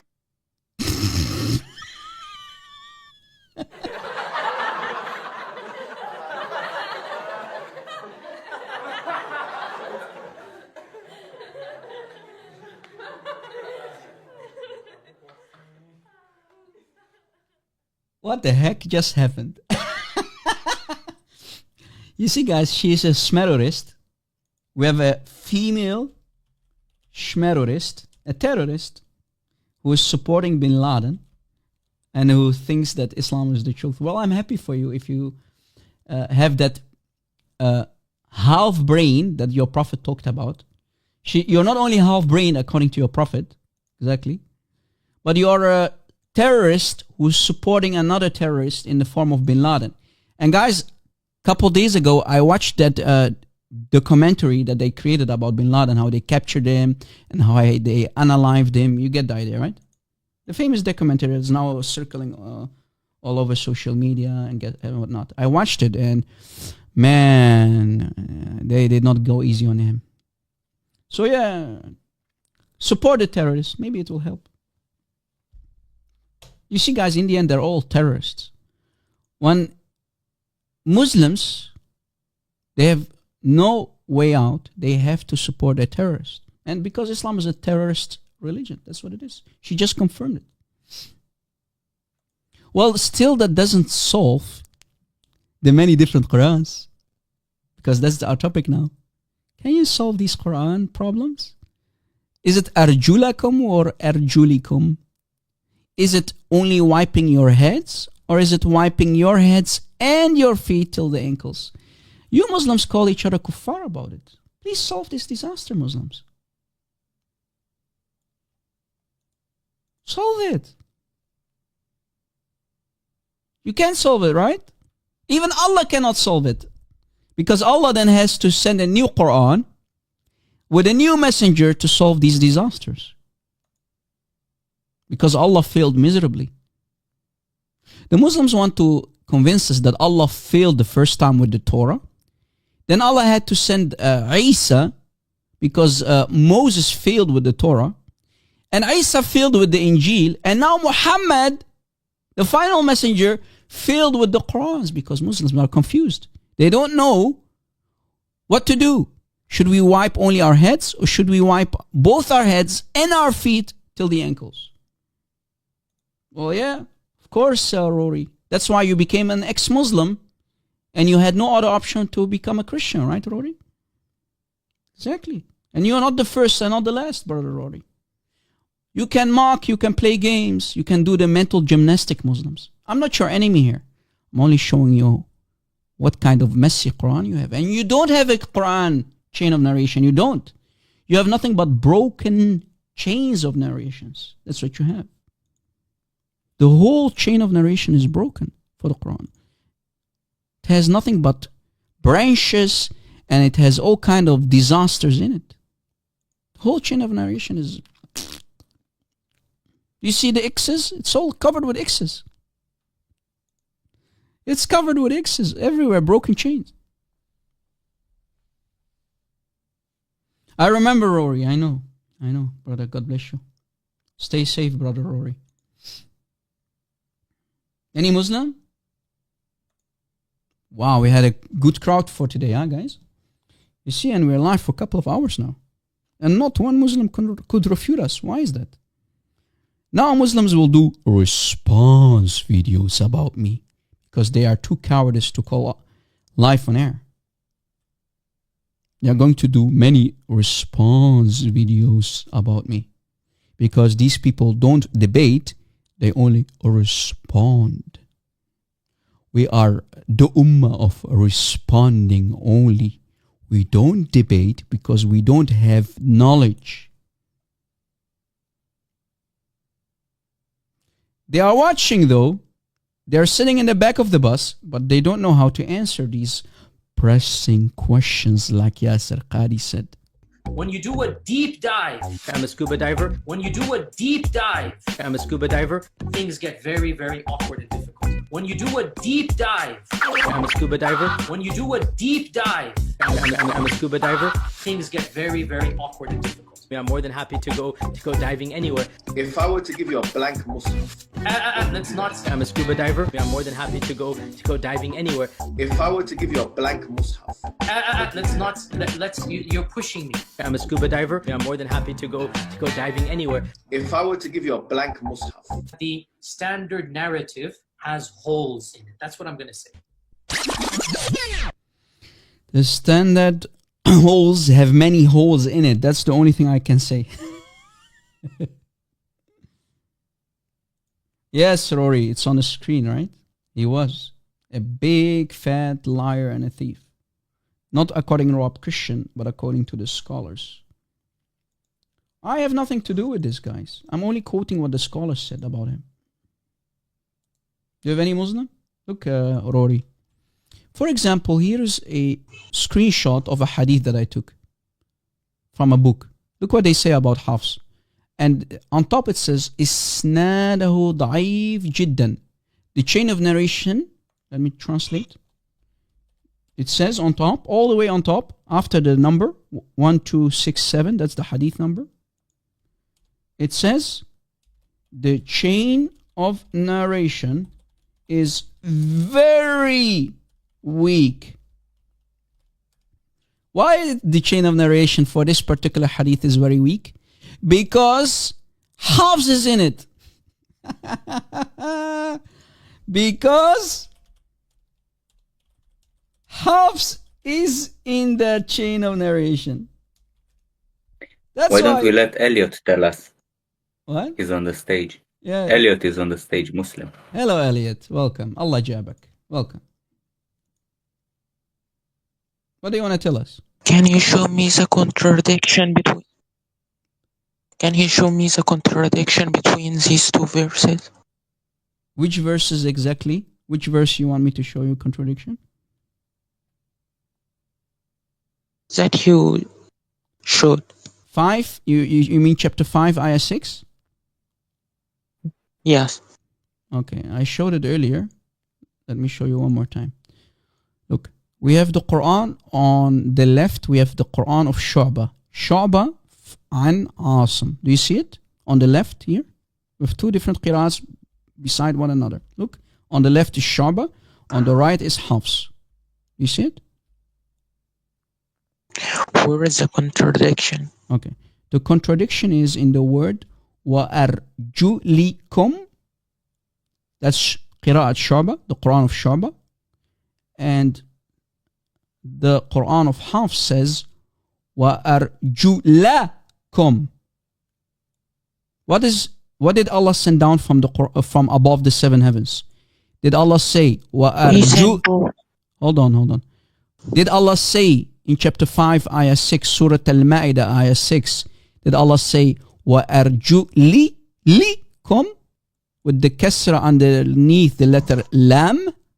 So we have a kasra under the letter lam, meaning the L basically. Kasra changes the meaning. Or did Allah say وَأَرْجُلَكُمْ? So we have the Hafs with a fatha on top of the lam. Which one is it? He said both. Both. Question. If it's both. Yeah. If it's both, do you, when you do ablution, do you wipe your head? Or do you wipe your head and your feet till your ankles? Which one is it? And my feet. What? And my feet. What do you mean and your feet? Is it your head only or your head and your feet? Not only. Oh, my head and my feet. Then, Elliot, you must be Shia. Are you Shia? Where the verse says only. Here. In the Hafs Can Quran. you show me? Yes, look. Here is the Hafs Quran on the screen. Do you look at the screen? 5, 6. This is Hafs. Look. Believers, meaning Muslims. Ya ayyuhalladhina amanu, meaning the Muslims. Hold on. Yes, it does say. Look. Don't lie. Don't fabricate. If you fabricate. Okay, if you shut up, I will show you. Shut up so you can listen and you can see it with your eyes. Look, it says, Ya ayyuhalladhina amanu. O believers. When you stand up for prayer, so when you're going to pray, wash your faces and your hands up to the elbows. Do you agree till now? So you have to wash your faces and your hands up to the elbows, right? Then Allah says, Yes. Yes. Okay. Then Allah says, and wipe your heads, right? Yes, where does it say only? And wipe your heads. What does it mean, wipe your heads? So, where does it say only? Here it says, watch. It means wipe my head. Yeah. Let's continue reading. The ayah is not finished. Hold on. Don't eat the ayah. Are you the goat of Aisha who ate the Quran? No, you're not, right? So let's continue. And wipe your heads. So the wiping is of the heads only in this qira'ah, in this Quran of Hafs. And then wash your feet. And say only. Are you a donkey or what? You must be the goat of Aisha. You're eating Quran now. And wipe your heads. Yes, it does mean only because you have to continue. And wash your feet up to the ankle. Do you see it? So yes, it's wiping the heads only. Do you see it? Where does it say only? Okay. Which part of your body do you have to wipe else? Show me. Are you okay, bro? Or are you illiterate like your prophet? My head and my feet. Do you have to wash or wipe your feet? What does the ayah say? Read. I think you are illiterate. Both. What does it say? What does the ayah say? What do you have to wipe and what do you have to wash? I have to wash my feet and my head. So you have to wipe your head and then you have to wash your feet. Where does it say only? There is no contradiction between both. What is the difference between washing and wiping? Let's see. You can also do the other Yalla, thing. Mr. Liar Boy. What is the difference between wiping and washing? Guys, look, we have to do mental gymnastics. Here comes the mental gymnastics. This is how slow Muslims are. Or they're playing dumb. Mental gymnastics. This is what we call mental gymnastics. What's the difference? I'll play dumb like you. Let's act dumb. What is the difference between washing and wiping? I can wash and wipe my head and my feet. There is no contradiction. What is the difference? What is the difference between wiping and washing? Taqiyya boy? I don't know. Okay, if you don't know, go learn what a Muslim must do. Guys, suddenly these donkeys, they don't know the difference between wiping your ass and washing your ass. They don't know what it means. They don't know the difference between wiping and washing suddenly. We have to teach them. Guys, I, Rob Christian, have to teach him the difference between wiping and washing. Allahu Azhar. لا حول وقوة إلا بالحجر الأسود يا أخوان. This is how dumb they are suddenly on my live show. This is the story of my life, guys. When Muslims call in, they become dumb like donkeys. Muslims on my live streams, they become dumb like donkeys. And of course, I'm not trying to insult the real animals in the process, because the actual animals, the real donkeys, are much more smart than these Muslims of today. Right?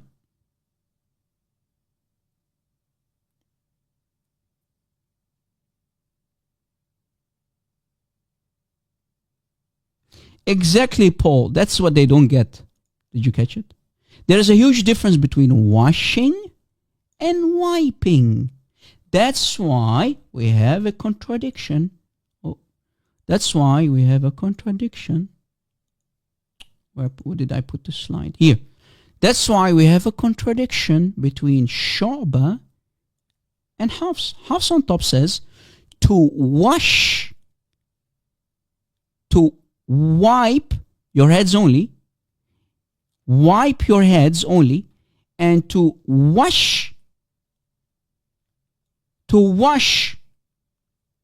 the faces and the feet. Do you see the line here, guys? Do you see it? Washing the feet and wiping the heads only. Do you see it, guys? This is what I created to make it easier for you. In the bottom, we have the Shu'bah, Qira'at Shu'bah. Wiping is for the heads and the feet till the ankles. It's not that hard, guys. It's really not that hard if you can use your brains. This is one tiny example of contradiction, right? One. Here is more. Look how many disasters there are.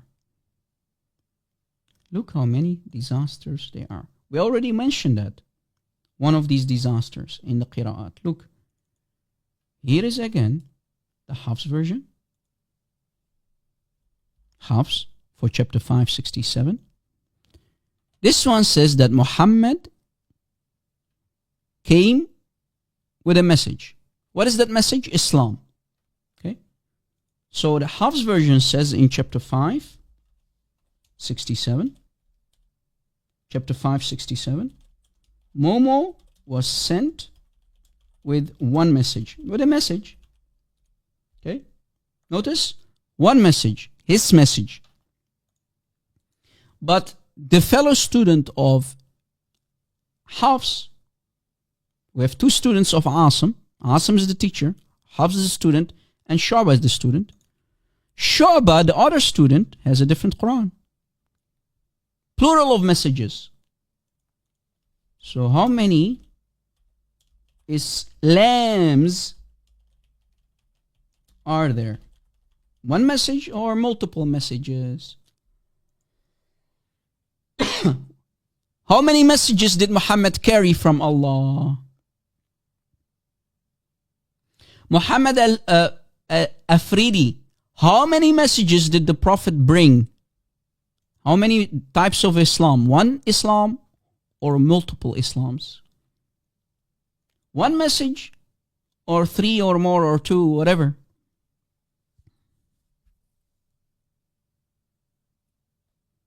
To be specific, Phil, you're correct. It's one or three or more. Exactly. One or three or more. As else it should say Risalaini, for example. Right? Two. Right? There are so many disasters and contradictions between the Qira'at. It's crazy. I don't know where to start, to be honest with you. Here is an example, guys, where a word is missing. Look. This one I created and it's all over the internet. If you just Google, guys, you'll find my slides. These are my slides. Maybe you've seen them before on the internet. These are mine. I created these. I'm the OG, baby. And now someone is saying, Rob, you're truly the OG. Yeah, I'm the OG, brother, because I'm the founder of these slides. Yes, it's me, brother. Chapter 57, ayah 24. Look, guys. Chapter 57, 24. Here an entire word is missing. Look. In Qira'at Hafs on top, in the Quran of Hafs, there is a huwa between Allah and Al-Ghani. Entire word is missing. Who ate the word huwa? Who ate it? The goat of Aisha or maybe a hungry Muslim? Allahu A'lam. Who ate the missing word huwa here? Look, here it is on top. There is it's missing. So in Morocco, guys, when they recite the Quran, you don't hear the word huwa. In Libya, if they use the Qalun version, in the country of Libya, Northern Africa, when they recite the Quran, they don't recite the word huwa. What happened? An entire word went missing. An entire word is missing.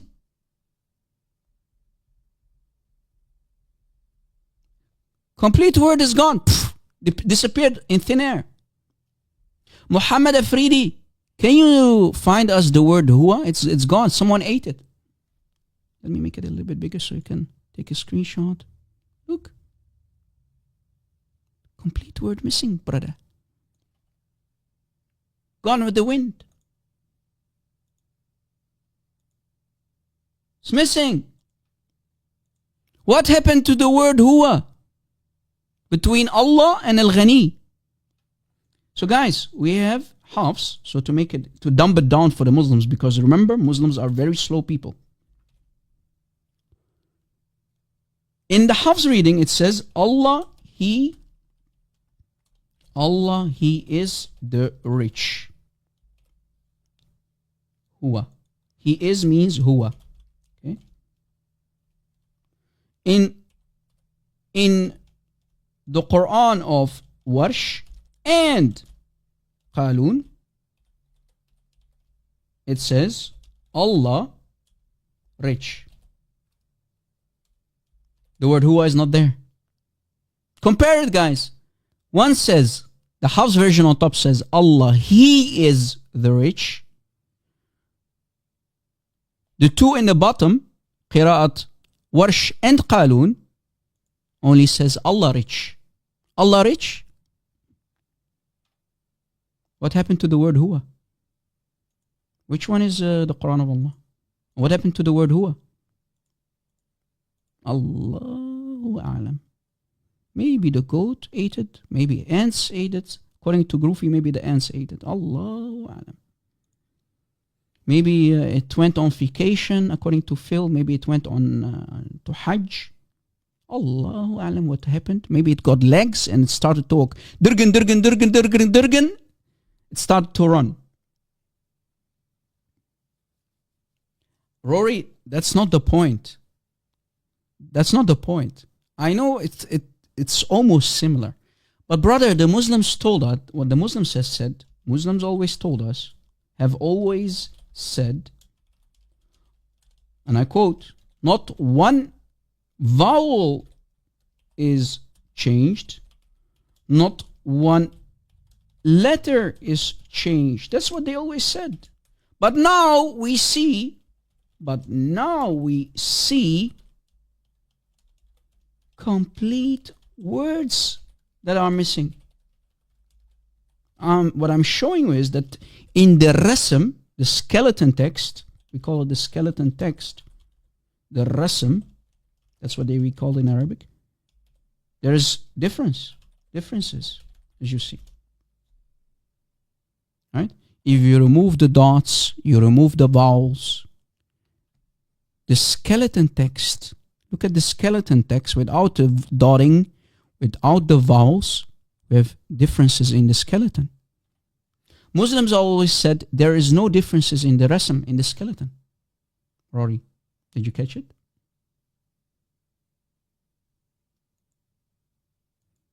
We have a problem with these liars and deceivers who have they lied to themselves and they have tried to lie to us. Now, if I go back, because I did not finish what I wanted to say about Hafs, we go back to Hafs. I told you that here in the top it says that the hadith is very, very daif. Not only daif, it says very daif. Very daif. Why very daif? Because it has Hafs in the chain of narration. And they're saying who Hafs is, what he did. It says that Hafs, okay, Hafs bin Sulaiman al-Qari, he is rejected in hadith. Huwa matruk al-hadith. Taraku, he's rejected. And Shu'ba himself, guys, look at this. Remember Shu'ba, right? We talked about him the entire live stream today. The other student of Asim, meaning the fellow student of Hafs. Shu'ba said, Hafs took a book from me, but he did not return it. So in other words, he stole it. And he continued saying, Shu'ba continued saying, he used to take the books of people and copy them. Meaning, he's taking books of people, copying them and claiming that he wrote them.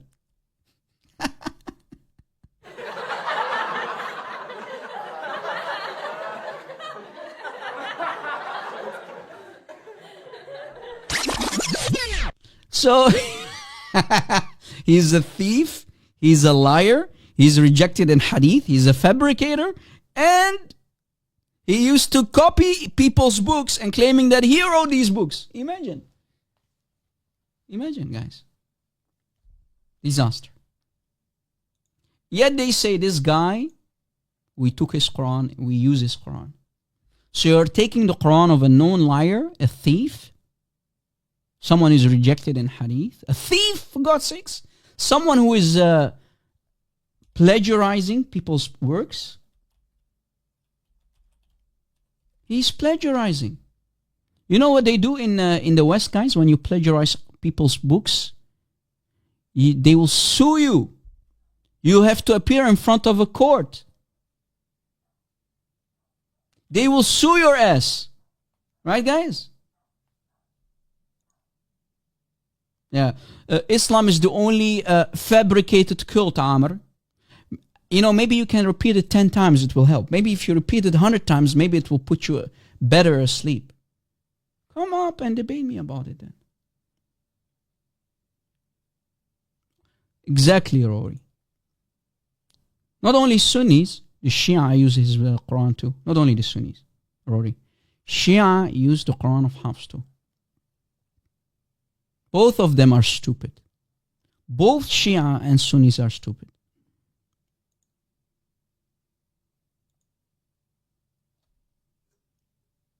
As we say in Arabic, khara akhul bowl.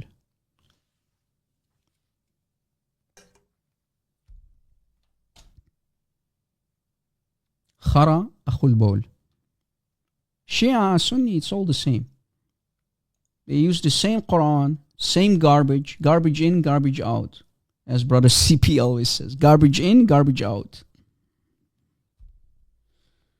يا أخوان.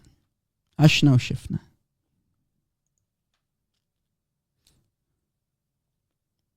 Did you catch it? Any Muslim?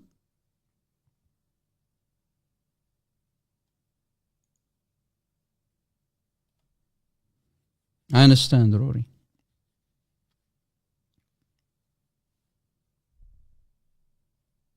Any Muslim?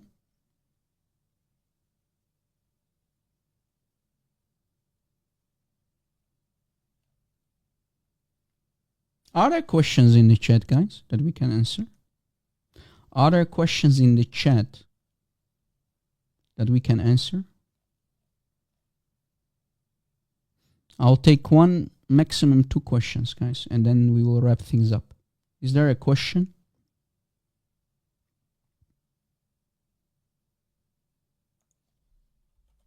Is there a question?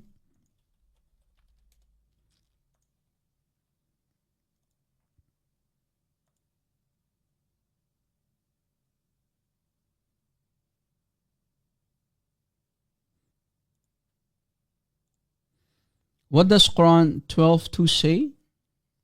What's your question about it?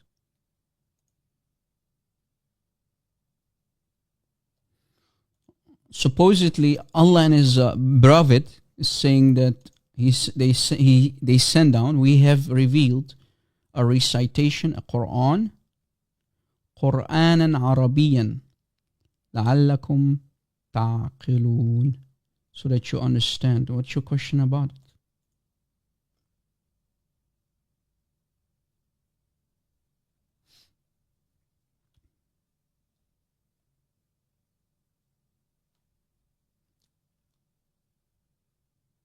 Yes, Ajay. Rory is a Christian now, an ex-Muslim, and he's a Christian. Are there questions, guys?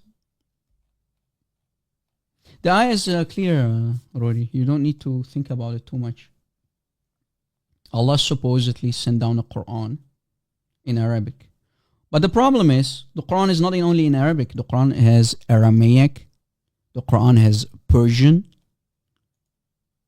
The Quran even has Latin in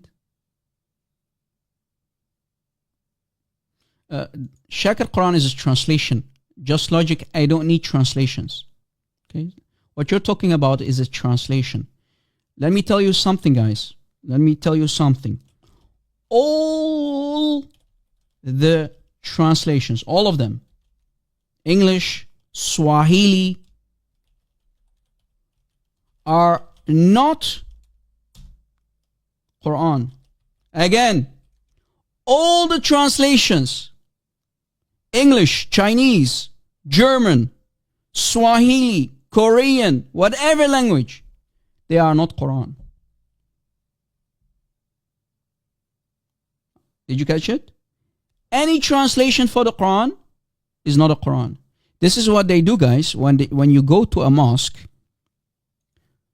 If you know anything about Islam, Any translation, Lydia, any translation is not considered to be Quran. Only the Arabic is Quran, okay? What they do, guys, when they know you are a kafir, you're a disbeliever. When you go, let's say, to a mosque and you ask for a Quran, they will not give you a Quran. They will not give you a Quran. Why is that? Anybody knows? When you go to a mosque and you ask for a Quran, they will not give you a Quran. Did you know that? Question. Why?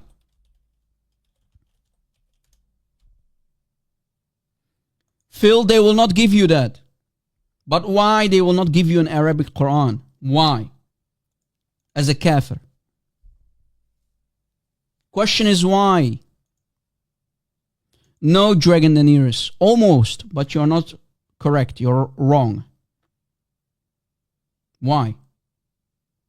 No, Rory. No, that's not the answer. The answer is very simple. Just think about it. Remember, you're a kafir. There you go, Phil. Because you are filthy. A filthy kafir is not allowed to even touch an Arabic Quran. Did you catch it? Because you're going to make the Quran filthy with your hands. That's why. So they rather give you, let's say, an English translation because that's not a real Quran.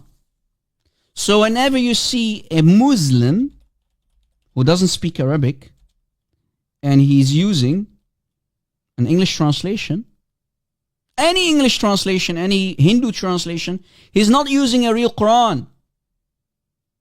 He's not using a real Quran. He's using a fake Quran that is not even considered to be a Quran. Did you catch it? It's not a Quran. They don't consider it to be a Quran. And I'm not joking, guys. You know, when I tell you something, I don't need to lie about it. The Imams will never give you a Quran in Arabic only because you are going to defile the Arabic Quran. So they will give you a translation. Exactly, Smiley. That's why. Do you see the lengths that they go to?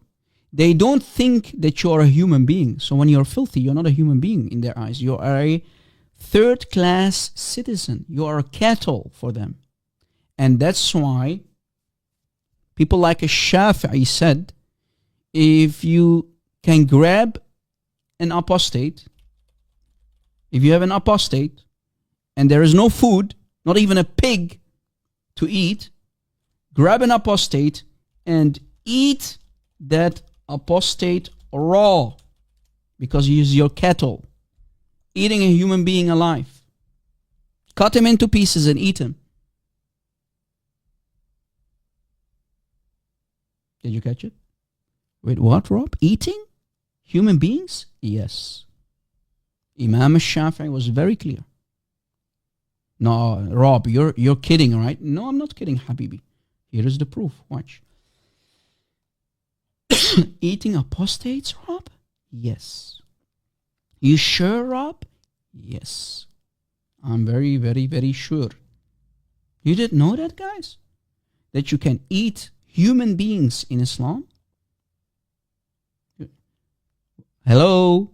Welcome to the Rob Christian Show, where you will learn a thing or two about Islam. Here is the proof. Watch. Enjoy, guys. Enjoy. Enjoy what Islam is all about. Enjoy. Did you know that the Muslimun are allowed to be cannibals in Islam? It's halal to kill and eat apostates, enemies of Islam, fornicators, and adulterers. Let me prove it. Let's go. Here is a book called Al-Iqna' fi Hal Alfaz Abi Shuja', Volume 2, page 586, by Al-Khatib al-Sharbini. On page 586 we can read, and since we permitted the eating of a dead human without cooking or grilling him, meaning a dead human body. And on the same page we read, and it's halal to kill an apostate and eat him, and kill the fighters even if it's a young boy or a woman, and eat them because they are not infallible. And it also says, and kill and eat a married person who committed adultery and the fighter, and kill and eat who stopped praying, and whoever bears retribution against him, even if the imam does not give permission for the killing, because killing them is deserved. I will provide the reference in the description box for you. To make it more clear, here's a Sunni imam who will explain and confirm why it's halal for a Muslim to be a cannibal in Islam. قتل مرتد adoo nafta ka baxaysaad murtad nooloo socdo aragtay intaad disho cun. So guys, a murtad is an apostate. So killing an apostate, that's what the sheikh, this is a Sunni sheikh from Somalia. What he's explaining is you can kill an apostate, a murtad. Do you see the word murtad here? Apostate. In Arabic, murtad is an apostate. So you can kill, it's allowed to kill an apostate and eat him. قتل مرتد adoo nafta ka baxaysaad murtad nooloo socdo aragtay intaad disho cun. You should what? Ya sheikh? You should kill him and eat him? And look, he's laughing like a monster. Try to convince me that these people are humans. You animals! What do you mean eating and killing a human being? Try to convince me that Muslims are human beings. You cannot be a human being and a Muslim at the same time. Yeah, laugh. It's funny.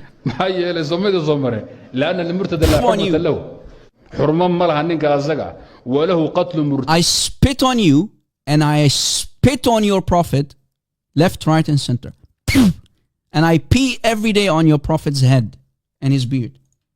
وأكله بقى كنت تهات انت دلته أيها تشيلان وعوني fry and eat وكرزن كهوري ميت كهوري عونيسو وله أكل آدمي ميتني عادقة أسوق سيساد عونيسا إنات كريس الله ما أقوله ضب إنات صار. Did you catch it, guys? It's not advisable to cook him. So what is best, guys? The best choice is to eat him raw. Don't cook him. That's the best advice. Eat him raw, brother. Just eat them raw.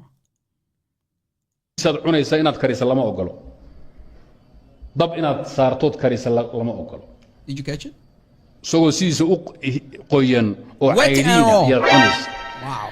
وقوله وحاو بنان قتل حربي قال حربي او دغال نغا دخين انتو ديلو اسغو نول هدانو عنا او بنان. This is the real Islam, guys. Not this sugar-coated, this cute version of Islam that they want to shove down your throat here in the West. Islam is peace. No, Islam is eating human beings. لأنهما غير معصومين غير محترمين. طيب. لا قتل ذمي ومستأمن. قال كي ذمي جزاك قاضي. Don't worry, guys. Christians are safe. We Christians are safe. Why are we safe? Because we have to give them jizya. They need money from us. Mafia protection money. Extortion money. So we are good because they are benefiting from us, from the Jews and the Christians. So don't worry as a Christian. Worry as an atheist. Worry as an apostate who left Islam. Those kind of people must worry. They will not eat us. We are okay. Don't worry, Christians. قتل ذمي ومستأمن. قال كي ذمي جزاك قاضي او نول. هذا عرفت هذا نفطه كاب حيس مدي لنكرتين لانه حوي امان قاعد زيني با الى النيه ومستأمن. So we are property. Do you see it, guys? I'm providing what is being said in English here on top. Christians are property of the Muslims. We are not human beings. We are property. Like you own a bike or a car or a donkey. That's what we're going to be for the Muslims when they have the upper hand and conquer our lands. They take our women. They take our buildings. They will take our properties. We will become property for them. ومستأمننا والله كي بالك الله قال الكتاب اللي ودنا كوسو مرتين أصونا عزمة إليه وسبيل حربين أصونا ما لو قول يا Look at the devil. Try to convince me that these imams and shuyukh are not demons walking the face of the planet. Try to convince me that the demons did not take human flesh, human skin, and they are walking the face of the planet. Look at the face of this savage demon who's laughing about eating humans. It's funny, guys. It's funny business, comedy. Eating humans is a comedy. Who said it? The Prophet says to you it's allowed for you to eat humans. So guys, people like Imam al-Shafi'i, when they say what they say, they are quoting Muhammad and his Quran. It's in the Quran. gaalkii ra'yi dimiga ahaa in qaan gaarin iyo haweeneydii xarbiyada ahayd ayuu aan ragba ahayn adoo naftu ka baxaysa inta dilato oo weydaysato waad ku badbaadi kartaa hal asaxu xillu qatl sabiil. So guys, if there's no food for you on the table, you're about to die out of hunger, you are definitely allowed to kill the apostates and eat them raw to save your own life. So when it's a matter, listen carefully, what's a matter of death and life, there is no food for you and your children as a Muslim on the table. No food. You're about to die from hunger. Go find yourself an apostate on the streets and kill him and eat him. Cut off his head, cut off his limbs and eat him. قتل السبي أي الحربي والمرأة الحربيين للأكل باللود لا لغيره. لماذا؟ وحان لنا هاي ميسن أهين عندنا ميسن أهين معصومين. So to be an apostate, you're not a human being. When you're an apostate, you're not a human being, you're cattle. An apostate is cattle. And cattle you can eat. That's the whole conclusion. An apostate is not a human being. He is your cattle and you can eat your cattle. الدم بالأصل وإنما بانتفاء شرط القتل أو الحل. halkaas aan taagana haweeneyda xarbiyada iyo sabiga xarbiga ah dhiigooda looma xarimin inaan laga helin ciladii banayn lahayd oo kufri waa laga helay ciladii banayn lahayd laakiin waxa laga waayay shartigi dhamaystir lahaa sababkii ciladii qitaalka iyo xiraabada ah. Oh man, I'm glad that I'm not an apostate but a Christian. So these savages won't feast on me anytime soon. Oh boy. But as you heard, this Somali sheikh already admitted that his Prophet Muhammad allowed Muslims to eat apostates if they are hungry. So let us see what the student imams and graduates from Al-Azhar University in Cairo, Egypt learn from. What do the students in Al-Azhar University in Egypt exactly learn from their books? Let us see. شوف كمان من ضمن اللي بيدرسوه للعيال بيقول وحيث جوزنا أكل ميتة الآدمي يعني. So guys, this conversation, we have a hadith rejector. This old gentleman here, this bald with no hair, this gentleman, as we speak, he's in jail. Yes, you heard it correctly. Because he's rejecting hadith. He's from Egypt. When he went on TV, this was live on air, TV. He is a hadith rejector. So he's automatically an apostate and he will be eaten alive when it's needed. Okay? So he's exposing, as a Muslim, Quranist, he's only a Quran-only Muslim, he is rejecting this filth. But hey, as a Quran-only, you're not considered to be a real Muslim, remember? Okay? So he's exposing what is being taught at Al-Azhar University from the Islamic books. وحيث جوزنا أكل ميتة الآدمي يعني ممكن يأكل آدمي بس في حالة. An Adami is a human being in the Arabic language, guys. We are allowed to eat, as a Muslim, you're allowed to eat a human being. بس في حالة الاضطرار لا يجوز طبخها ولا شيئها لما في ذلك من هتك حرمة بعد ما هياكلوا أو هياكلوا بس ما يسلقوش ولا يشويه. So it's better to not cook the apostate. Eat him raw. That's the best. Why the best? Because, you know, the best meat. Eat him raw. وأتخرف في ذلك بأن أكله نيئا وغيره وله قتل مرتد خلي بالك وله قتل مرتد وأكله. So you see, guys, he's only reading, right? He is reading. He's not fabricating. He's reading. وقتل تارك ايوه يعني يقتل بني ادم وياكله عشان جعان. لا لا لا ومش كده وبس. ده بيدرس عندنا في الازهر. بص يا سيدي. This is being taught in Al-Azhar. Even the TV host, and both of them are Muslims, is shocked. He didn't know about it. He says, لا لا لا لا no. Are you sure? في الازهر. بص يا سيدي. الازهر الشريف قطاع المعاهد الازهريه. He's quoting the reference, right? الاداره المركزيه للكتب والمكتبات والوسائل التعليميه الاقناع في حل الفاظ ابي شجاع. There you go. Yeah, here's the link. Here's the link of the video that I uploaded a couple months ago. Bookmark it, save it, upload it, use it, whatever you need to do. My videos are yours, guys. Don't hesitate. My videos are yours. You don't even need to ask permission to download my videos. There you go. Now, Rob, can you show us from the books? Of course. So I will quote the same book that the gentleman, the hadith rejector, just used. Okay? Same book about cannibalism, how you can eat apostates. How you can eat as a Muslim apostates. Eating human beings raw. Yes, you heard it correctly. Look. Before Muslims say, Rob, you're lying, lying, Rob, you're lying, Rob. No, Habibi, no. We leave the lying only for you Muslims. We leave the lying for you Muslims. We don't need to lie. We only read. Okay? We only read. And the lying, we leave it to you. Okay? We leave it to you.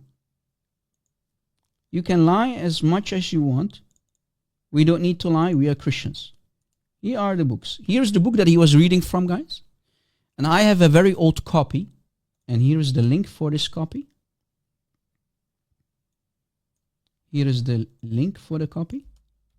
Volume 5. Volume 5. الإقناع في حال ألفاظ أبي الشجاع. Volume 5 by الخطيب الشربيني. Okay. Not sure if the link is working. I think it's still working. Okay. I think it's still working. This is what they teach at Al-Azhar University. The same Al-Azhar that gave the Muslims the 1924 Cairo Hafs Quran, the Cairo edition. Page, volume 5, page. You see how old the copy is, guys? It even has water stains. Look, you see it on the right? And they even wrote on top of it with a pencil on top. Do you see it? And the stamp here on the left, the title. Watermarks. So it's a real book, guys. It's scanned version of the book. Page 102. Page 102. Page 102. That's the page number. On top, if you go and download the PDF form, it's page 106. But the in-book, it's 102. Okay? And here's the part that the old gentleman in the video was reading from. Look. أكل ميت آدميا. Look. And there's no need to طبخها. You don't need to cook or cook or grill the human being that you're about to eat. Right? That's what it says. Eating.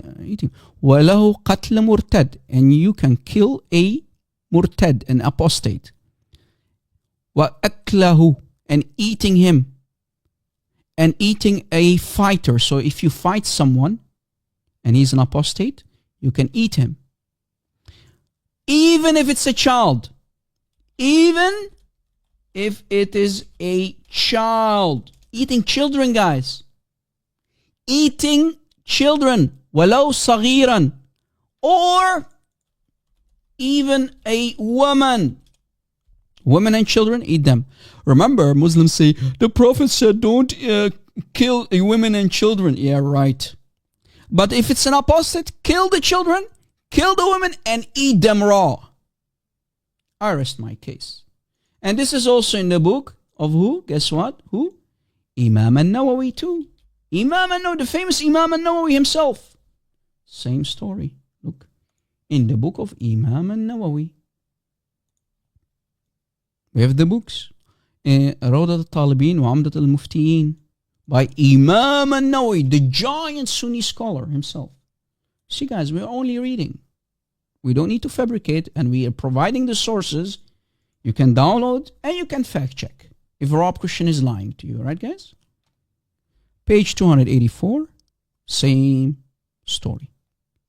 Page 284. Page 284 on top. Same. ولو قتل مرتد والمرتد وأكله قطعا. Right? والمحارب, and the fighter. And even the one who, if a Muslim, guys, it says here, if a Muslim stops praying, kill and eat him. A Muslim who stops praying the 5 daily prayers, kill and eat him. Translation for the entire part that is highlighted here. Here's my translation, so you can take a screenshot. Back to back with the Arabic page. So here is the Arabic. Take a screenshot.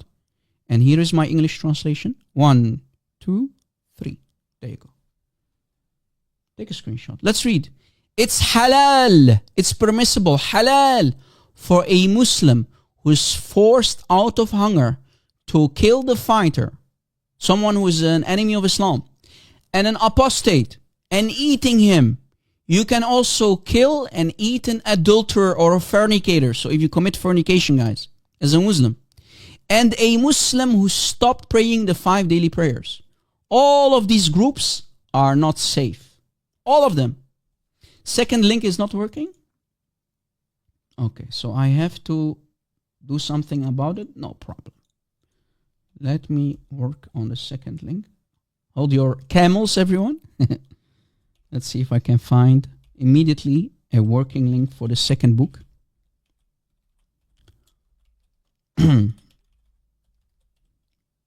Thank you for telling me that.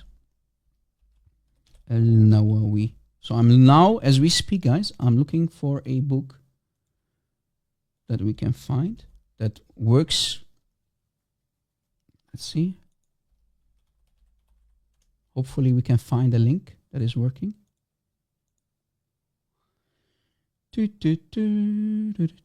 What's the volume number again? Volume 3. Okay.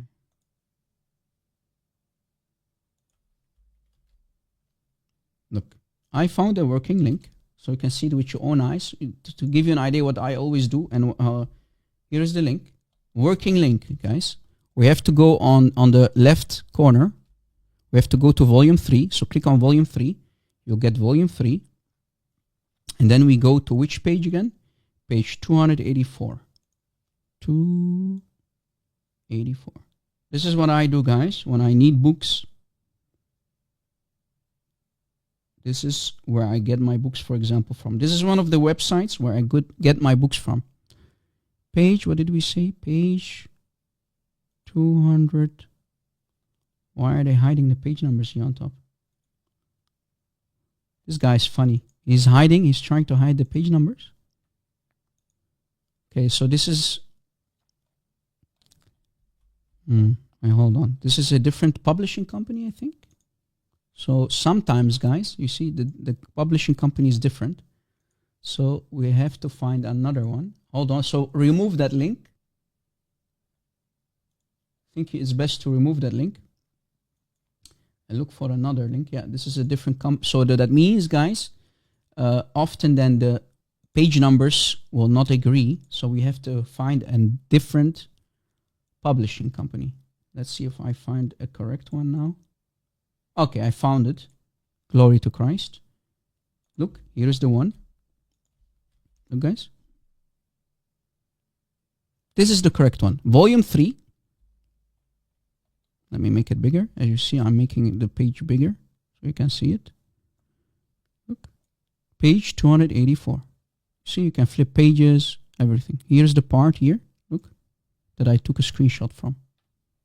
And here's the link, the working link this time. This is the correct link. Oh, wait, it's too long, so I have to shorten the link. Hold on, guys. See, I have to do a lot of homework, guys, today. Let me shorten the link because the link is too long and it contains Arabic words, so it will not work. So let me shorten it. Okay, tiny URL. I often love to use tiny URL for that. Tiny URL. Here is the correct URL. Okay. وأكل, eat him raw. And وتارك الصلاة, the one who rejects praying the 5 daily prayers. There you go. I'm insane. Why am I insane, brother Gentrid? Why am I insane, my friend? Because I take deep dives in Islamic books and expose this evil, demonic cult from hell. Is that why? Call me insane, call me whatever you want to call me. But my job, I think God created a plan for all of us in his divine wisdom. And I truly believe that it was God, his plan for me to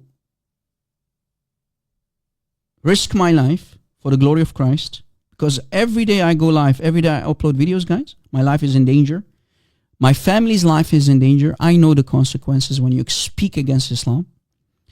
But I am willing to take the risk because I truly believe that God gave me a set of skills to expose this man-made cult. It's God's plan, and I think it's his divine wisdom. Because I'm not better than Stephen. I'm not better than Peter. I'm not better than Paul. I'm not even worthy to remove the dust under the feet of people like Stephen and Paul, the Apostle Paul. So if they died for their belief in Christ, who am I to not risk my life? But what I need, guys, is your prayers. Okay? I need your prayers. Keep me in your prayers, guys. Keep my family members in your prayers. Because we know the risks. And I receive risks. I receive all kind of death threats on weekly basis. If I show you the messages that I get, you'll go crazy.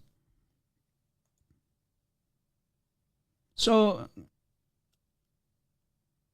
apologetics and polemics are not for everyone, guys. If you're willing to take a risk, and it's a huge risk, then do what we do.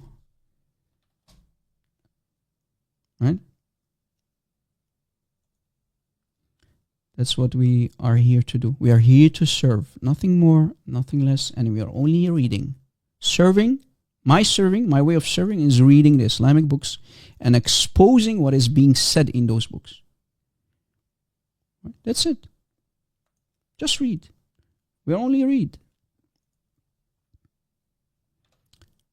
We are only going to read. We are only going to read.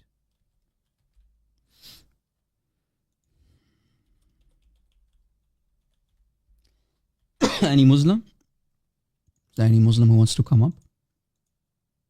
No Muslims? I think, guys, we should wrap things up. What do you think? It was a long live show. Long live show. I want to thank you for being here, guys. Keep us in your prayers. Keep my beautiful admins in your prayers.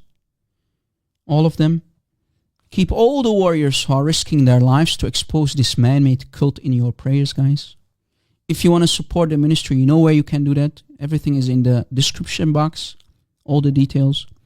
Thank you for being here, guys. I love you. Pray that we can do this for many years to come. And if it's the plan of God for us to teach and read, then so be it. So be it.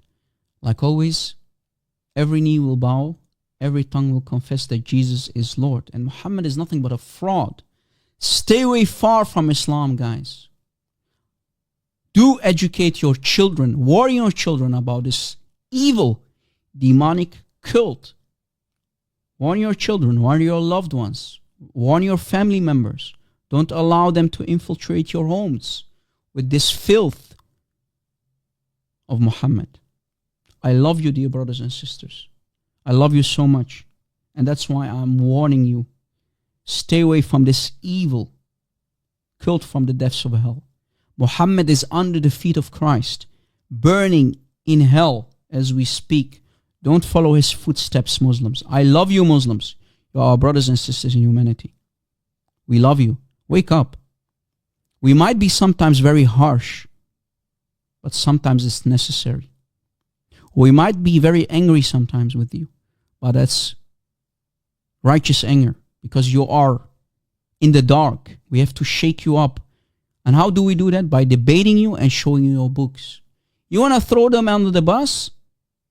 You want to burn your books? Be my guest. You want to get a red, you want to throw them in the sewages, just like the Saudis did many couple years ago when they blocked their sewages with their Qur'ans? Do what you got to do. But don't call us liars. We are only reading. That's it. I love you guys. See you very soon in a new live show. Keep us in your prayers. I love you guys. Peace out. The peace of Christ to all of you. God bless.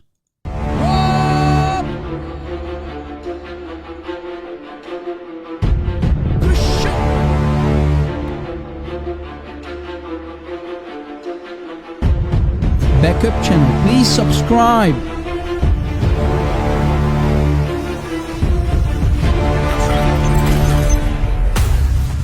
Did you subscribe, guys?